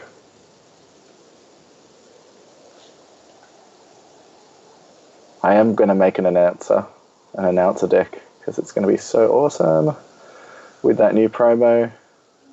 You tap 4 and play like 8 cards from hand or something. Really cool. Play the announcer that lets you play 8 cards. They're just getting set up here. King Piccolo is set up with his 6 life.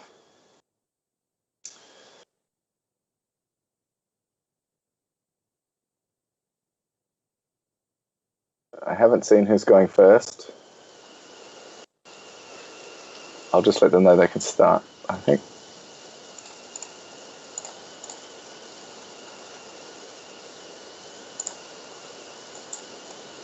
You guys can go ahead now. Good luck.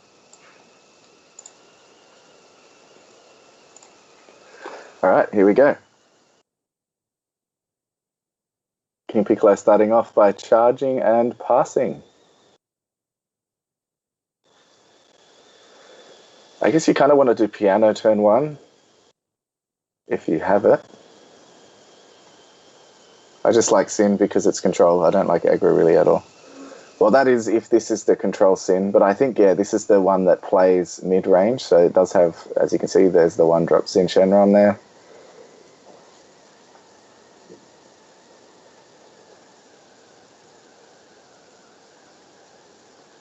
He's got that dual attacker, whatever that Shadow Dragon is that allows you to restand one of your Shadow Dragons on your opponent's turn, which is pretty cool.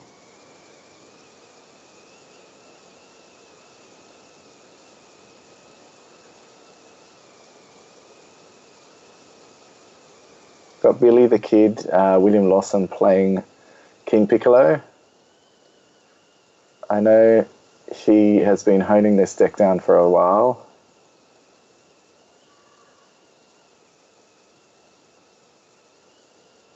Attacking leader.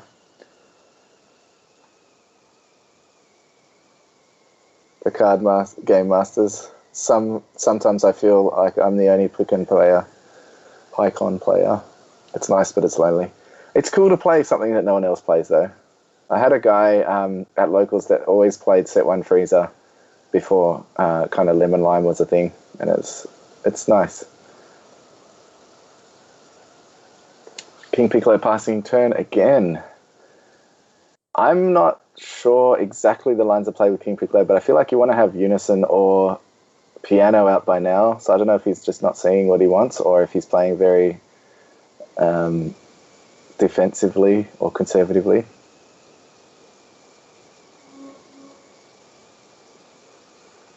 Yeah, I realised we're already in game. That was my bad for taking my sweet time. You're right, man. I'm just chatting about how it looks like the King Piccolo player is really, or Will is really kind of struggling. I don't know if he's just playing really defensively because he thinks he's playing against Aggro Sin, or he hasn't seen anything because he hasn't played a battle card yet. He's already passed his turn 2 with 2 energy up. I feel like you want to have Piano out, or maybe a Unison, but he did leave it there for, what was that? What's that extra card called that lets you combo with? Attack of the Demon Clan. Attack of the Demon Clan, yeah. Lets you add a card from deck to life and then combo with it or something similar. Yeah, I'm just going to say now that this matchup is actually really bad for King Piccolo. The big reason being is that how King Piccolo generally gains advantage is from being able to awaken either on turn 2 or turn 3, depending on if he goes first or second, from attacking and then getting 2 life face up. The thing with Sin Shenron, the optimal play for Sin is to always play the 4-drop Sin and then make it so the leader cannot attack. So it delays you awakening for an entire turn while Sin Shenron just having a great time. You kill the Unison as soon as it hits the board, so you don't have to deal with it. They deny cards, and you just play for the long game for Sin Shenron. When it gets to later phases of the game in this matchup, yes, King Piccolo can Violent Raise constantly over and over again, but it just feels abysmal if you're playing as King Piccolo. You literally just cannot play the game how you normally want to play it. You can't really play at your own pace. You're forced to play at Sin Shenron's pace, which makes it really rough. Agreed. So that he did get Piano out finally, but that the skills are negated, obviously, with the Shenron, the 9-drop, and then he passed turn because he can't attack with leader, like you said. So it really just shuts him down because you need to attack to be able to play cards. You need to attack to awaken. He can't really, start doing anything until he gets that awaken. Exactly. It's just one of the things, once you realize that you can do this as the Sim player, it makes it so rough if you're playing King Piccolo. Just the amount of advantage you get from that just 4-drop in this matchup is just absurd. Even when he awakens on the backside, right, they can't they can't fix their life, right? They just can't do it. It's just they're always locked, and it just feels quite rough. If you have mild experience in this matchup, you just know about it. And it also does kind of seem that that Will hasn't seen the greatest of cards, just because his card in life is the Piccolo 4-drop, which is obviously not one of the Demon Clan cards. Yeah. So, DH Zaibatsu says, morning from the UK. G'day, mate. It must be early there. It must be. This is good afternoon from Australia from us, I guess. So. I know Zaibatsu is, I think, one of the guys from Deck Planet, I believe. That's pretty cool. Or at least a supporter of Deck Planet, which is pretty cool. Welcome to the stream. Welcome, dude. Welcome. So it looks like just William's thinking here. Yeah, Paul says Piano turn 1, Unison turn 2 are mandatory for King Piccolo, and he didn't get either of those, so it's a bit unfortunate for him. Mad jelly of us getting set 13 already. Oh, sorry about that, man. But we can't even use it till the same guys that you use it anyway, in tournament events. But we can use it next week. They have to wait until the end of the month. Yeah, but we don't. What I'm saying is that there's got to be no tournaments we can use. Yeah, you're right. There's no play with the locals, but yeah, it's cool. We get it early for sure. It's very nice. And yep, looks like Kevin's getting ready to go up a second Sin Shenron chain. He doesn't even need to go up the chain this turn. He just waits till the following turn and do it. Oh, it looks like he's going to do it right away. Oh, no, Nova Shenron. Even better. You know how smart I am? I didn't actually order my food. I just put it in my cart and left it there. That's pretty funny. Back to the game. That's pretty funny. Oh, well. Hopefully this speedrun Uber driver, you know? Yeah, that'd be good. Looks like Kevin just used the Nova Shenron to get out an Ice Shenron from his drop. Very good. There's more attacks that turn into King Piccolo player, which is great. Like, literally, Kevin's doing exactly what you want here. He's choosing not to attack, which is fair enough. Keep the 9-drop nice and healthy. But he's in a very great spot. Piccolo will be awakening and starting the game on 4 life, and he's only going to have 2 face-up cards in his life to choose from, one of them being a card he can't even play off the combo step. So if I'm Kevin right now, I'm feeling pretty good. It's like you're in a great spot. You're still sitting on max life, or 7 life. Sorry, my bad. Not quite max, but quite up there. And you know how to beat this deck. You've done it. You've just literally did it with the 9-drop play. You've delayed it for a whole turn. And when King Piccolo swings again and awakens again, Kevin's just got to do the exact same thing because that's how you beat the deck. So good stuff from Kevin so far. He's playing it really well. It's really just really stopping King Piccolo from doing what he wants to do. I'm curious to see if he's going to active battle here now. He doesn't have to. It is a 10k swing.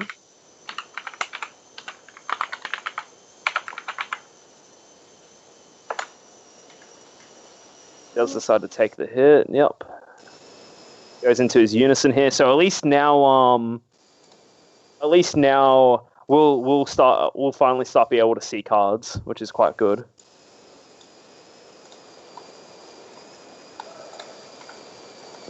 Just gonna see how the Shenron player deals with it now. Yeah. So generally, like the reason why I know a lot about this matchup, this is a matchup we see quite regularly at our locals, and we kind of figured out how Sin Shenron wins it majority of the time, right? From doing exactly what we're saying, right? Yeah, exactly right. He's doing exactly what he needs to do. Yeah, like once you realize that this 4-drop Sin Shenron, like the amount of damage it actually causes the King Piccolo player, it's just like you just want to keep on kind of just slamming those every time they attacks. Yeah, it looks like Batsu, partner and player for the team at Deck Planet. How's everything been in the tourney today? All good? Yeah, we've had some really interesting matches actually. This is the first time we're seeing King Piccolo. We haven't seen Dark Broly, so you can imagine that we've had some nice spicy matchups. Yeah, 100%. And looks like William wants to get rid of this Sin Shenron. He's comboed a lot of cards on his unison swing into the Sin Shenron here, the 9-drop. So I'm curious to see how Kevin reacts to this. It could just be something, let it die, draw 2 cards, like, fair enough. You'll probably go up the chain anyway, so yeah, again, fair enough. But it's still a massive combo. Yeah, because if he does let it die, that drum is coming in as blocker. He's getting all his cards on the field there. To be fair, it would be getting its main effect of negging something 10k anyway, but it's just more of the fact that he loses one of his 9-drops on board. At the end of the day, it's not too big of a deal. If you are playing Sin, you can just, it's fine, just let it move on next turn. It's all good. I can't see what else he comboed with. Is that a symbol behind there? He comboed one of his symbols from life. He comboed a drum using the Demon Clan. And looks like Kevin's actually wants to out-combo this here. He's using a fair few cards here. Interesting. If he does out-combo it, he still will be using less cards than Will had to use. Exactly, for sure. And you obviously know that Will really wants to get rid of it for whatever 100%. His strategy is, so it might be worth preventing. He also restored it with that, with the Shadow Dragon. Yeah. And the thing is that just means Kevin gets the block using a revenge block, which means he's able to clear something off the board as well. There might be a chance that what do you want to call it? There might be a chance that William just passes his turn here. Like the 1-drop ball can't be affected by the skills of the drum, so he's forced to target either the Nova Shenron or Sin, and it just doesn't get rid of either of those. Yeah, I could definitely see him passing here to avoid. To do. He's the 15k like here. Going to swing. So now it's whether or not Kevin just lets whatever card he's targeting die, or he blocks with the Nova. Oh, with the Sin. Sorry, no, he lets. He did let the Nova die. And now it is Kevin's turn. I think the correct play from Kevin here is to swing with his unison first. Just because once he swings with that one energy is 100% of Violent Rays. Not his Unison, sorry, the 9-drop first. So yeah. He's just thinking now. So you were saying that Kevin plays pretty more leaning towards control. He does. He has access to both the engines in his deck because he's running like a half-half split of like the aggro engine and the control engine. But he's always been playing the Shenron deck from when it was a purely control-based strategy to begin with. Excuse me. So yeah, let's see what he decides to do here. He's thinking about Yep, he's doing this. He's got to get a second Shenron guy out, lock the leader once again. So this is why this card's so good in this matchup. You just look over at Piccolo's life, right? So how Piccolo fixes that and gets his the Namekians into his life is by using what do you want to? Oh, that was interesting. I decided to do that. Sorry, how you get the better cards into your life is by attacking with your leader and then changing them. If you can't attack with your leader, you can't fix your life. So you lose the main functionality of the deck. And now Kevin's got 2 Shenrons here, and it's kind of interesting that that William decided to use the Yamcha counterplay here, because now if he does decide to Violent Rays, well, they're under the threshold of the of that card. So yeah, it's interesting. He did attack with leader first. It looks like no Violent Rays. Yeah, not really much of. I understand it completely here. There's no real point going for Violent Rays here if you've already used a Yamcha and both these cards 15k. Yeah, exactly right.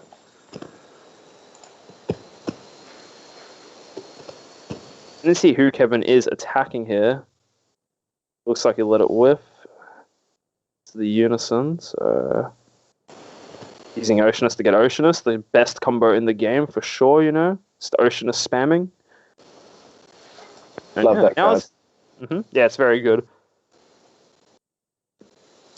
It's so, like, just a free searcher is crazy strong. It is. Oh, Vegeta Unison time. That doesn't really the normal kind of utility of that Vegeta Unison doesn't really affect the deck too much. King Piccolo anyway. I mean, it does affect. I guess you have the what is that card? The 6-drop King Piccolo, and also the Bardock Overarm that it stops. So if you did want to go for game next turn, it's kind of really difficult to do. Yeah, for sure. I agree to that 100%. So using the leader skill. Just to combo out.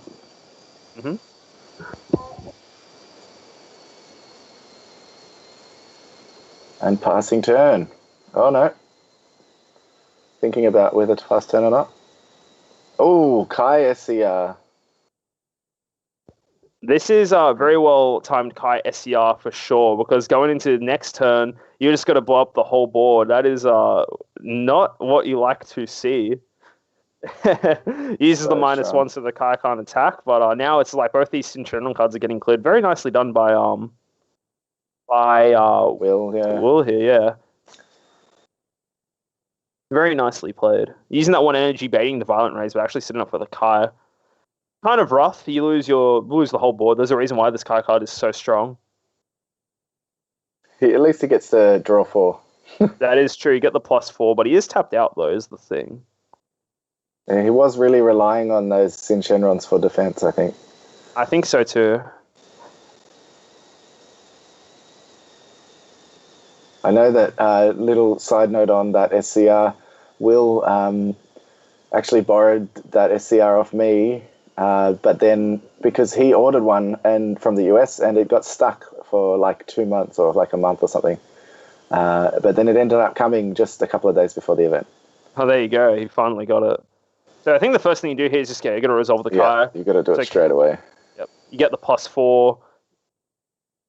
You get to play 2 of the ball, so he can go it up next turn. And then he also loses the Unison as well, which is quite annoying. I think that it's important. Those 9-drops actually go to Warp. And the Unison's gone as well, yeah. I don't think they realised that. Oh, there you go. I think Kai actually sends the Warp, not drop, right? I don't know, because I actually don't own the card. Oh, it looks like he's doing it now, yeah. Yeah. He's getting them now. That's okay. That's all good, at least they know. It does. It is kind of relevant, because Sin uses 100%, yeah, because he can recycle them, yeah, 100%.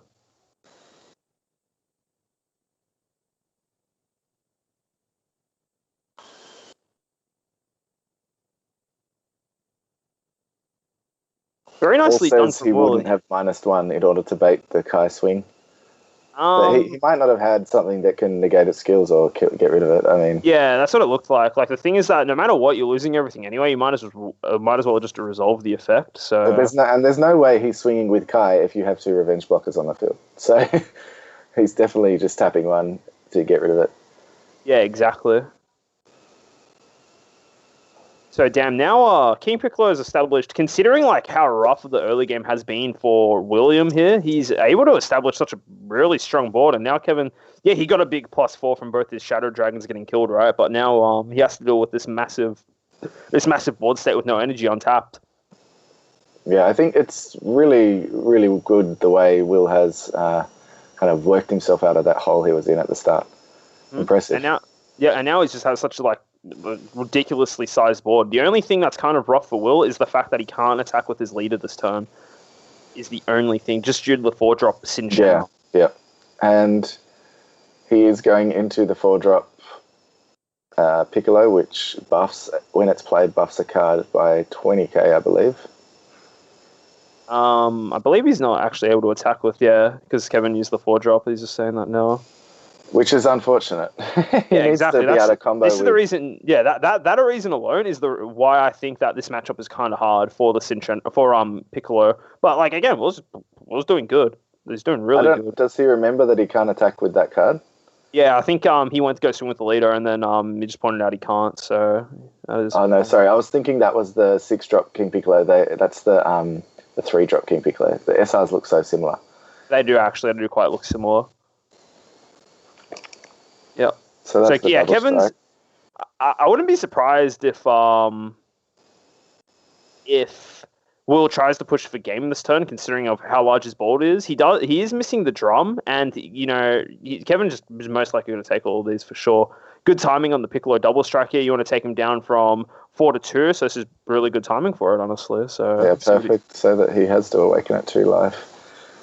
Does he negate this here? Because we do know Kevin is playing the Freezer Clan blocker token negate. He's just thinking about it. That would be probably a good call, taking him down to awakening range as well and giving a blocker. Exactly. I think it's a really good situation here, but it's a matter of fact of whether or not he has it in his hand. That's the big thing, right? Yeah. Like he's got a lot of cards, but that doesn't mean you see the card you need. So. Oh no, he's just comboing out.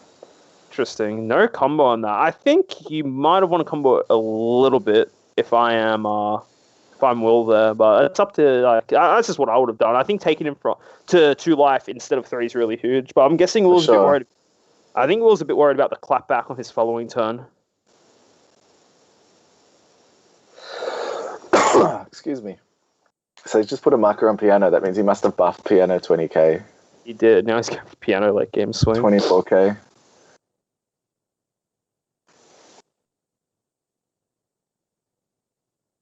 What's he gonna do here? He still has, 3 15k beaters on the field. Yeah. Awakening, Shenron.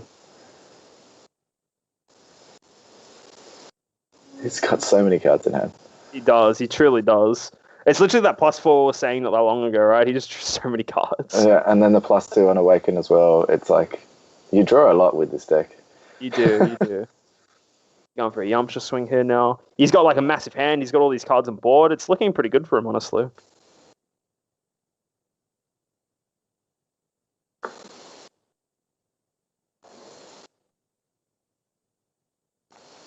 Just waiting now, slow and steady. Seeing if he decides to combo or not. Just a 5k combo. This is kind of nice because that means he's able to use one of the not the rejuvenate skill, sorry, but the effect of the symbols. Just put another card under the unison and draw a card. Yeah. That's why you kind of want to combo the excess cards out of your hand. And I think now, slowly and steadily, this long barrage of attacks is coming to an end. So many swings from all this turn, being able to pressure Kevin, slowly just chipping away at his hand, swing card by card. I really feel like that Vegeta probably does save him this turn, doing that minus on the Vegeta, because he could play over him, he could go into the 6-drop, because you only need 1 energy for that, but he just can't because of the -1 Vegeta. Yeah. And obviously locking down that leader with the 4-drop was good too. Exactly, and it doesn't even look like that he's got a demon or Namekian in his life there. So he can actually both extra cards. They both do look like extra cards. That honestly just means he can't actually even activate the skill of his leader. Yeah. Plussing. Again, yeah. This Vegeta, this Piccolo Unison just has so many markers on it now. It's actually kind of absurd. He'd almost rejuvenate next turn. Yeah, he can definitely, because rejuvenate, you use -2 to gain the rejuvenate skill, then use another -2 to actually. Yeah, to then rejuvenate. So it is pretty full on. 5 energy. 5 energy, 1 away from the 6 threshold, but it doesn't really matter in this point of the game, I don't think. You need to try and find out a way to like bring his board size down, because the thing is that because he's got double symbol and the Piccolo Unison, he just draws so many cards. Oh, this play is really nice from Kevin. He's got to use the ability to tap out William here. This is so nice. This is really huge. Cool. Yeah, that is huge. So now does Kevin run Cell Xeno? Is that his SCR? He does run Cell Xeno. He actually runs my Cell Xeno. He's used it more than I have. This is the play. Holy, this is huge. I wonder if he's going to go into it here. If he can get Nova out and then Cell out and just sweep the game. The only thing is that he does have the that blocker on board. The drum is still there, so you have to yeah, you're right. You have to kind of absorbing Oceanus. So that can rest my... Oh, the blocker's got barrier. So blocker's got barrier, so you're not going to be able to do that. He's got to swing for that right now. Probably get rid of one of the pesky Piccolo 1-drops that he's got there. Yeah.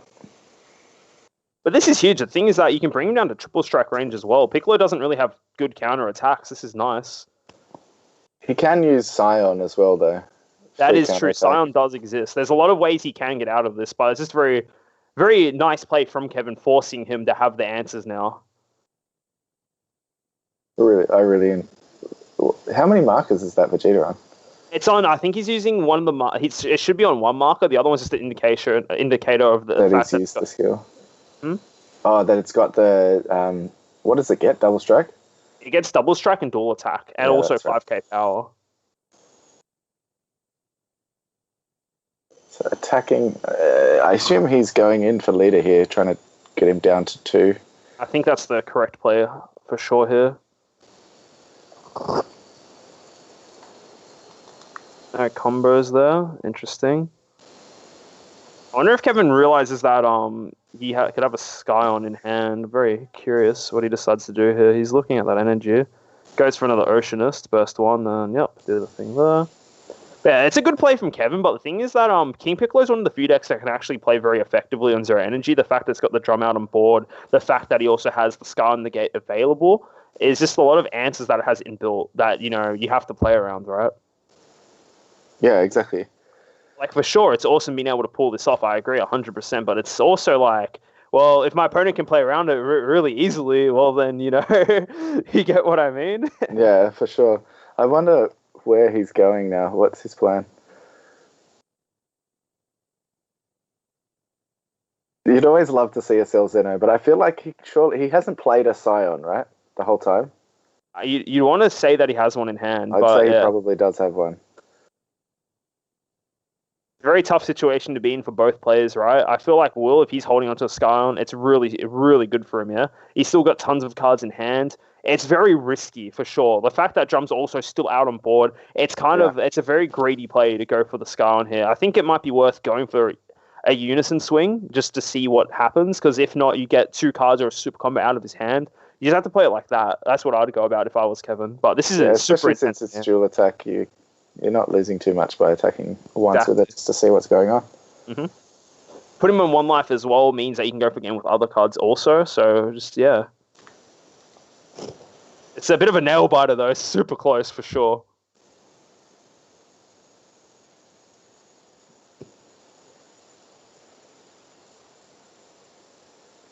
It's not really about like, now it's kind of like not really, because both players have relatively high combo power. It's more of like who has the most negates in this situation. I feel like it's a very good match. I feel like either player can still take it here. I think so too, yeah. It's still Kevin's turn here. He's still thinking about the best way, like his best line of play, but this is really, really intense. I think not having the Shenron out as well, the 9-drop, kind of makes it that the next turn can be very lethal for King Piccolo. He didn't use the -1 on the Vegeta either, so he can attack with whatever. Yeah, I don't on think top of that, he's going to have 6 energy anyway. Yeah, I was going to say, he'd have 6 energy for sure, so I don't think the minus skill matters that much for King Piccolo. It's more, if Kevin does decide to play the triple strikes in Shenron or use his energy to do something else, it means he's not leaving anything up for Nimbus. Yeah. Okay, Ray says, damn, are they playing inside a cave? Yeah, it's both players so dark, isn't it? I think so. It looks like Kev's opted to play a Haze Shenron here. That's telling, because Haze Shenron is a 4-drop, I want to... He just missed. Haze Shenron's a 2-drop. There it is. You can play it from hand, that's fine. Interesting that he chose to do this, though. If he had Wolfang here, it kind of just destroys that. Yeah. But it doesn't look very like it does. Curious as to why this is the line, why this is the choice. Very interesting. Comboing with the ball. I feel like he's going to try and go in with Vegeta, I guess. Very telegraphing that very strongly. Which means, as Will, you'd probably definitely try and out-combo this. Even if he doesn't out-combo this, if he's got Scarlet in hand, he just has the blocker and the negate. Yeah. What is Ethan playing? He's playing Blue Baby, yeah, on the other table. So it's like, this match is super intense here. Like, either players can take this. It just really depends. Like, he crits he swings in here, blocks with Awakening. I think if he goes... Scion, there you go. And Cell Xeno is out of reach as well because he needs another energy for that. I don't think that was the play to play the Nova for sure. And he swings with it again. He just uses Drum to block. Yeah, I would have drummed first. I guess it doesn't matter too much. Really? Yeah, I don't know. I feel like Kevin's kind of out of options here now. I don't think he can do much. He's got one blocker. He's got one blocker. He's got a hand, but he did combo a bunch of cards into that crit swing. He's got a bunch of cards in hand, but it doesn't really matter if you're on 2 life here. The Piccolo there is a double strike. I think William's about to take this with King Piccolo. Yeah, I don't think there's much that Kevin can do. Even if he uses that negate, he gets another blocker, he stops an attack. It's still not enough. I mean, I don't know what Will has in hand, but this deck can play a lot of cards. It can, sure. Excuse me.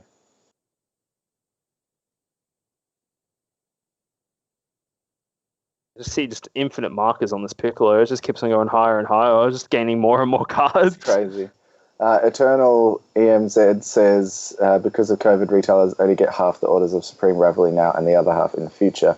Do I know when? I don't know. I have heard from the supplier, like, we only got not even half. We got a quarter of our allocation, and it was lucky that covered most of our pre-orders. But I'm not sure. They haven't told us when we're getting the second shipment. Back to the game here. Another drum coming out from Energy. There's a super combo. I feel like I feel like he's gonna just go for a chomper here and wrap it up because Kevin is on 2 life. That's what it kind of. That's he's still comboing. Yeah, I reckon. If he's still comboing, like, he's going for a champer, and maybe not. Just trying to get him down. He still has a blocker. It just means all of his cards are lethal swings.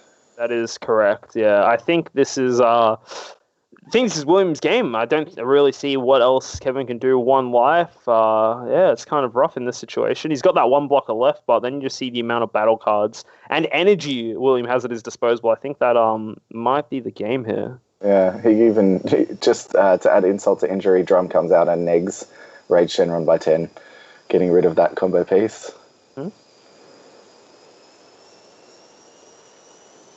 Choosing not to block. I think he knows. I think he knows. If I was Kevin, I feel like I would just scoop now. But I don't know. I don't know what it has in hand. Like, he's got some magic thing that helps us out. Pickle power. Yeah, Piccolo's going hard. He is. He was able to get such a strong board even without getting optimal life. So combat out there. And this card is now a 35k swing. And yeah, that's definitely been blocked. Mm-hmm.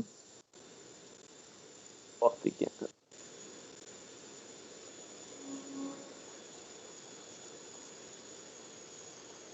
And oh my god, the Vegeta Unison coming out.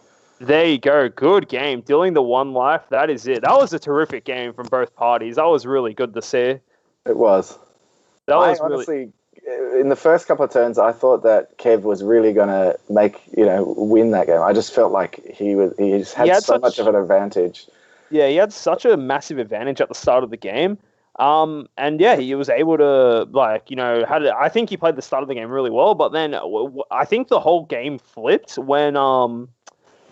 when William dropped the Supreme Kai. That was literally the card that put him back in the game. It made it so he didn't have to deal with the 2-9 drops, got rid of the first Vegeta Unison that hit the board, and then I feel like Kevin was feeling under the pump. I think, obviously, if he doesn't, the fact that he went in for the win on the previous turn, that's kind of telling that he doesn't have a flying Nimbus in hand, right? I feel like if you do have Nimbus in hand, you'll find to sit that one additional turn. Yes, your opponent will probably have energy up on the following turn, but that was still, regardless, that was still such an amazing game to watch. I think it was probably the best game we've had on stream today. It was super back and forth, and it was really good to see Will. He played that extremely well to come in clutch and take the win here, and what it looked like a very rough start to the game. I feel like, once he did that, it's just that there's a reason why that SCR is like $600, right? Because it's just so strong. It's very good card, for sure. I'm just going to quickly, since we just finished that, I'm just going to quickly go and grab my food. 1 second. All good. But yeah, that was a really great game. I think that was a very enjoyable game. I think both players played that really well. Obviously, it does kind of suck for Kevin losing such a close game, but I think that's nothing to be ashamed of. Yeah, congrats, Billy. Billy, you played that really well to clutch that at the end. You did really good, honestly. You did really good, and it was a very, like we were saying before with Sam. That was probably the best game we've had on stream today. It was such a close game, very back and forth. Obviously, Will had a really rough time in the first couple of turns, right? You didn't see any really Demon Clan or Namekian cards to place in your life. You have to kind of do it manually with Attack of the Demon Clan. And you were able to pull it back. I think the real turning point of that game was definitely when you played the Supreme Kai, able just to clear the board and then, just able to build back up momentum and go for the win there. So it was awesome to watch. I'll just double check with Trent. I think there's another round if you want. Yeah, wait, let me, I can't do it, Billy. I don't have the power to actually grab you and come and ask you questions and stuff because I don't really do that. I'm just waiting for just everyone to get back and whatnot. But yeah, man, congrats. You played that really well, dude. You played that phenomenally well considering I think that Shenron's favored in that. Obviously, you might believe that as well just because of how hard it is to deal with the 4-drop Sin, making it hard to play. I think that was a really good game to watch, honestly. I think both of you guys played that really well, and it was fun to watch. And yeah, congrats on your win, Bill or William. You did really good there. That was just clean gameplay, honestly. There's a reason why you keep on doing well at all these events, and then also being able to come back from that situation. Kept both time to fight in Mulligan. Yeah, that's alright. That's fair. Time to Fight's a pretty good card. Lets you search for whatever you need. Yeah. It's just more of the fact, at that, there was 1 turn or 2 turns there where you literally couldn't add Demon Clan cards in your life and you couldn't activate the active battle skill on your leader, which is a big thing for that deck, right? You want to play from your life. I think, yeah, it was interesting. A very good game for sure. And yeah, again, I said it already. I'll say it again. You played that really well and you earned your win there. That was quite nice. And yeah, I'm not too sure how many players we have left undefeated is the thing. So, I think there might be 1 or 2 more rounds after this. Not entirely sure. So yeah, it's just about waiting and seeing. Punished for not running Nimbus. There you go. That's the answer we're looking for. Not running Nimbus is that's probably it's not it if you don't have Nimbus. Oh man, learning experience. Still run Nimbus for sure. But no, that was just great. Honestly, I don't know. That was probably one of my favorite games to watch on Watch on stream. 7 rounds is confirmed. All right, looks like I'm never leaving. I'm gonna stay for the rest of the night for sure. That was a good matchup. I think like good stuff. Good stuff winning that game. It was awesome, and Kev, you shouldn't feel too bad either. It was like a really great game from like both players, like 100%. Game was really good. And keen to see, we'll be playing in later rounds, and it'll be good to see if he can carry on this momentum and maybe win the whole event, bring it home. There's still a variety of decks still in there. Yeah, I think we still have a couple of mill decks running about. We have not King Piccolo, sorry, Blue Baby. But yeah.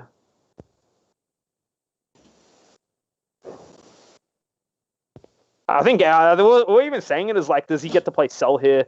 He still has a couple of swings to go through. You should have the Scar on that. That was really good. That was a good game.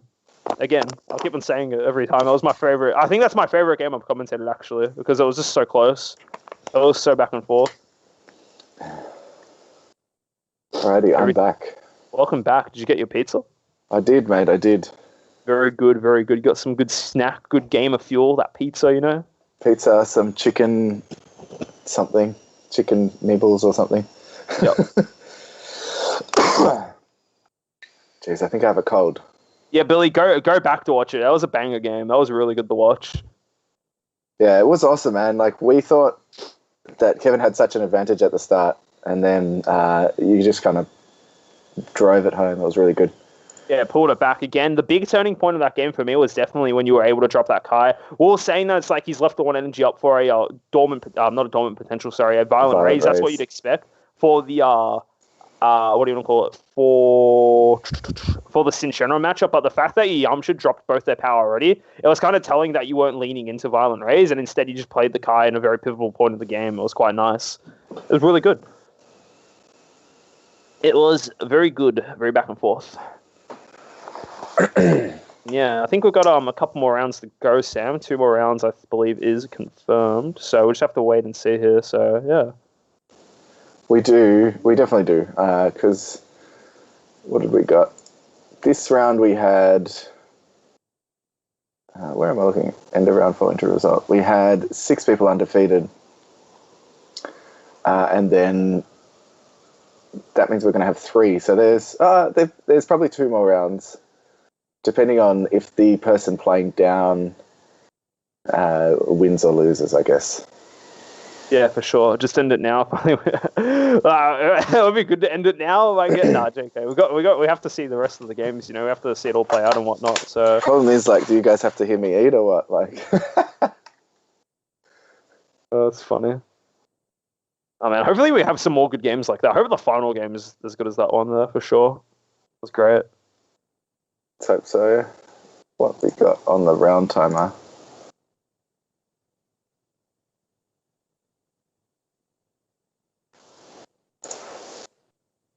All right, sounds good. We'll be back in 10 minutes, guys. Quick commercial break. We'll be back in like 10 minutes. Cheers.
The main thing. That is funny. I just scoffed down some pizza quickly. It's alright. Was it good pizza? Was it banger pizza? Was it good? It was good. I didn't eat it all though. I kind of just ate quickly and came back. So I'm gonna smash some more a bit later on. Very good, very good. Yeah, we should only have like potentially 2 more rounds. Yeah, Christelle says at least 2 more rounds. Oh yeah. Because how many undefeateds left? If there's 4, then there's definitely 2 more rounds. But if there's 3, then there's a chance that the down pair can lose. That's what I thought. We're watching Ethan, I think. Oh yeah, Ethan. Yeah, who's he versing? Ethan against Will. So Baby against King Piccolo. Fair enough. We've had both these players on stream earlier in the day. Literally just had Will, and then we had Ethan not that long ago. So yeah, it's sure to be good. And then winner of this is potentially going to win the entire event. So it should be a pretty good game. Yeah, because Alan Liu is playing down. So you're right. If Alan Liu loses here, then this will be the final, I believe. And I believe we actually also had Alan on stream before as well. He was playing... We did. What was he playing? He was playing Cell Surge Hand Destruction. That's right, he was. So we'll see what happens here. It's going to be an interesting last round. So yeah, or second last round potentially. So we're just going to have to wait and see. Wait and see what ends up happening here. We're just getting the stream ready, everybody. It will be up shortly. King Piccolo versus Baby. Mm-hmm. We've seen both of these guys earlier in the day. Yes, they both played pretty well in their games. We saw Will just now beat out. Do you want to just jump in, John, and tell them not to start yet? I don't know because they look like they might be starting.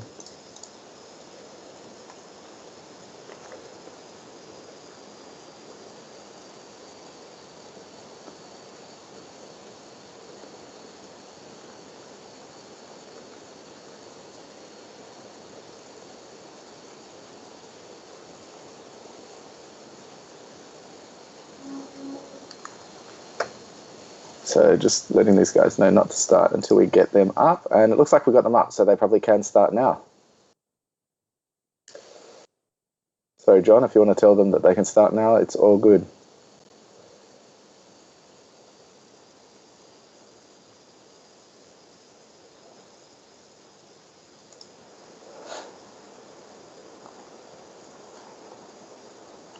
Alrighty, game underway. We have Baby versus King Piccolo. This is a matchup I'm not too familiar with because I've not seen it played out that often, but I feel like we saw in the previous game that Will was mainboarding the new Vegeta, well, not the new Vegeta Unison, the old Unison, the one from the first Unison Warriors set. And that card inherently has great answers into Baby because its -2 skill forces it so anytime Baby plays a battle card with a skill, it's just placed directly in the drop area instead. So all these value counter attack cards and playing skills with cards with Rebirth of Justice, you literally cannot do that. So would not be surprised if that is what Will Mulligan's for here. Only thing is, it doesn't come out until turn 4, so he needs to kind of wait for that. Oh, looks like there we go.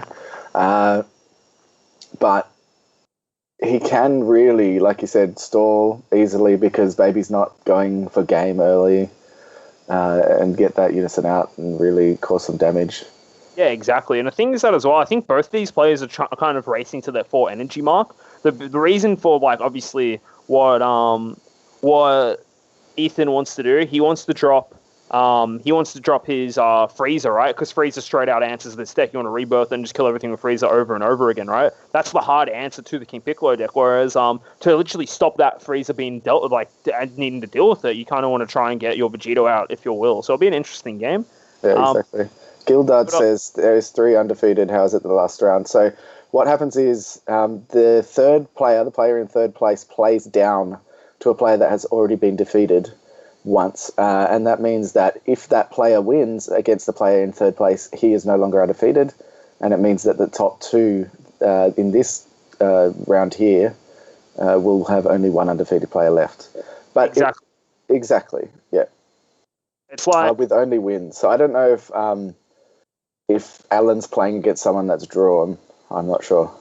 Yeah, so he's playing. I'm pretty sure he's playing a player that's also X1, right? So if Alan does end up losing that game, that means the winner of this game will be the winner overall.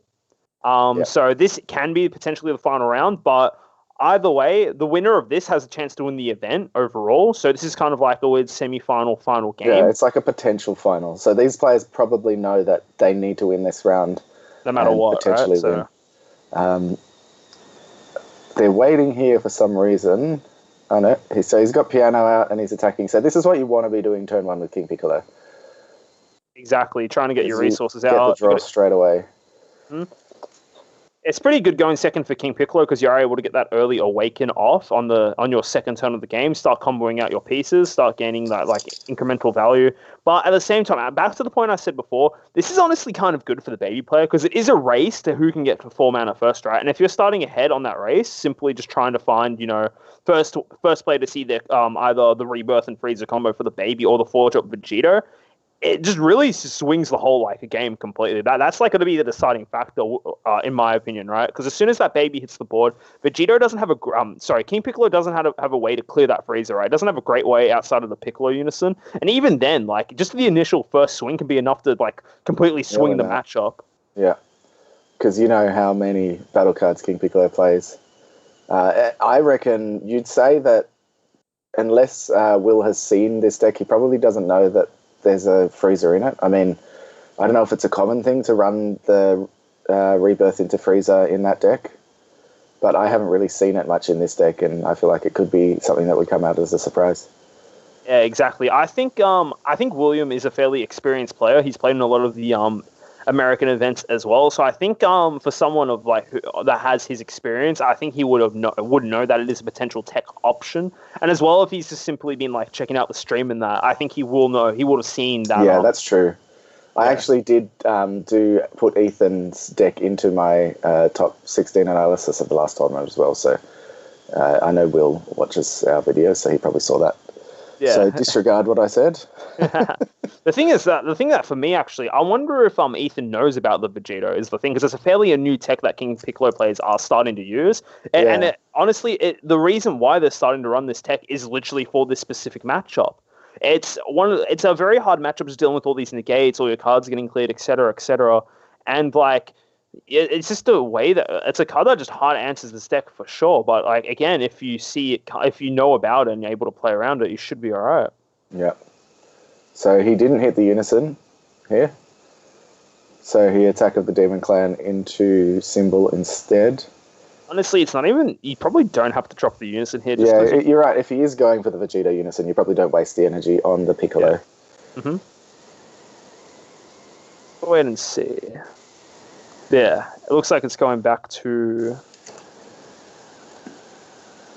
There it is. He's going to play it right now. So the combo with this Yondu, playing the unison here is great. So what you kind of want to do, you want to use the Piccolo skill, draw a card, gain some markers on it fairly early. That's all good, right? But then what you want to do on the turn you're planning to play the Vegeta unison, you want to use the -4, the second skill on -2 skill. Wipe out your opponent's board with do that, then gain a life, and then you upgrade it. That way you get the most value out of this unison before upgrading to the Vegeta unison. Yeah, exactly right. So taking 3 cards from life to add 3 Demon Clan / Namekians. Mm-hmm. Really seeing all those cards he needs to see there. Yeah, we literally just saw Will in the last game not able to see most of his things, and now it's nice that he's finally getting all his pieces off. Wouldn't be surprised if Ethan decides to counter this with a hit here. It seems like a pretty good play. Does he have the counterplay in his hand? Doesn't look like it. Does not look like it. Okay. And it looks like he did this really, really nicely last game, but Will's just able to optimize the drawing between his symbols and his Vegeta, his Piccolo unison. He sees a lot of cards in his deck, and it's really cool to see. So much pressure here. Mm-hmm. Going for the double strike, and there's the Gohan straight away. This is one of the few cards that you do want to run. There it is. Got a crit of life here. Very nice. So the attack is still negated, but the effect, yeah. The effect is stopped, and that's the main thing. Moment of Awakening.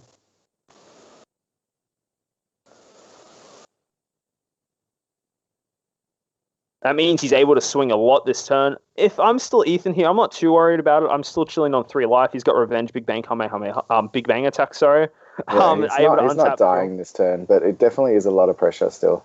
Exactly. Just eats more cards out of his hand than he would have ideally liked, is the thing.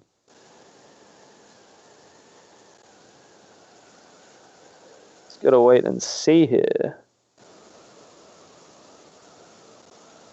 So he went into another Gohan.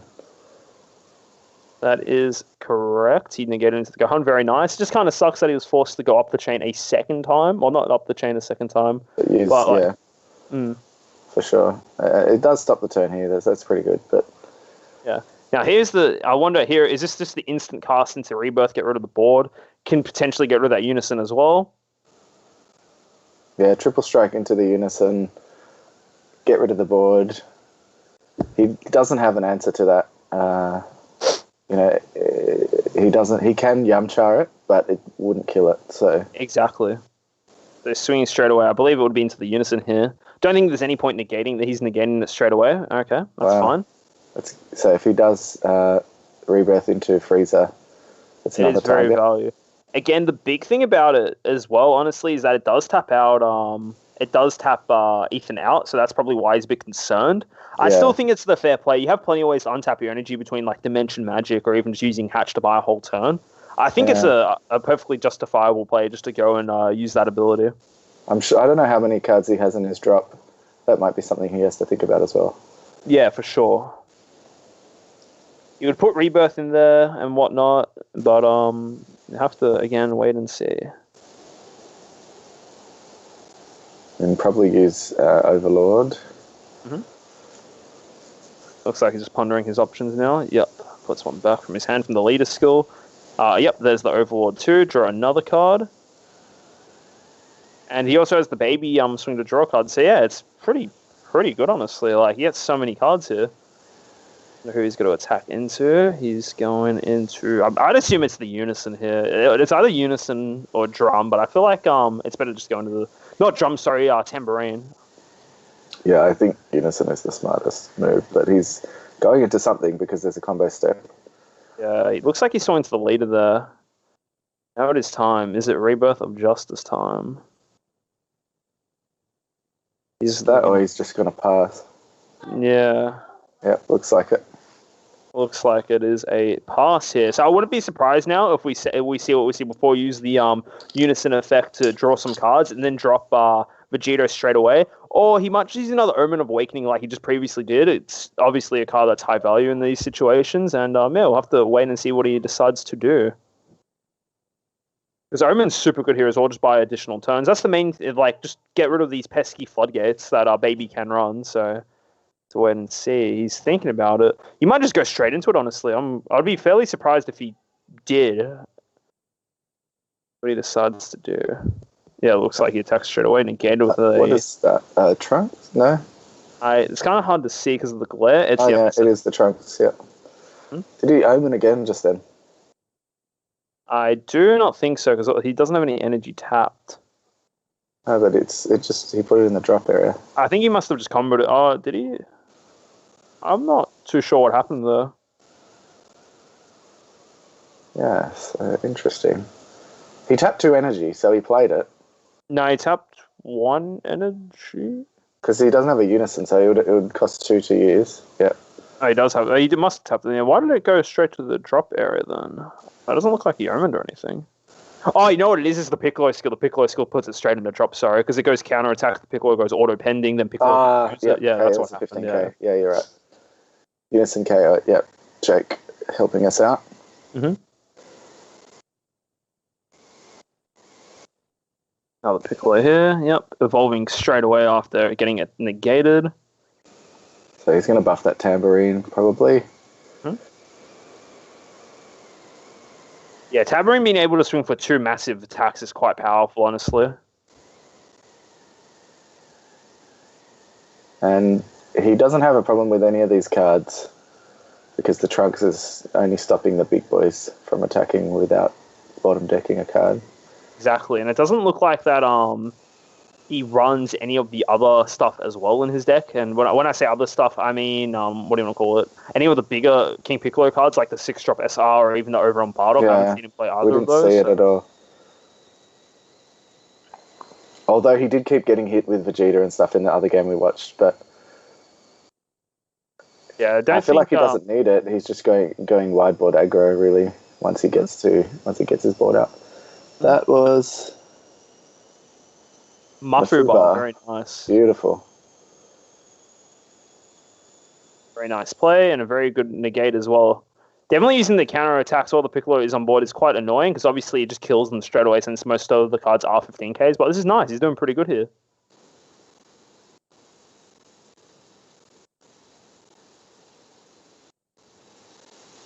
Just curious to see what the plan is moving forward because obviously the point of Baby is to make your opponent just unable to really get to the combo step, just deny them that and slowly like build up value, deny them cards, and eventually just go for Freezer and just get them out, deplete their resources here.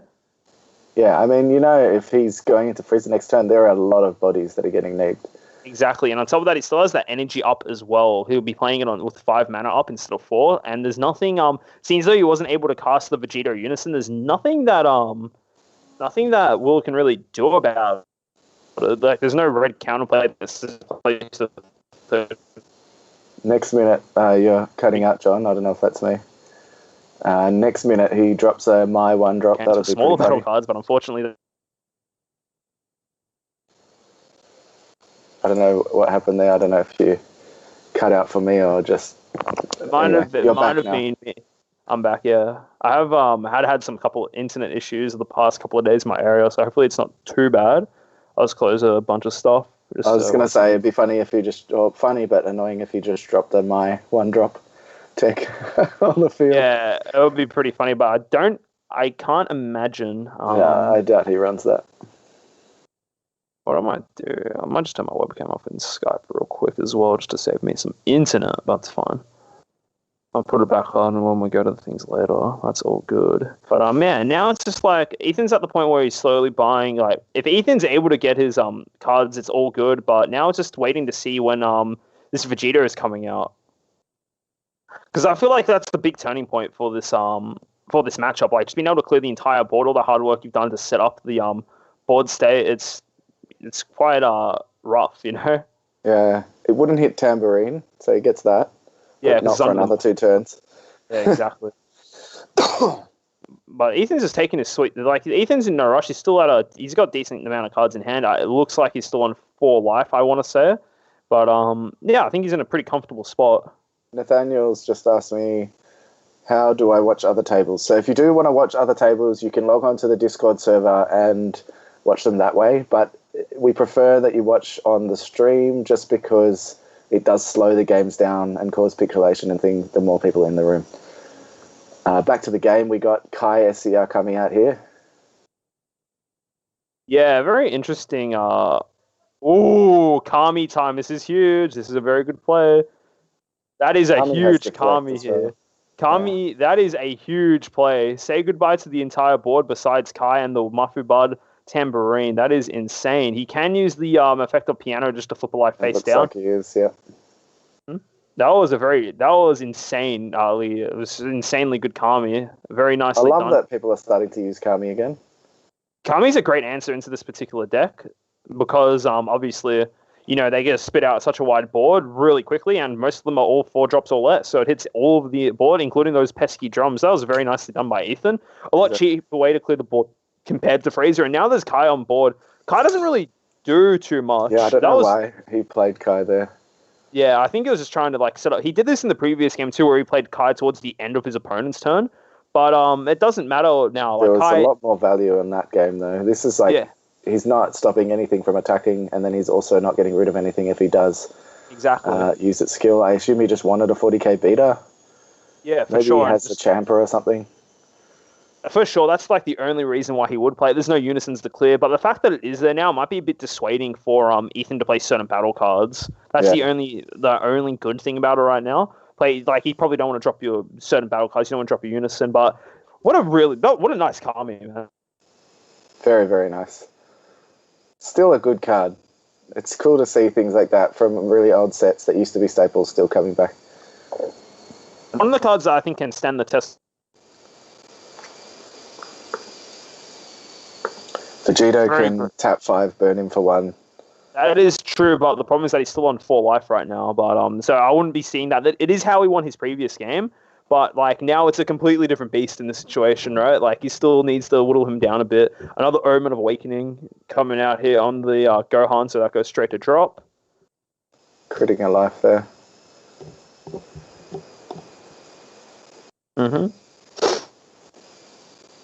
It's still able to negate the attack though.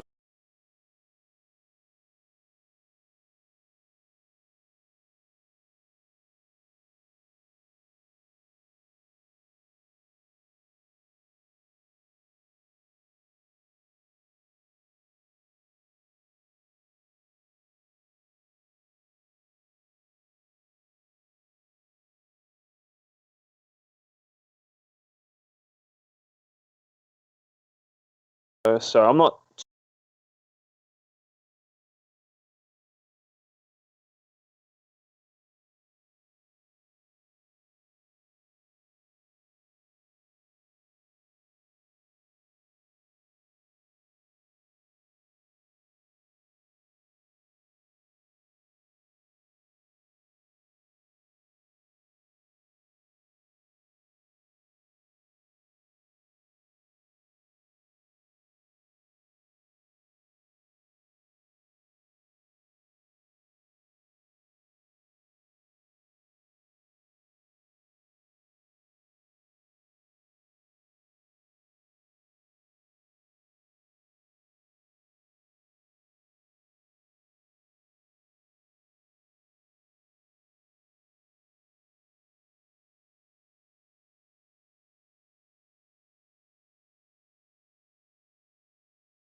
People tell me that if I just spoke more softly, others may find it easier to forgive me.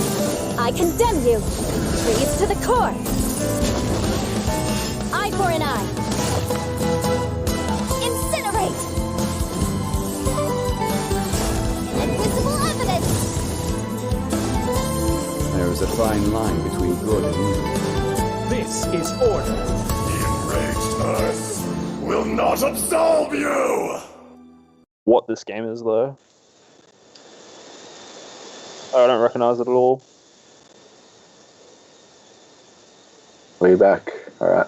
We're back, guys. We're back. Looks like Ethan's dropped the SS4 Unison, the one that bounces a lot of cards back to hand and makes it so if he wants to attack, he has to bottom deck certain cards. So yeah, that's quite a good Unison here. Very late gamey card, and yeah, it's going to be quite interesting. I feel like Will is a player that has the potential to win this game, even though he's in a pretty rough position. Yeah. And, I mean, usually if they've got that Unison on board, they're preparing to drop the Android 17 as well. Yeah, that's on the following turn. It can send all the cards to hand, so he might want to try and finish this off now. I feel like Will's got the gas to do it this turn. I think so too, but you got to keep in mind we haven't seen the best blue card in the game, Hatchak. That could still you're come right. out. So now it's just a matter of seeing what Ethan has here.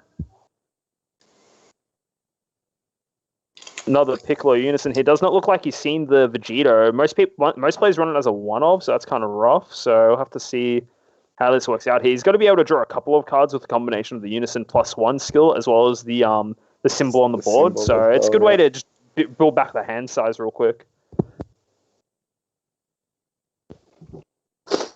So he has to, for each attack he has to tap down a battle card with an energy cost of 2 or more, I believe. I believe it's actually bottom decking it. Oh, bottom decking it. Yeah, that's right. Tap down is a different card.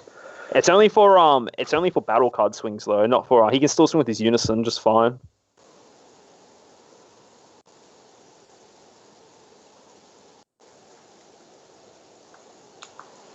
He's gonna get there. Swinging with the Unison here.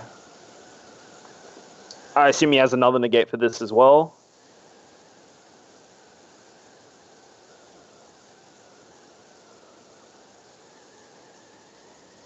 Just thinking about it. Honestly, even if Ethan drops Turning the Tide, it's still kind of hard to push through King Piccolo's life right here, is the thing. Because he can still combo the cards. Yeah, exactly right. He can still combo from life if he needs to. I know what he's going to decide to do. Losing his board is not ideal. Swings with the Kai here. What will he bottom deck? It has to be 2 or more, so it's either symbol or... He has to be 2 or more, no? I'm pretty sure it has to be 2 or more. Yeah, he's telling him. There you go. They fixed it. So he's going to put symbol back instead. But honestly, the SS4 Unison's kind of underrated, so... It's a very powerful card. Well, I mean, he can just Kai and kill it. He can just Kai to get rid of it. That is true, but... I mean, it's not the most value ever, but it's the fact that your ability's doing it. It's only on the turn it plays it though, so that's the thing. Like, I guess he doesn't really mind too much. Oh, and this is a very powerful negate hit. This Vegeta makes every time he wants to attack for the rest of the turn, he has to get rid of an energy. Oh, that's a pretty good combo from there. Stops the blocker skill. He used the Yamcha counterplay first, and then that put the Vegeta in auto pending. So then he was able to use the Piccolo Unison to kill it. That was nice. Nice set of interactions there. Very good. Hey Vet, sorry, but I cannot answer that question. Yeah, we can't answer that. We're not the ones. TAC. Yeah, we're just commentating for TAC. We don't actually what do you want to call it? We don't actually do the pricing for TAC. We're not the ones who distribute it. I don't know. Apparently, a lot of people are starting to receive it this week, is what I've heard on the Facebook and in the Discord. But I don't. I'm not the one who ships it, so I don't know. Sorry. Yeah, and even I don't have my pricing from the March event, but it's fine. Like, it'll definitely come. There's lots of communication about it on the Discord. Yeah, Headstrong Fighter's got the right idea. It's like we're going into another one of Ethan's turn. This game's been fairly, fairly long. He did get rid of the blocker and the Unison with the Kai there. Yep, I think he did a combo of the Yamcha and the Piccolo to get rid of the Vegeta blocker. Oh, true. And now then he used the Kai to get rid of the Unison. So I think that's fair because the Unison can still draw a couple of cards. So there you go. Tech Games has given an answer for anybody asking. Check the chat there. Very intense here. It's just a matter of like. Wow. I'm not admin. I can't do anything about that. Trent, you might want to just do something about that in the chat there. Back to the game. Piccolo comboing in. Getting another symbol out. That's just another +2 here. Honestly, I'm quite surprised that while Ethan's negating all these attacks without even using Hatchiak, right? Like, he's able to just keep on extending keep on defending, and not even having to let loose Hatchiak, right? I feel like that if he's able to use Hatchiak in a very later portion of the game, just skipping out a very pivotal turn, that's just really good. Really just great for Ethan here. And now I think because he wasn't able to see the Vegeta early on, I feel like we're slowly running out of options here. Like, Ethan's comfortably sitting on, I think it appears to be, I want to say 2 life, but it's kind of hard to see. But yeah, now it's going to his turn. We can see Fu Shrouded here. We can see Turning the Tide.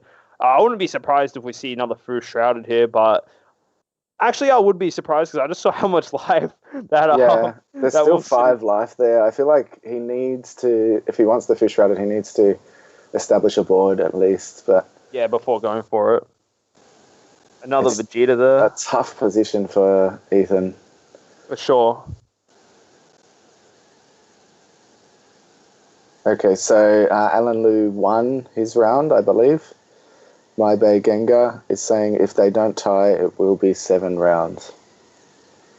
We'll have to wait and see here. I don't think these guys will tie, so it'll most likely be another round after this. I don't think they're going to tie.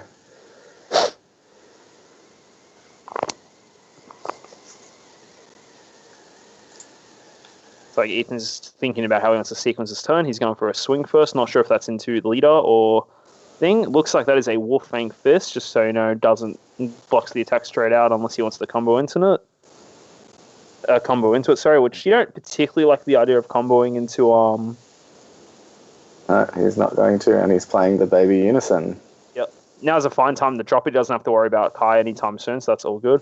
But yeah, we're just waiting to see how Ethan carries out this game. No point comboing over the Unison there. Comboing over the Wolfang Fist, sorry. Just don't really want to waste those cards.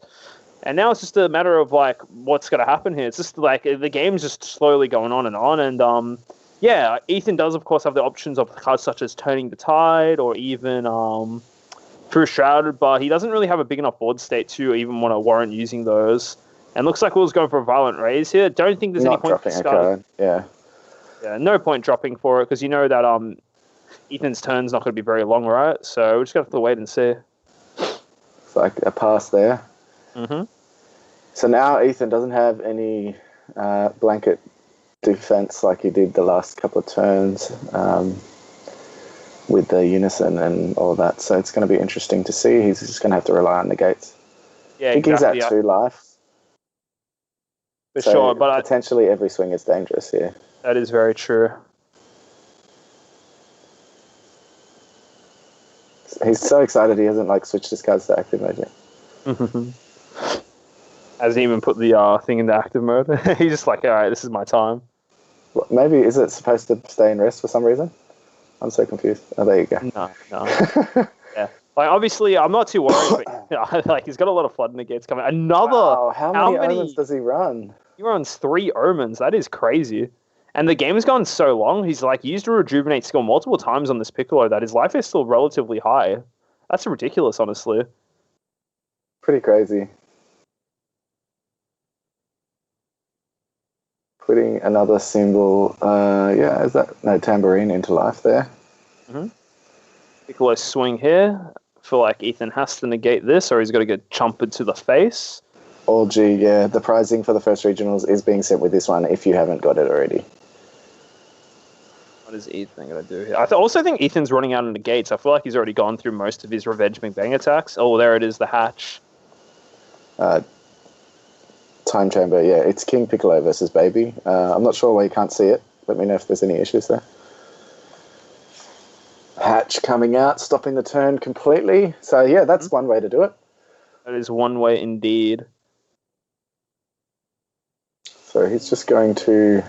Yeah, now it's like, if you're Will, you just want to find you a King Piccolo card, get as many value cards out of your deck as possible. Super Combo is one of them. What else? Getting low there. That is true. He does. I feel like his hand is bigger than his deck. I think so too. Obviously, it's really impossible to say how many cards left in deck, but we'll have to wait and see here.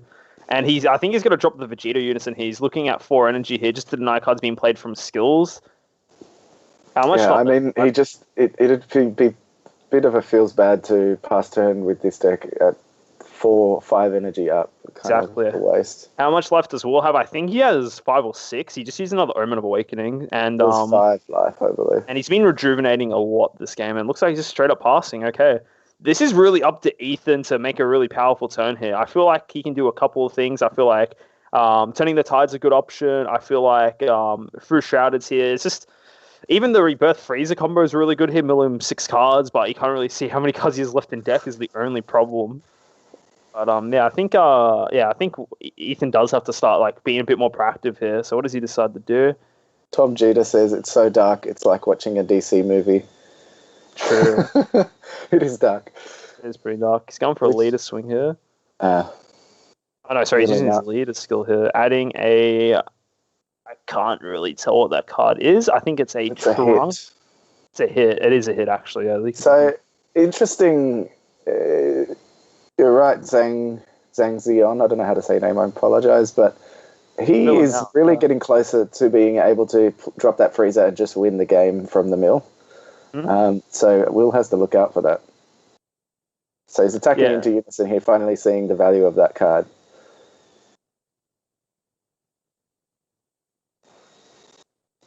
I feel like that if he removed the Unison earlier, it might have been a good idea, just because of how much value Will's got rejuvenating over and over. Exactly. It's been kind of hard to as well, though. Like, Baby doesn't get a lot of attacks. And this is not the first Unison Will's played this game. He's played multiple Unisons this game, so it's kind of crazy. Like, this game has gone for quite a long time, and that's what Baby does. It keeps on negating, buying those turns slowly until it eventually can just close out the game with its insanely powerful boss monsters. I'm also just surprised at the fact the amount of Omens of Awakening that Will's been playing in this game. He's played 3, and he's still at 5 life. He's rejuvenated so many times this game. It's actually been absurd. Yeah, crazy that he's still at 5 life. He's played 3, critted 3 life. Like, I could have anyway, I'm sure it's all legit. I could have sworn he was at 5 life before he used that Omen, but he might have rejuvenated after that. I think he had another life face down, but it is again a long game. It's a very long one. This one with the Baby there into the Piccolo. Yep, just whittling down the Piccolo. Nothing wrong with that. Piccolo is gone, so that cuts a lot of the draw power from King Piccolo, but I guess you don't really care at this point in the game is the only thing. And that just kind of makes me want to know what's in Ethan's hand. He's got a lot of cards there. He's got infinite energy. He's tapping another one. Okay, so that just tells us that he doesn't really have the best cards in hand. Yeah. Honestly, this is kind of scary for Ethan now. Like, the fact that he isn't able to close out the game this turn, he's still sitting at not that much life, right? He's got a handful of life there. It's not looking good. You can mill him out eventually when you drop the freezer, but it just doesn't look like he's got the combo in hand. Yeah, and he's already dropped his hatch, so you know that's not a problem anymore. And he's past turn. This is okay. He's got a lot of energy though, so I have to wait and see what he does. I wouldn't be surprised if we see a Gohan negate or another Unison. That's the 3rd Unison he's played. You know, he's seen nearly his whole deck, so he has lots of options, Will. He does. Surely, I think if Ethan can get through one more turn, I think he should be able to close the game. And there is another Gohan there. Honestly, if he drops the 4th Omen here, that'll be absurd. He's Yamcha counterplaying it. So he's doing the combo he did before where he uses the Yamcha in conjunction with the Unison to drop a 15 and then KO it. So that's a nice little combo there. Yeah. But now he's going to bottom deck cards. Low-key, it's actually not that bad bottom decking cards for... Yeah, because he does have to avoid that mill out if he isn't going to win this turn. So it's not the worst thing ever. Yeah, exactly. Now I wonder if... I didn't see if he decided to negate this attack. Just waiting here.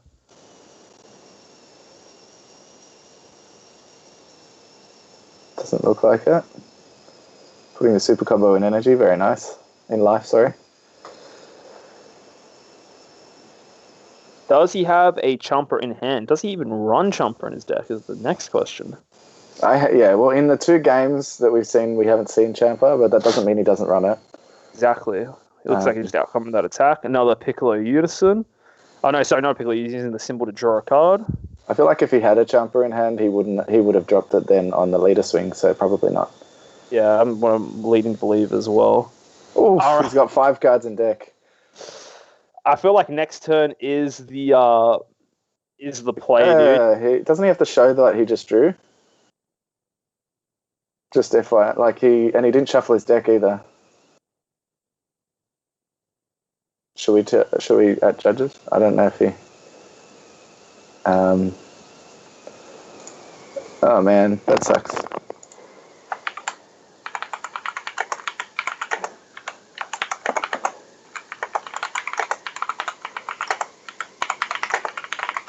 I'm just writing in the thing. Yeah, that's alright. Yeah, that's all good.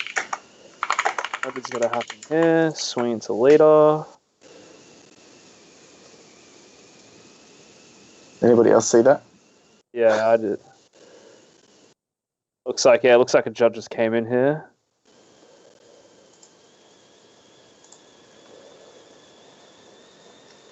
So yeah, we're just waiting to see. So we're just going to see what happens here. Everybody's just talking about prizing, not about the game anymore. This game is still intense though. This is super close. Yeah.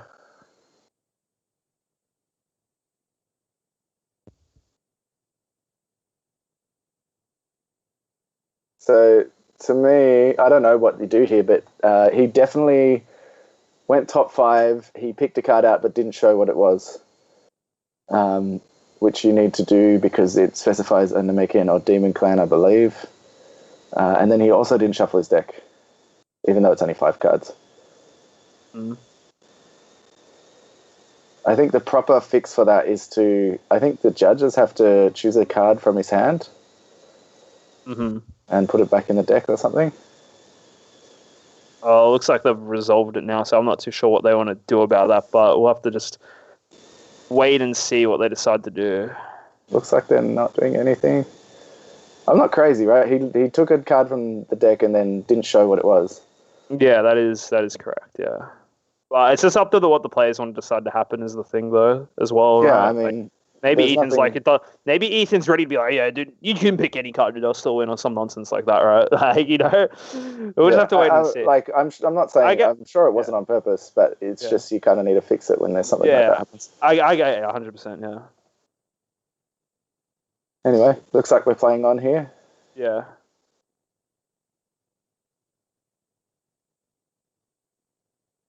I didn't see. He's comboing a lot now. Now it's just Ethan's like, wait, it's whether or not Ethan wants to take this is the thing. Oh, tapping to combo with Fu and something else. And Trunks. Okay.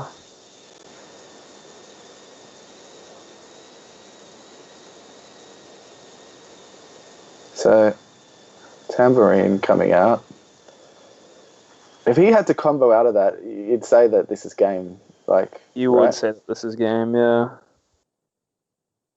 He's fully tapped out, no hatch to spare, and there's just like all the triple super combo there. Does he draw 3 for that? Oh no, he's got 5 life. Smart. Did he just attack into hatch? Because he wants to burn him with the Vegeta here. Because he's got no battle cards in play. Does he have 5 energy? He does. Yeah, looks like it. I think that will be a good game, I think. Because now he takes the 1, then he drops the Vegeta and burns the 1 life. Yeah, that's game. That is the game. Will takes a very close win. That was a very close game as well. Feels a bit rough for Nooks there, or Ethan, sorry. He wasn't able to play his rebirth cards. If he was able to drop a freezer last turn, he would have just been able to win the game, would have been able to mill him out, but sometimes you just don't see the cards you need. I'm really interested to know what happened with that. Oh, I turned it off because I was lagging. I'll turn it back on. Sorry. I turned it off because I was lagging, but yeah. That judge call. Because I'm sure it didn't matter in the end, but I feel like it still needed to be fixed anyway. Again, that's a thing for the judges, not us. So yeah, you have to. He didn't bottom 1. I don't know. Bottom 1 with what? He didn't bottom 1 for the Garfan Sling, is the thing. Oh, yeah, but that doesn't matter. The player who won was the King Piccolo, so it'll now be King Piccolo against Cell, Surge, Hand Destruction in the final.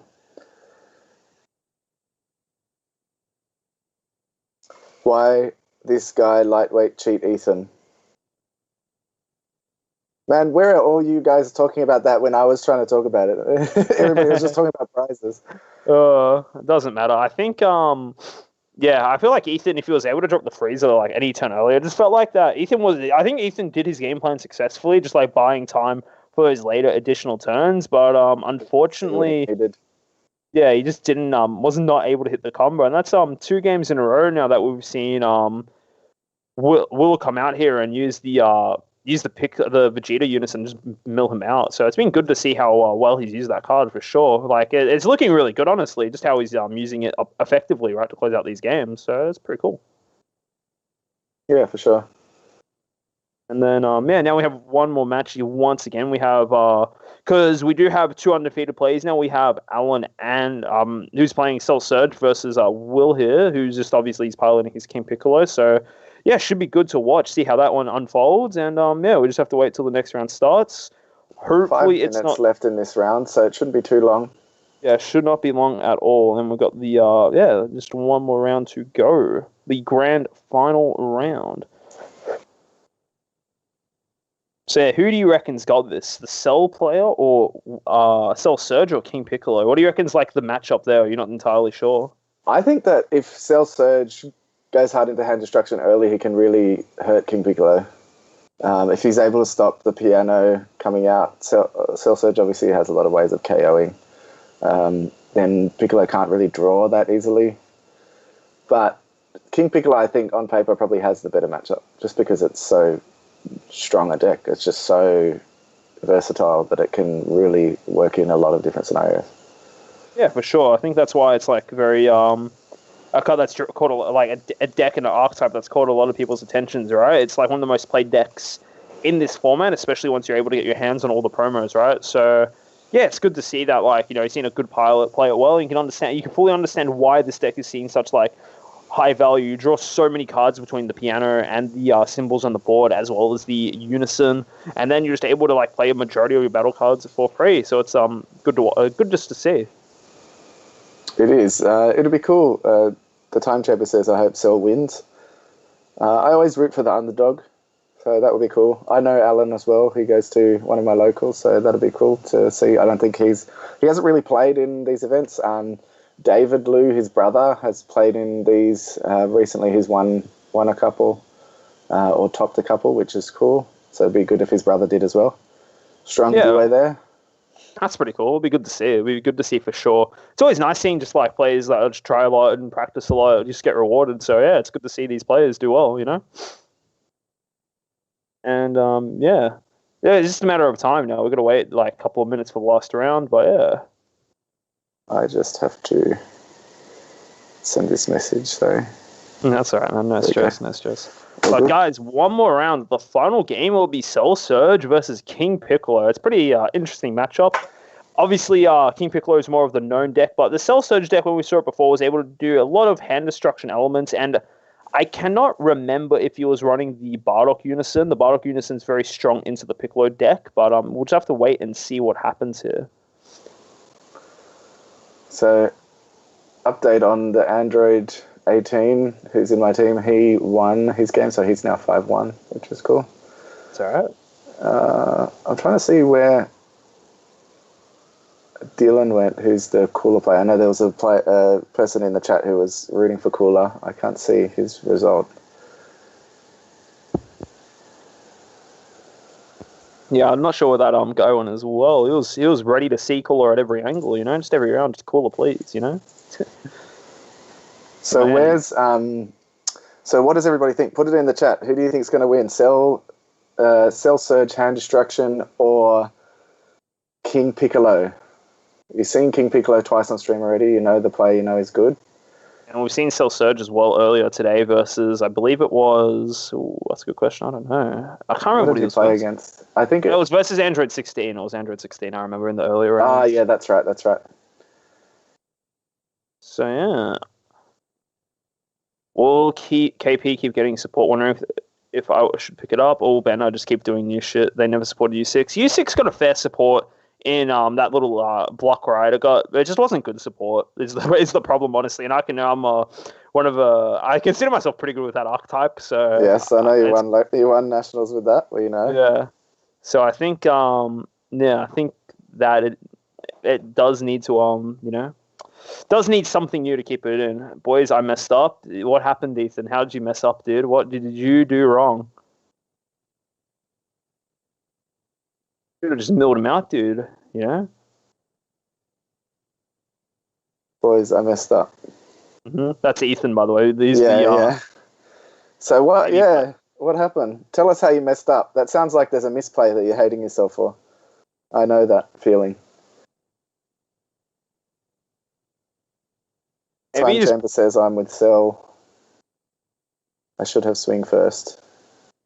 Should have swung first. Oof, it is what it is. That's a hindsight move right there, you know. But I feel you. Sometimes that does happen. Ethan, you can update us. So what happened when the judges came in? I really want to know. I'm so interested. Oh, that's unfortunate swing. Oh, no. Yeah. So if he swung, he would have drawn the freezer, but he did the leader effect first and had to bottom deck it. Damn it. That's unlucky. To be fair, it's a bit of a hindsight thing as well, though, is the thing. Tom Jeter asked, is any U9 that did good? Not that I know of, man. I don't even know if there was any U9 played, to be honest. I don't think U9 would have been played that much just because we still don't have the cards for it. We still don't have the promo that makes it a little bit playable. Yeah. I haven't seen any lists for, that many lists for the U9 deck, but just in my mind, it seems like it has a lot going for it, but I just have to wait and see someone use it and see how well it actually is. But it's also probably not going to see that much played just because we are getting the new set coming out very shortly, and I believe players are going to be messing around with that more than the U9 stuff. So just have to wait and see, but I do think it is a solid archetype for blue for sure.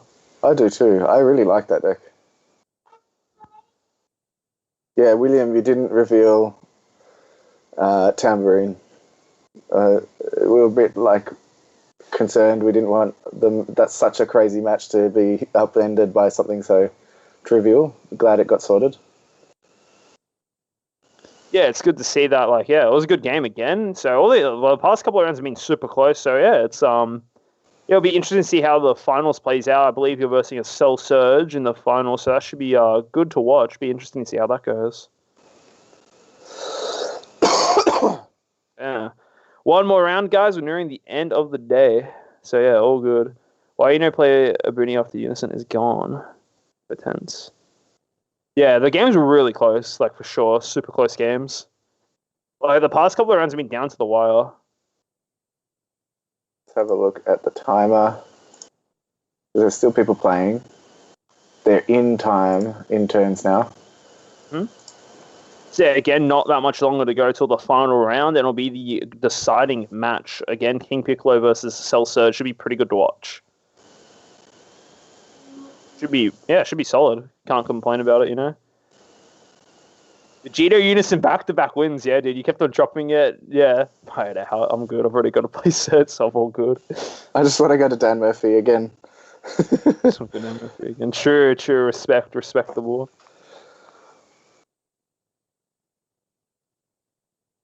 I know William's playing in Core TCG in the middle of the night as well. Oh, it's not going to be fun. Yeah, that sounds like your dedication, man. I would never do that. Yeah, I wouldn't want to play it. Too tiring. Yeah. Screw waking up early in the morning, man.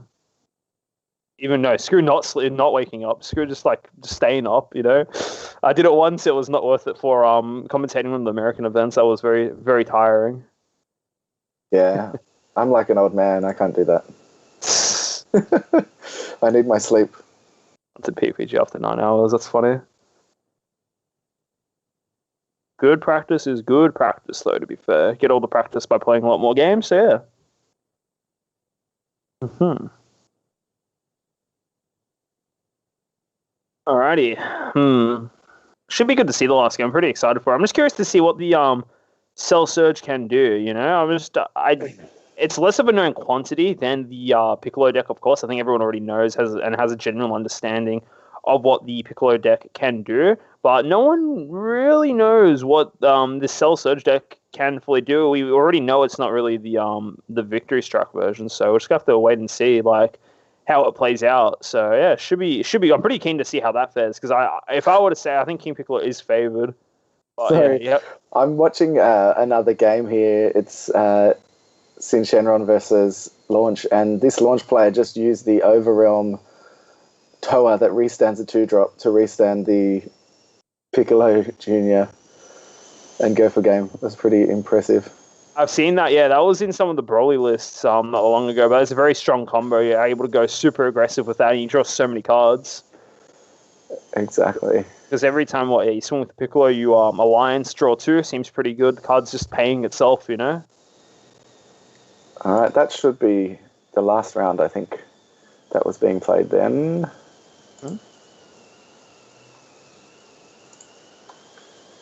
Oh no, there's still another round going, another game going. Android 18 versus Shenron. They must be surely about to be timed up, I believe. And then it's down to the final round. Pairings. 7 rounds. Good turnout for the regionals today. Thanks everybody for showing up and really good turnout. Over 100 players is super good. Really good to see. So yeah, it was very good. Very good to see such a large amount of people play tonight. Or play today, I guess. Not really tonight. But it's been good. It's been really good. And so hopefully the finals is a banger like the past 2 games we've had. It'll be all really close games for sure. I hate how SE is going to have pre-release prices on set 13 singles until the US get them. What was that, sorry? Just old G saying he hates how we're going to have pre-release prices on all the singles, so just hype prices pretty much. Oh, okay. Well, it's like... There's no point really... Sorry. He's saying, isn't it up to players to catch misplays? Kind of bad look for commentators interjecting in the game.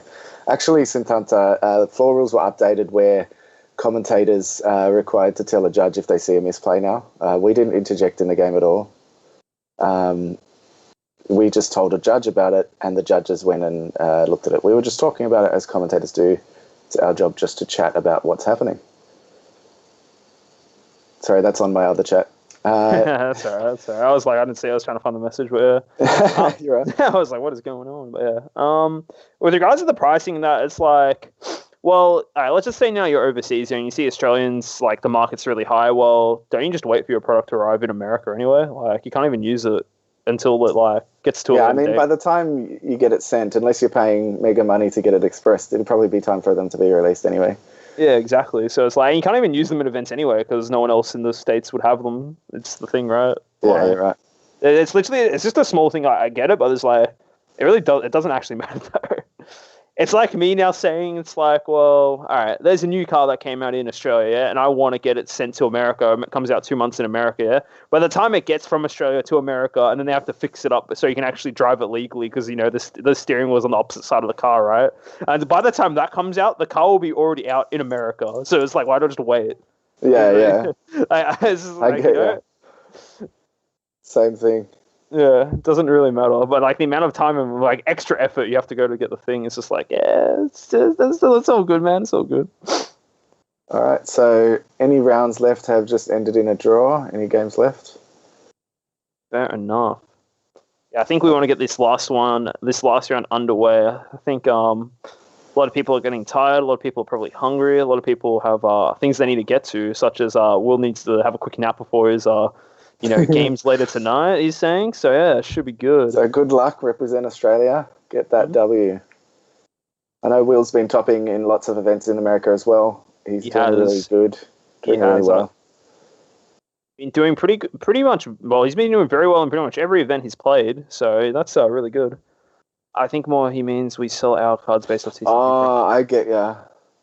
Sorry, I didn't misinterpreted. Yeah, I also get you. But here's the strat, guys. You don't buy the cards straight away. You wait till see what's good, then you buy the cards, or hope you have them already on the two. I think if people have a problem with how much things are being sold, like just don't buy them, and then the prices will drop. Yeah, exactly. In Australia, we're a pretty small community. We all know each other on the selling pages. Just don't buy things until you need to buy them. Yeah, exactly. Only buy the things you actually want to play, or wait for them to go down in price.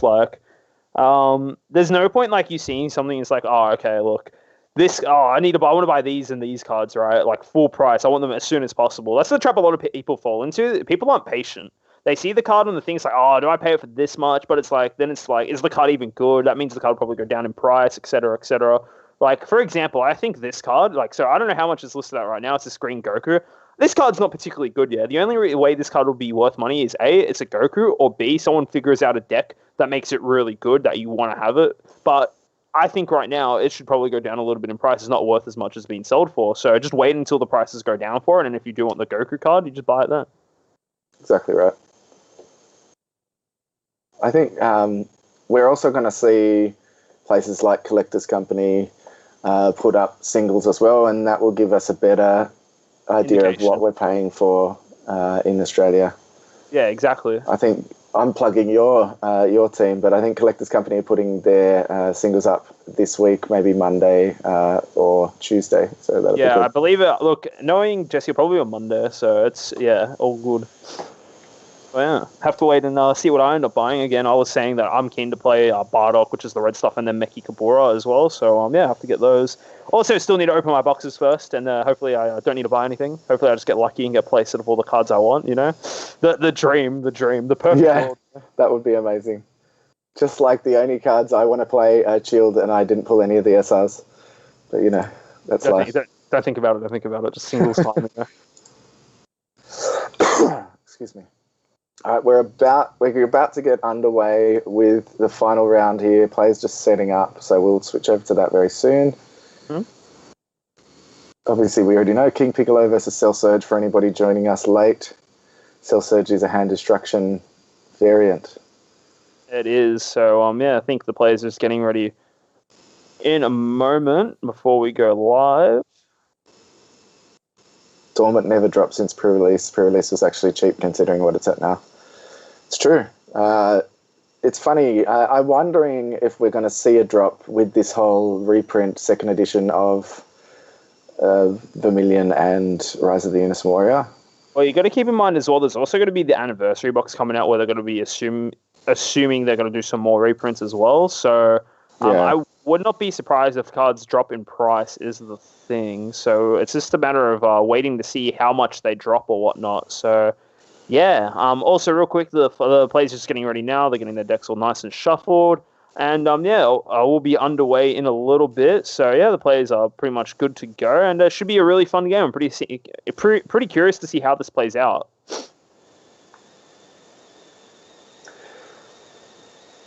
Who do you reckon's going to take this, Sam? I think William's been playing really well, and we have seen him more on stream. Yeah, I think personally William will probably take it, just because of the amount of online big tournaments he's been in. He's got experience against a lot of different things. Wouldn't be surprised if he's played this matchup before. And Alan is the opposite, where he hasn't played many online tournaments at all or bigger tournaments at all. So that's my pick, King Piccolo. As much as I'd like to see Cell take it, I just think that Will's going to take it. Yeah, we'll have to wait and see. It just depends, I don't know. It just depends on how the Cell deck has cards equipped to the Piccolo. Honestly, the Cell leader itself is able to clear, or not necessarily clear, but limit the Piccolo's attacks. Got a bit of floodgates in there. And if you're able to get rid of the Unison fairly early, Piccolo can struggle into hand destruction, but we're just going to have to see how Will plays it, because I feel like every game we've seen with Will, it feels like he's almost drawn his entire deck. He just draws so many cards. Tom Jeter's asking, is it Surge Maidens? No, as far as we know, it's just Surge hand destruction. We did see it on stream before. He could have had some tech that he didn't play, but I don't think so. It's just, all the generic hand destruction stuff, Ribrians, and all that, and pretty much just goes for game with one or two battle cards, nothing major, dropping his opponent's hand to 0. That is correct. That is pretty much perfect summary of, of his deck from what we've seen. He was on a stream game before versus an Android 16 player, which he honestly won fairly masterfully. He was able to just do the correct line of play for the hand destruction, ask them how many cards in hand until the answer was 0, and then just took him out from there. Yeah, exactly right. So players just getting the last little bit of shuffling. They're I'm pretty keen. Again, it's the last game. It should be a banger. It should be good. Honestly, I feel like it's very suspenseful. They're taking a lot of time shuffling these cards. I know. It was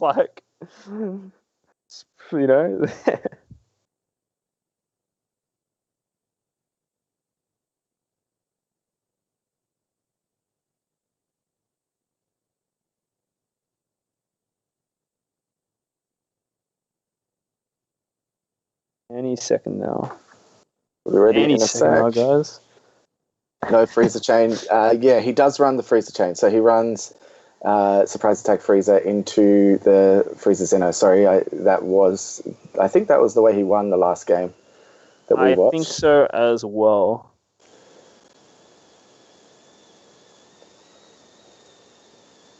Let's see how we go. Who's starting?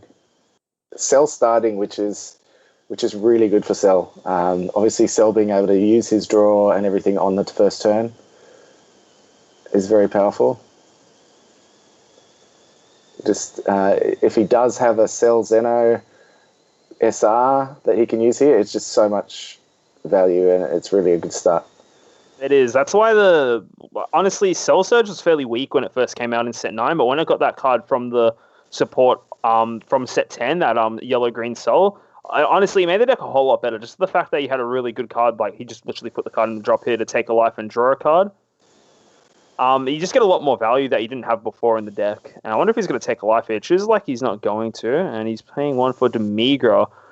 Honestly, can't complain. It's a really good start. Demigra is fantastic in this matchup, able to use the skill to remove drums, and now he's got Dormant on... Oh, no, he can't run Dormant. That's right. It's a yellow elite only. But still, regardless, Freeze, a charismatic villain, is live. So I wouldn't be surprised if we see, what do you call it, Piano drop turn 1, then instantly blown up.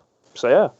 Yeah, that is exactly what he needs to do as well, because Piano is obviously the draw engine of Piccolo. Yes. And if he's smart, he's using the leader to make a face-up life first, so that if he does drop Piano and it gets KO'd, he can put it back. Honestly, it's smart, and it's also it's good and bad at the same time. It's good because you do get to keep the Piano on board, but it actually delays your whole turn from Awakening. Yeah, exactly. So he didn't hit it with charismatic. Interesting. Fair enough. It's kind of good, though. It actually denied William a draw there, just because he did it afterwards. He did the correct sequencing to dodge it for sure, but I guess he didn't really want to deal with it. So that's interesting. Saving his stuff for stuff like drum and cymbal. Grabbing a card from deck, top 5. That's one other thing that is super powerful. The fact that you can just take any card. You don't have to give your opponent any knowledge of your hand. Exactly. You're able to build up your master plan without telling you anything. It's great. Exactly right. So you can still be another cell. Oh, Ribrian, beautiful.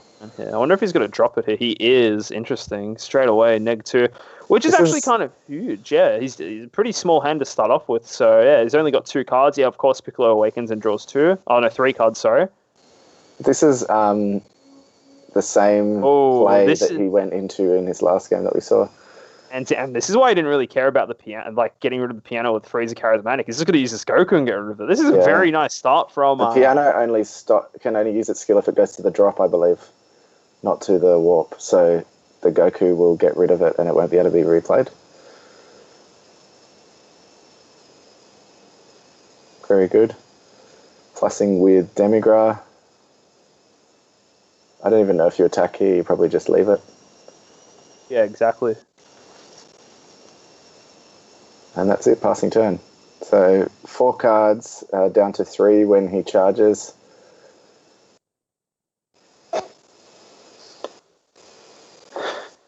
As much of a good start this is for Alan here. The thing about Cell is that I'm the King Piccolo. Sorry, they're just got a +3 here anyway. So it's a bit of a grind to whittle their hand down, but it's obviously doable for sure.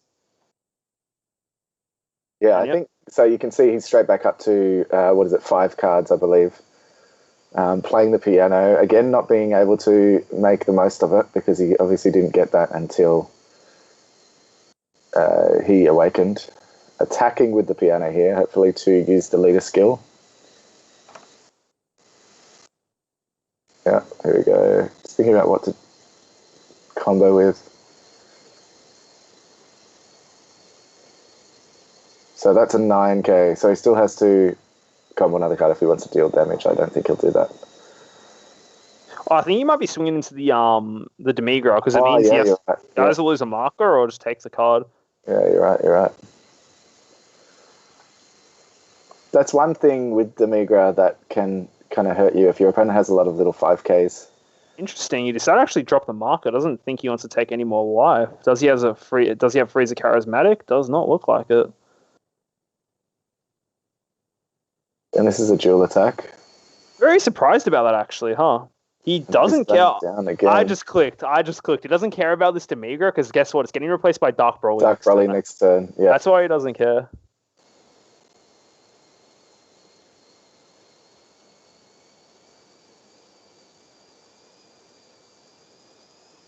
So what? Didn't he? I didn't see him attack twice with Tambourine. Isn't that a dual attacker? It's only dual. It's not dual attack. It actually, if you have 3 or more face-up life, or your unison has 2 or more markers on it, you get to switch it back to active mode and gain 5k. Sure.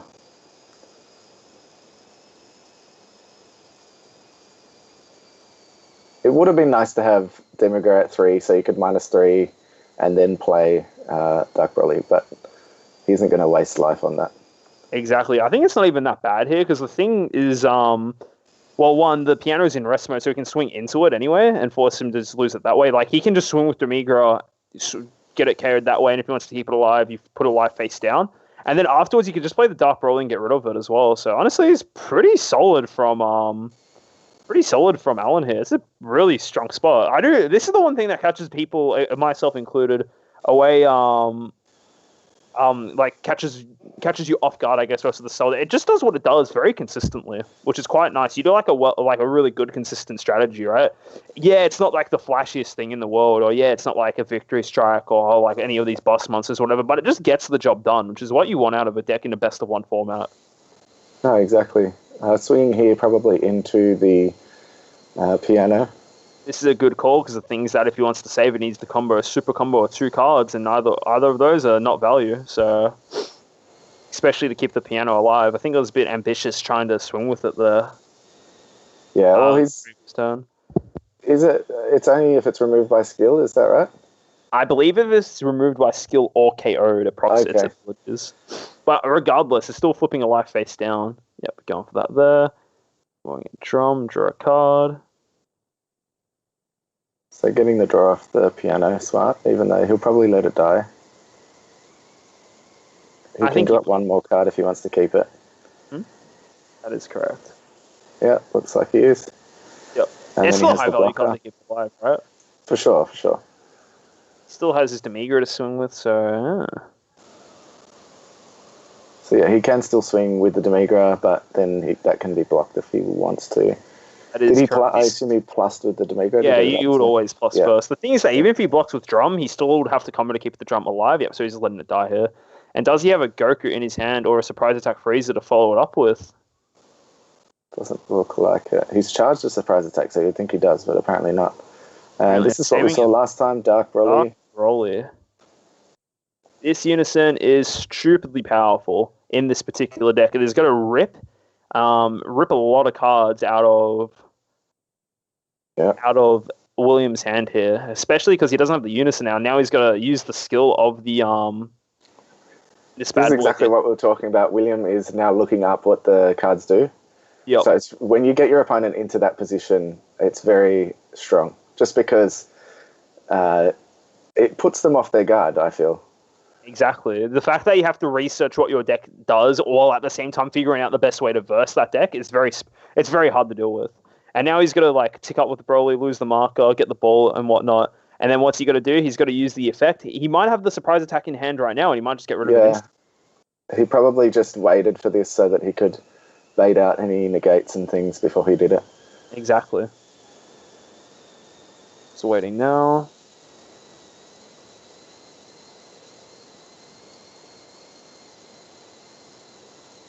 I didn't see what card he decided to discard. Looks like it was a Violent Raise, if I'm not mistaken. Yeah, he discarded a Violent Raise. Now he's going to use the Broly, yep. Violent Raise is decent against this Dark Broly because it can stop the Dark Broly from swinging. That is true, but again, it's kind of a neg play though, is the only problem. Like, exactly. Yeah, he stopped with all kind of one thing, yep. I wonder if he's got the surprise attack here. No, he's got the cell +1 there. It's quite. I really enjoy watching how Alan's playing this game. Like, everything he does leads to another action. You can see all the steps that you can like. it's really nice when you can see a deck and you can just see all the steps the player is taking, right? He's played the Dark Broly. First thing he immediately does, uses the ball to make them drop a card, right? Next thing he does, he puts his Cell card in the drop instead of, like, he must have got it later on his turn, puts that in the drop with the Broly skill, so not only does he get the Broly effect, then he also gets to follow up with the Cell effect. It's just so nice seeing clearly seeing the line of play and just seeing, like, what he has to do to, like, just gradually chip away at his opponent's hand. And it looks like that, it looks like Will's only sitting on 3 cards in hand, and it keeps on getting worse. Like, once he gets to the point where his Cell Leader can awaken, that's another card ripped out of his hand. Once Broly another turn passes, another card out of the hand. It just adds up over time. More rounds in the drop, so it's really nice to see. It is. Alan, from experience playing against Alan, he's a very knowledgeable player, so he knows the play lines and he knows his opponent's deck. He definitely knows King Piccolo because obviously it's a very popular deck. Everybody plays it. That Scion should be in hand there. Yep, I think he's going to pick it up in a sec.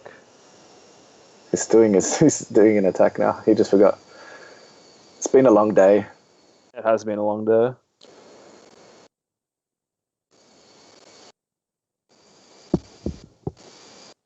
Let's see, put the super combo. A bunch of cards he's not going to use, I guess, for now. That's all good. Everything remembers that the Scar under hand. And what is he going to do here? What is he thinking that the Scion's just sitting there? I have no idea. Yeah, he just saw into the Unison, not going to do anything. Upticking, yep. You got to grab the Scion. Yep. He's just realised it now. That's all good. So I wonder what the plan is. It's kind of rough once the Piccolo Unison's out because if you want to use your Freezer counterplay, it kind of just hits the board and then dies immediately, which kind of sucks. But at the same time, you're just getting that value you just desperately need. Yeah, it's interesting we haven't seen the Freezer counterplay at all yet. He obviously hasn't drawn into it.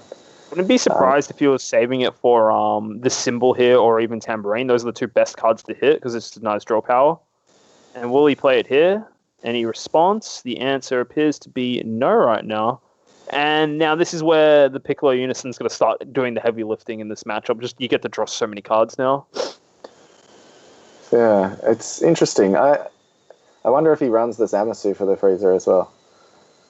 You never know. The fact that we haven't seen the Freezer yet kind of sucks. But regardless, I can tell you this turn because he's tapped out. I feel like that we're going to see his hand dwindle real quickly.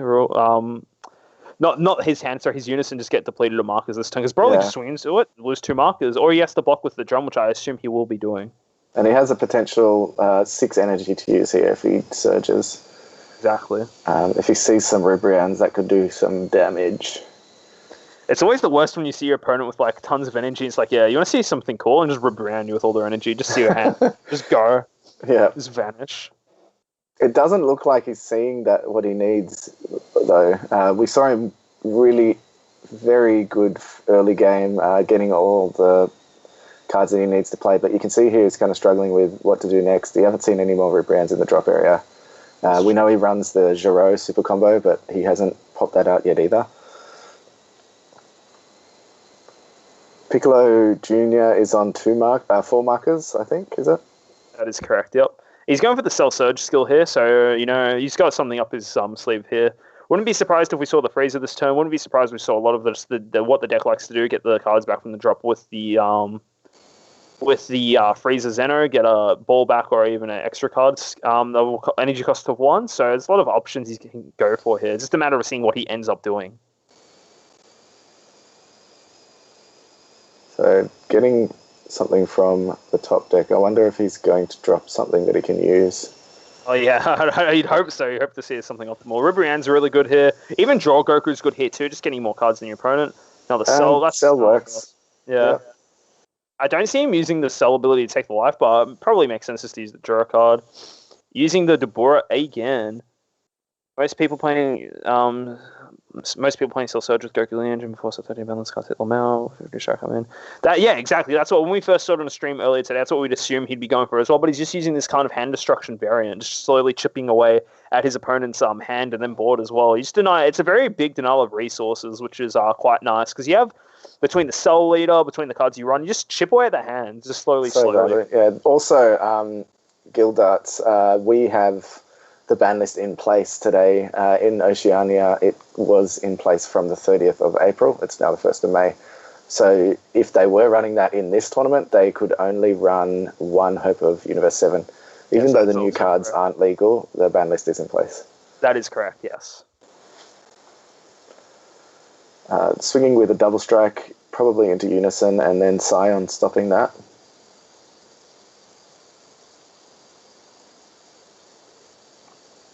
Cell, allowing him to draw a card. Mm-hmm.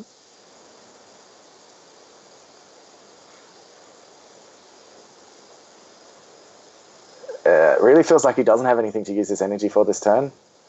That's the vibe I'm getting as well, unless he discards something here, which is the Ribri. There we go. There it is.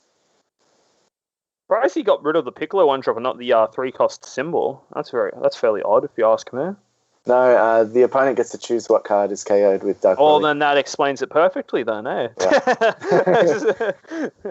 It's just like, I genuinely don't know what these green cards do. It's like an archetype and a strategy you don't normally see at these higher ends of the table. I only know because someone once used it to get rid of my Selzeno. And instead of, I counterplayed the actual Unison to put a freezer on board so that I could KO that because I knew that I got to choose. That's funny. Well, it looks like Will's out of cards in hand. That's pretty bizarre if you ask me. Where's Launch? Launch is not on top cut here. Launch is, I think, being played by Robert Rizzi. I don't know what table they're on, though. I'm just quickly flicking through. I don't see his name popping up anywhere. So last round I did see a Launch in the top few tables, though. It was someone else. But I'm not sure how that's going now. We've got the Surge here, untapping. Here it is. I quite like this. One of the cards he put under there was the Yellow Drape. I wouldn't be surprised if he uses his leader skill to KO the symbol and then draw. So this is quite good here. I like it.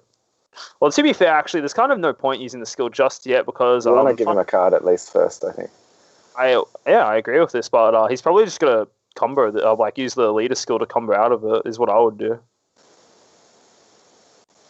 His deck's doing too good of a job. He's already got his hand down to 0, so it's pretty funny.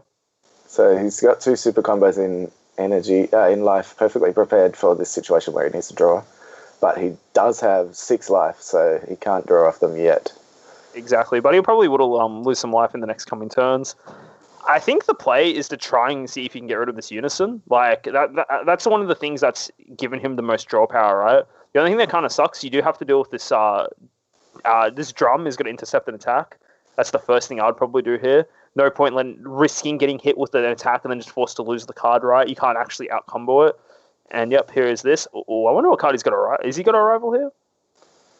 Gildarts is asking if I can do a deck profile on this Cell Surge. I probably can. Good idea. I will speak to Alan. I obviously see him in person sometimes, so I'll speak to him and see if I can get that and put that up for you guys.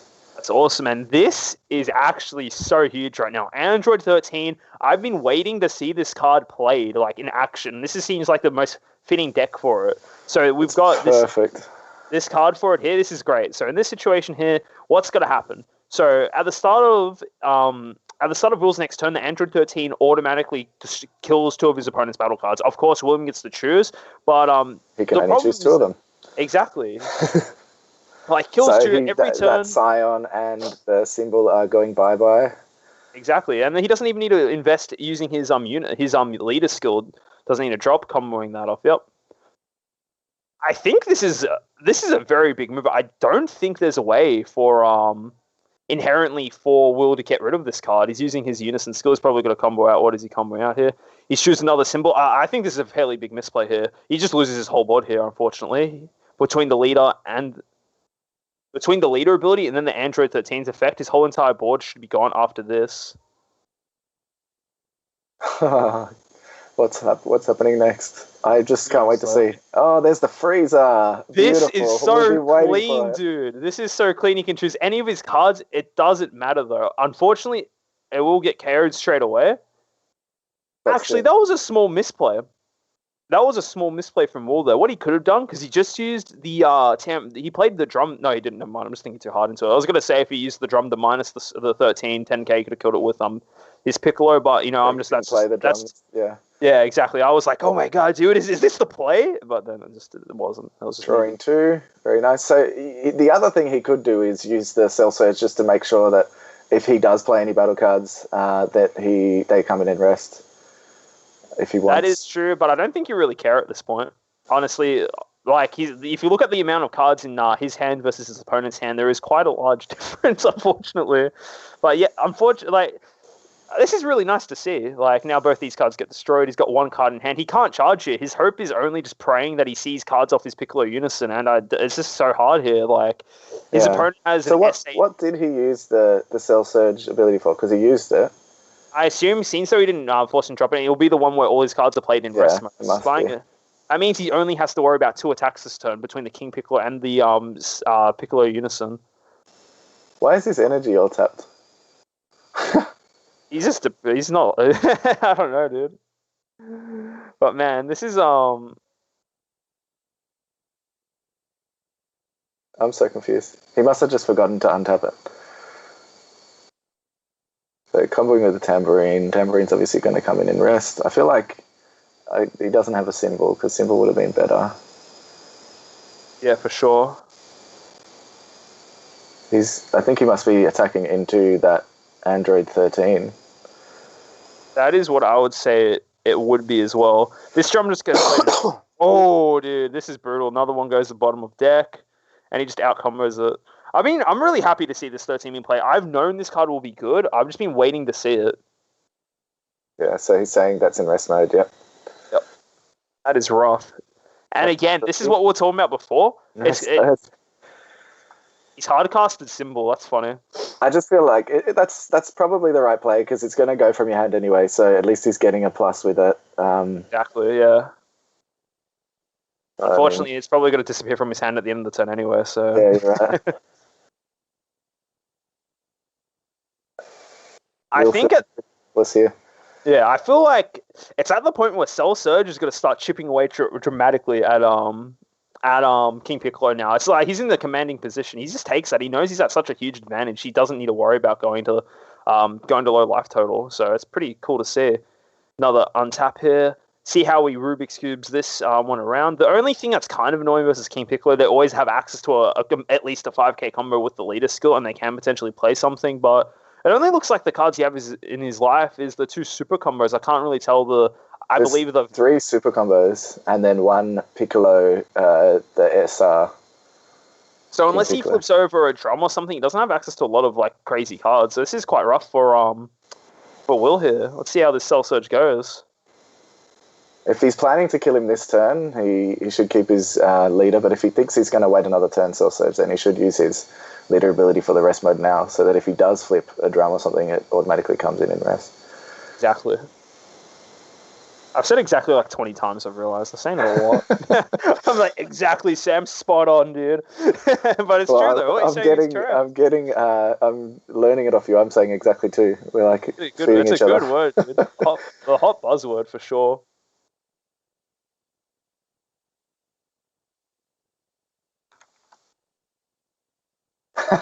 Oh no, Trent's saying it as well, guys. It's We're exactly it. So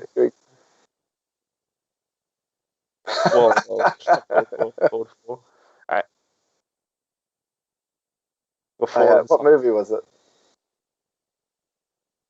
I don't think I've seen it. He's using the Dark Broly to KO and then finally get that freezer out. And there's nothing he can do about it. He's gonna have to like combo something with from his life. Hopefully he doesn't get crit.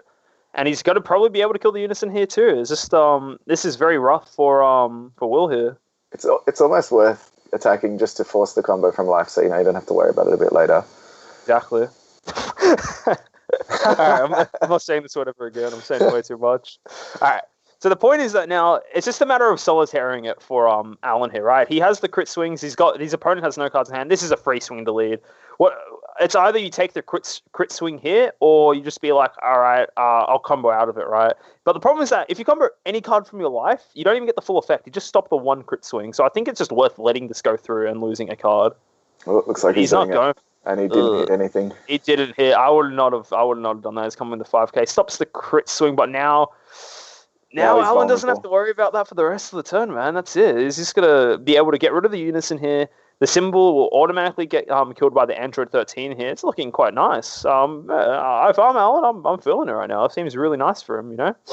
0 cards in hand to deal with. 6 cards in life. 3 of them are super combos, and you know he only has access to them 1 per turn. Now he can only switch and combo with them once per turn. He can if he has the ball, he can go into the Zeno, hit a double strike, and then use the lead ability and the freezer to make him drop those 2 cards without interaction. Exactly, yeah. And then he's down to 4. I don't know. Does that Android 13 have any keywords like double strike or anything? I think I actually have it right next to me, but I believe it does not. I think it's got Arrival, of course. It also has Energy Exhaust, I believe. It's only keyword skills. I know for a fact it doesn't have Barrier, and it also has Unique, because you can only have 1 out on the board. It'll be pretty insane. Here we go. Energy Exhaust, Unique, Double Strike, and Arrival. That was the last one we're missing, Arrival. So you did say double strike? I did say double strike. I've got the card. Yeah, okay. So he can... double strike. Oh, tapping 4. Yeah, exactly. Has double strike and exactly. That's the key. It has exactly. That's the keyword. You can have exactly 1 Android 13. Oh no. Tapping 4 for the... He mustn't have a ball. Unless... It might be because he wants to keep both of these cards in his hand. He has the ball in drop, actually. Maybe he doesn't have anything too crazy to do from his drop. He could attack with that as a double strike, use the skill, grab the ball back, and then ball on the other freezer to play another one. Yeah, that might be it. The thing is that if he swings with the freezer, balls it, grabs it back, he can use the Broly to pitch a card as well. And then even the thing is that as well, when he attacks with this, he can use its effect, rip a card out of his hand, one of the 2 cards he gets here, and then use the sell the leader skill as well. Skill to rip the other card. Yeah. Yeah, it's just literally it's a game of solitaire right now for sure. Yeah, drop freezer, get ball back, and repeat. Yeah, that's what I'm thinking. And then he's got 3 double strikers on board if he does that. I feel like he's got Broly double strike. He's got Android 13 double strike. He's got all the double strikers that he would possibly want. Gets those 2 to hand, and now he's like, all right, cool. Those actually belong in the drop area. You know, my card doesn't have crit, but it might as well. That's interesting. I guess he knows they're both going. I feel like, especially since you know what he's grabbing to hand from life, there's no will he have a sparking negate or anything, because you know he doesn't. So for sure. The only thing that is now is that if he doesn't successfully do it the correct sequencing and whatnot, there's a chance he will end up with 2 super combos in hand after the next double strike swing. Straight away here. Actually, no. If he does this correctly, if he plays another freezer and then uses the Broly skill, makes him drop a card here, and then does the same thing again, he goes 2-0. So he does have the Scion in hand for a negate. The sequence here is he definitely uses. I don't know if he's going to do it, but he should use that later skill to get rid of that card. Even the Dark Broly skill is quite good here. I don't believe he's used his Unison effect this turn. I love watching Solitaire. he did use the Unison effect because he used it to play the freezer. There we go. KOing something. Okay. Mm-hmm. But he's getting rid of it that way. Very nice. Yeah, as long as he gets sequencing right here, it should be game. Yep. Then he does that here. Good. So he gets another double striker from his deck. Yep. Beautiful. There it is. He swings with that one, puts him on 2, and then he forces him to discard yet another card from his hand. And then he has to stop 2 double strike swings with super combo. He guarantees 1 super combo here, but he has to kind of high roll it here. So he swings with this, no negates, no combos. That's 2 super combos to hand. Then he rips 1, swings with Android 13, combos that ball he adds back to hand, and that's I think he only grabbed 1 super combo. What was the other card? I believe it was 2 super combos. I believe it was 2. Oh, he had 3. He had all 3 of them in his life. He's like, I'll just drop this because they're all the same. Oh, he's got the and that's exactly 0. And the that's Broly kick off once GG, again. That is Zeno takes it. I mean, guys, that was the greatest game of Solitaire we've seen in a long time, dude. Good game. I'm pretty like happy with that. Like, obviously, that's pretty cool for William to nearly get there, but it's cool to see something that's not King Piccolo win. Exactly. This is really cool. I'm really happy about this because finally we get to see this Android 13 SR. But everyone was hyping up when it was first announced. Like, yeah, dude, this card's broken for sure. There's no way this card isn't broken. It has to be broken, right? You play it for a rival, and at the start of your opponent's turn every time, 2 life damage, kill 2 cards. Kill 2 cards. The longer it stays on the board, the better. And on top of that, it has extra utility in this deck. Like, it's honestly not a bad idea to use the that ability, put it in the drop, and use the active main for 1, and just KO a battle card. That's like really great. I'm really big congrats to Alan here for clutching it and just getting the win. It was really nice to see a non-meta deck come up and win the event. That was nice to see. It was awesome. Very good game. The only thing I hope now is that the prices of that Android 13 don't spike. I only own 3. I need 1 more, you know? The card he dropped at the end was the Dabura that removes a marker from your unison to grab a ball. And because he removes a marker from the unison, his opponent has to discard a card from his hand. And that means he had no cards in hand and 2 double strikers for Cell Surge, so it was game.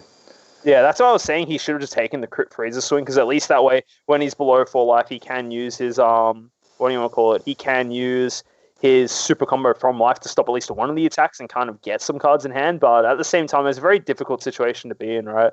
Like, it's so hard just to out combo with, like, it's extremely difficult to play a card game with 0 cards in hand. So definitely. Evan Williams put it nicely when he said, "That game was lame, but I'm glad Cell won."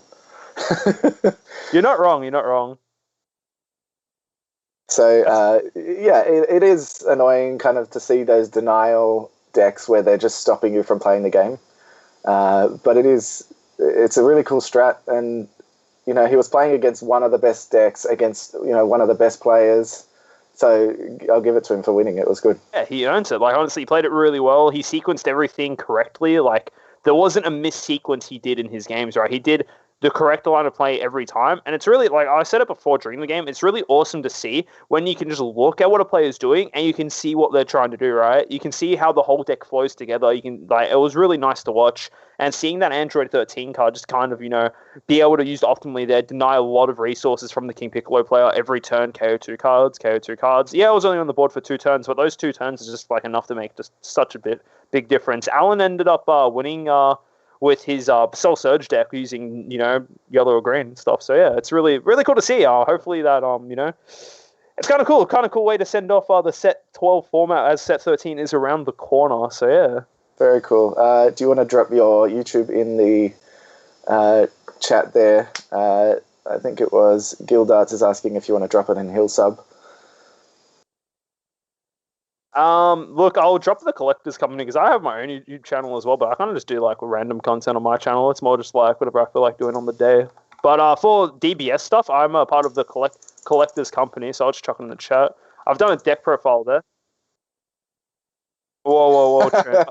I'll send you the invoice for our commentating today, Trent. Yeah, we got him. It was good fun for sure.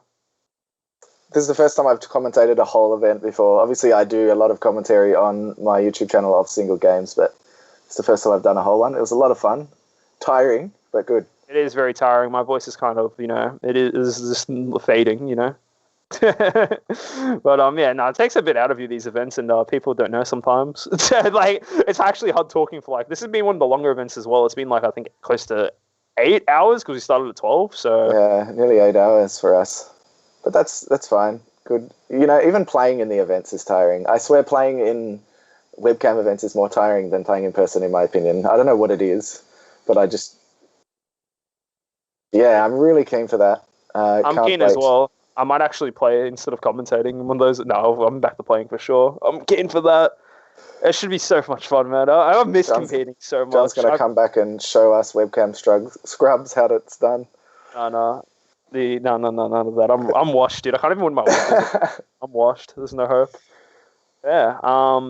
Don't think we've got anything else to do. Anything else we need to do, Trent, or we are all good? I'm just trying to work that out now. So chat amongst yourselves for the moment. Might see if we get Alan on to have a chat if he's still around. Oh, if Alan's still around, I'm down to talk to him. I want to ask him how he felt about being the winner. You know. I'm sure he's pretty damn excited. Here's William in the chat. F my life. Good arts. Actually, I can link you my actual channel where I have a ton of videos in that. But for DBS stuff, I'm part of that Team Collectors company, and we've only got one video so far. Everyone's been kind of busy, but I do plan to do stuff eventually one day. Just when I need to find the time for it. You know, it's so tiring, man. I know firsthand. It takes a lot. It takes a lot of work to do the YouTube videos, but you know, it's worth it. Getting the content out for everybody, especially out of Australia. I feel like we don't have that many content creators. Myself.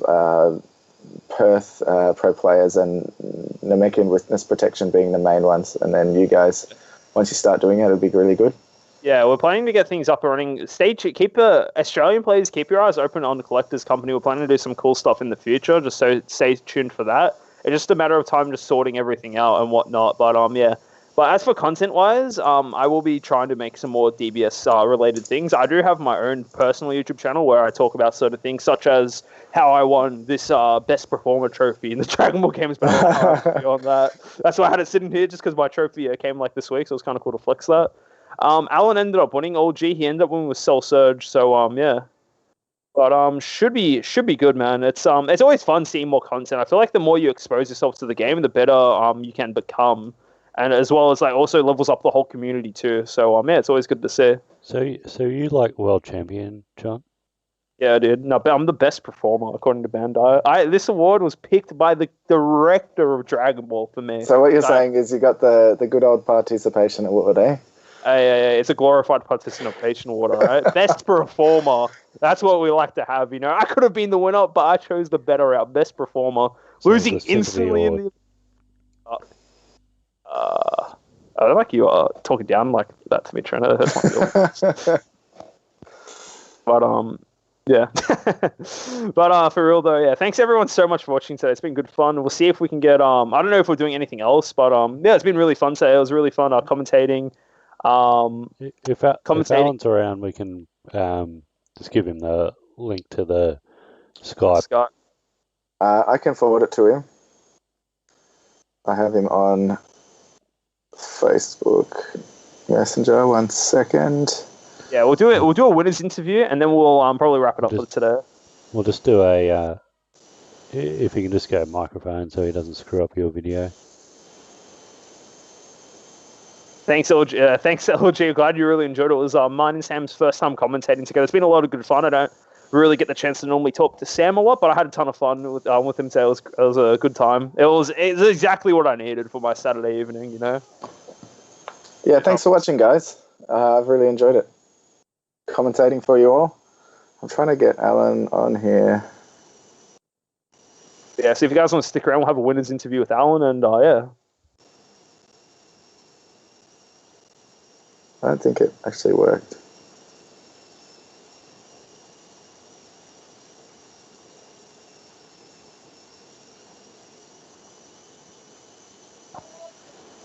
You know what's funny? Cell Surge has actually won both the last two online events we've had here. 2 different takes on the deck as well, which is kind of interesting. Yeah, exactly. I mean, very, very different, right? But it is a very kind of... Because it's got that support of that SR, it's just a very malleable leader where you can kind of put a few different archetypes into it and they work. Yeah, exactly. Like the cool thing about Cell is, like, as you're saying, that it used to be pretty hard to play it since it was kind of neg, but now that it's gotten the support of that one SR, being able to be like, all right, cool, let's instead of turning my leader skill into like a +0, it's actually kind of like a +1 to 2 depending on how I want to use it. And on top of that, you don't give your opponent any information on what you're adding to hand. They only see what you're sending to drop area. Most of the time you expect those cards to go into the drop area anyway. So yeah, it's good to see. It's kind of cool to see it's finally starting to pick up some attention. Like we said before, we've had 2 wins with it back-to-back, 2 different takes, one being the Victory Strike engine with the Goku's lineage before the new supports come out, and now we've seen just like a kind of old-school, slowly beat-down hand destruction style, which we haven't kind of seen this kind of deck for a while, but it's really cool to watch, for sure. I will upload it to my YouTube channel, I promise. So make sure you take a look out for that. Unbanned Tao. Hashtag Unbanned Tao. Hell no. That card's actually not fair. Don't worry, there's a new card coming out to really counter it, that Dabura. Yeah. Just came out. I love that card, man. It's so cool. Oh, you want me to drop a card? Oh, that's okay. I'll draw 2 and play a bloody. Yeah, and you do it. You get the opponent uses Ribrianne. Yeah, discard 2. All right, let me discard 2 to Boros. I'll pay 2 energy and I'll just draw 4 cards. Thanks in advance. The card's pretty good for hand destruction. Any news on what Alan's doing, or? He hasn't read my messages. All right. We might call it a night. I don't think we need it anymore on the stream. That's all right. We're not wanting. It's all good. All good. Thanks for watching, guys. Thanks, Trent, for having us. Thank you, guys. I'll put an interview with Alan up on my channel. Thank you. Last plug, I promise. Thank you for commentating 2 of the top maybe 5 in Australia. Thank you, sir. And Trent's actually the number 1 player in Australia. That's why he actually has to manage the stream. It's not fair otherwise. So thanks, Trent. Fair, but yeah. That's it. Thanks, Trent, for giving everyone a chance. Just ask the Bris Vegas guys on a Thursday night. But no, thanks.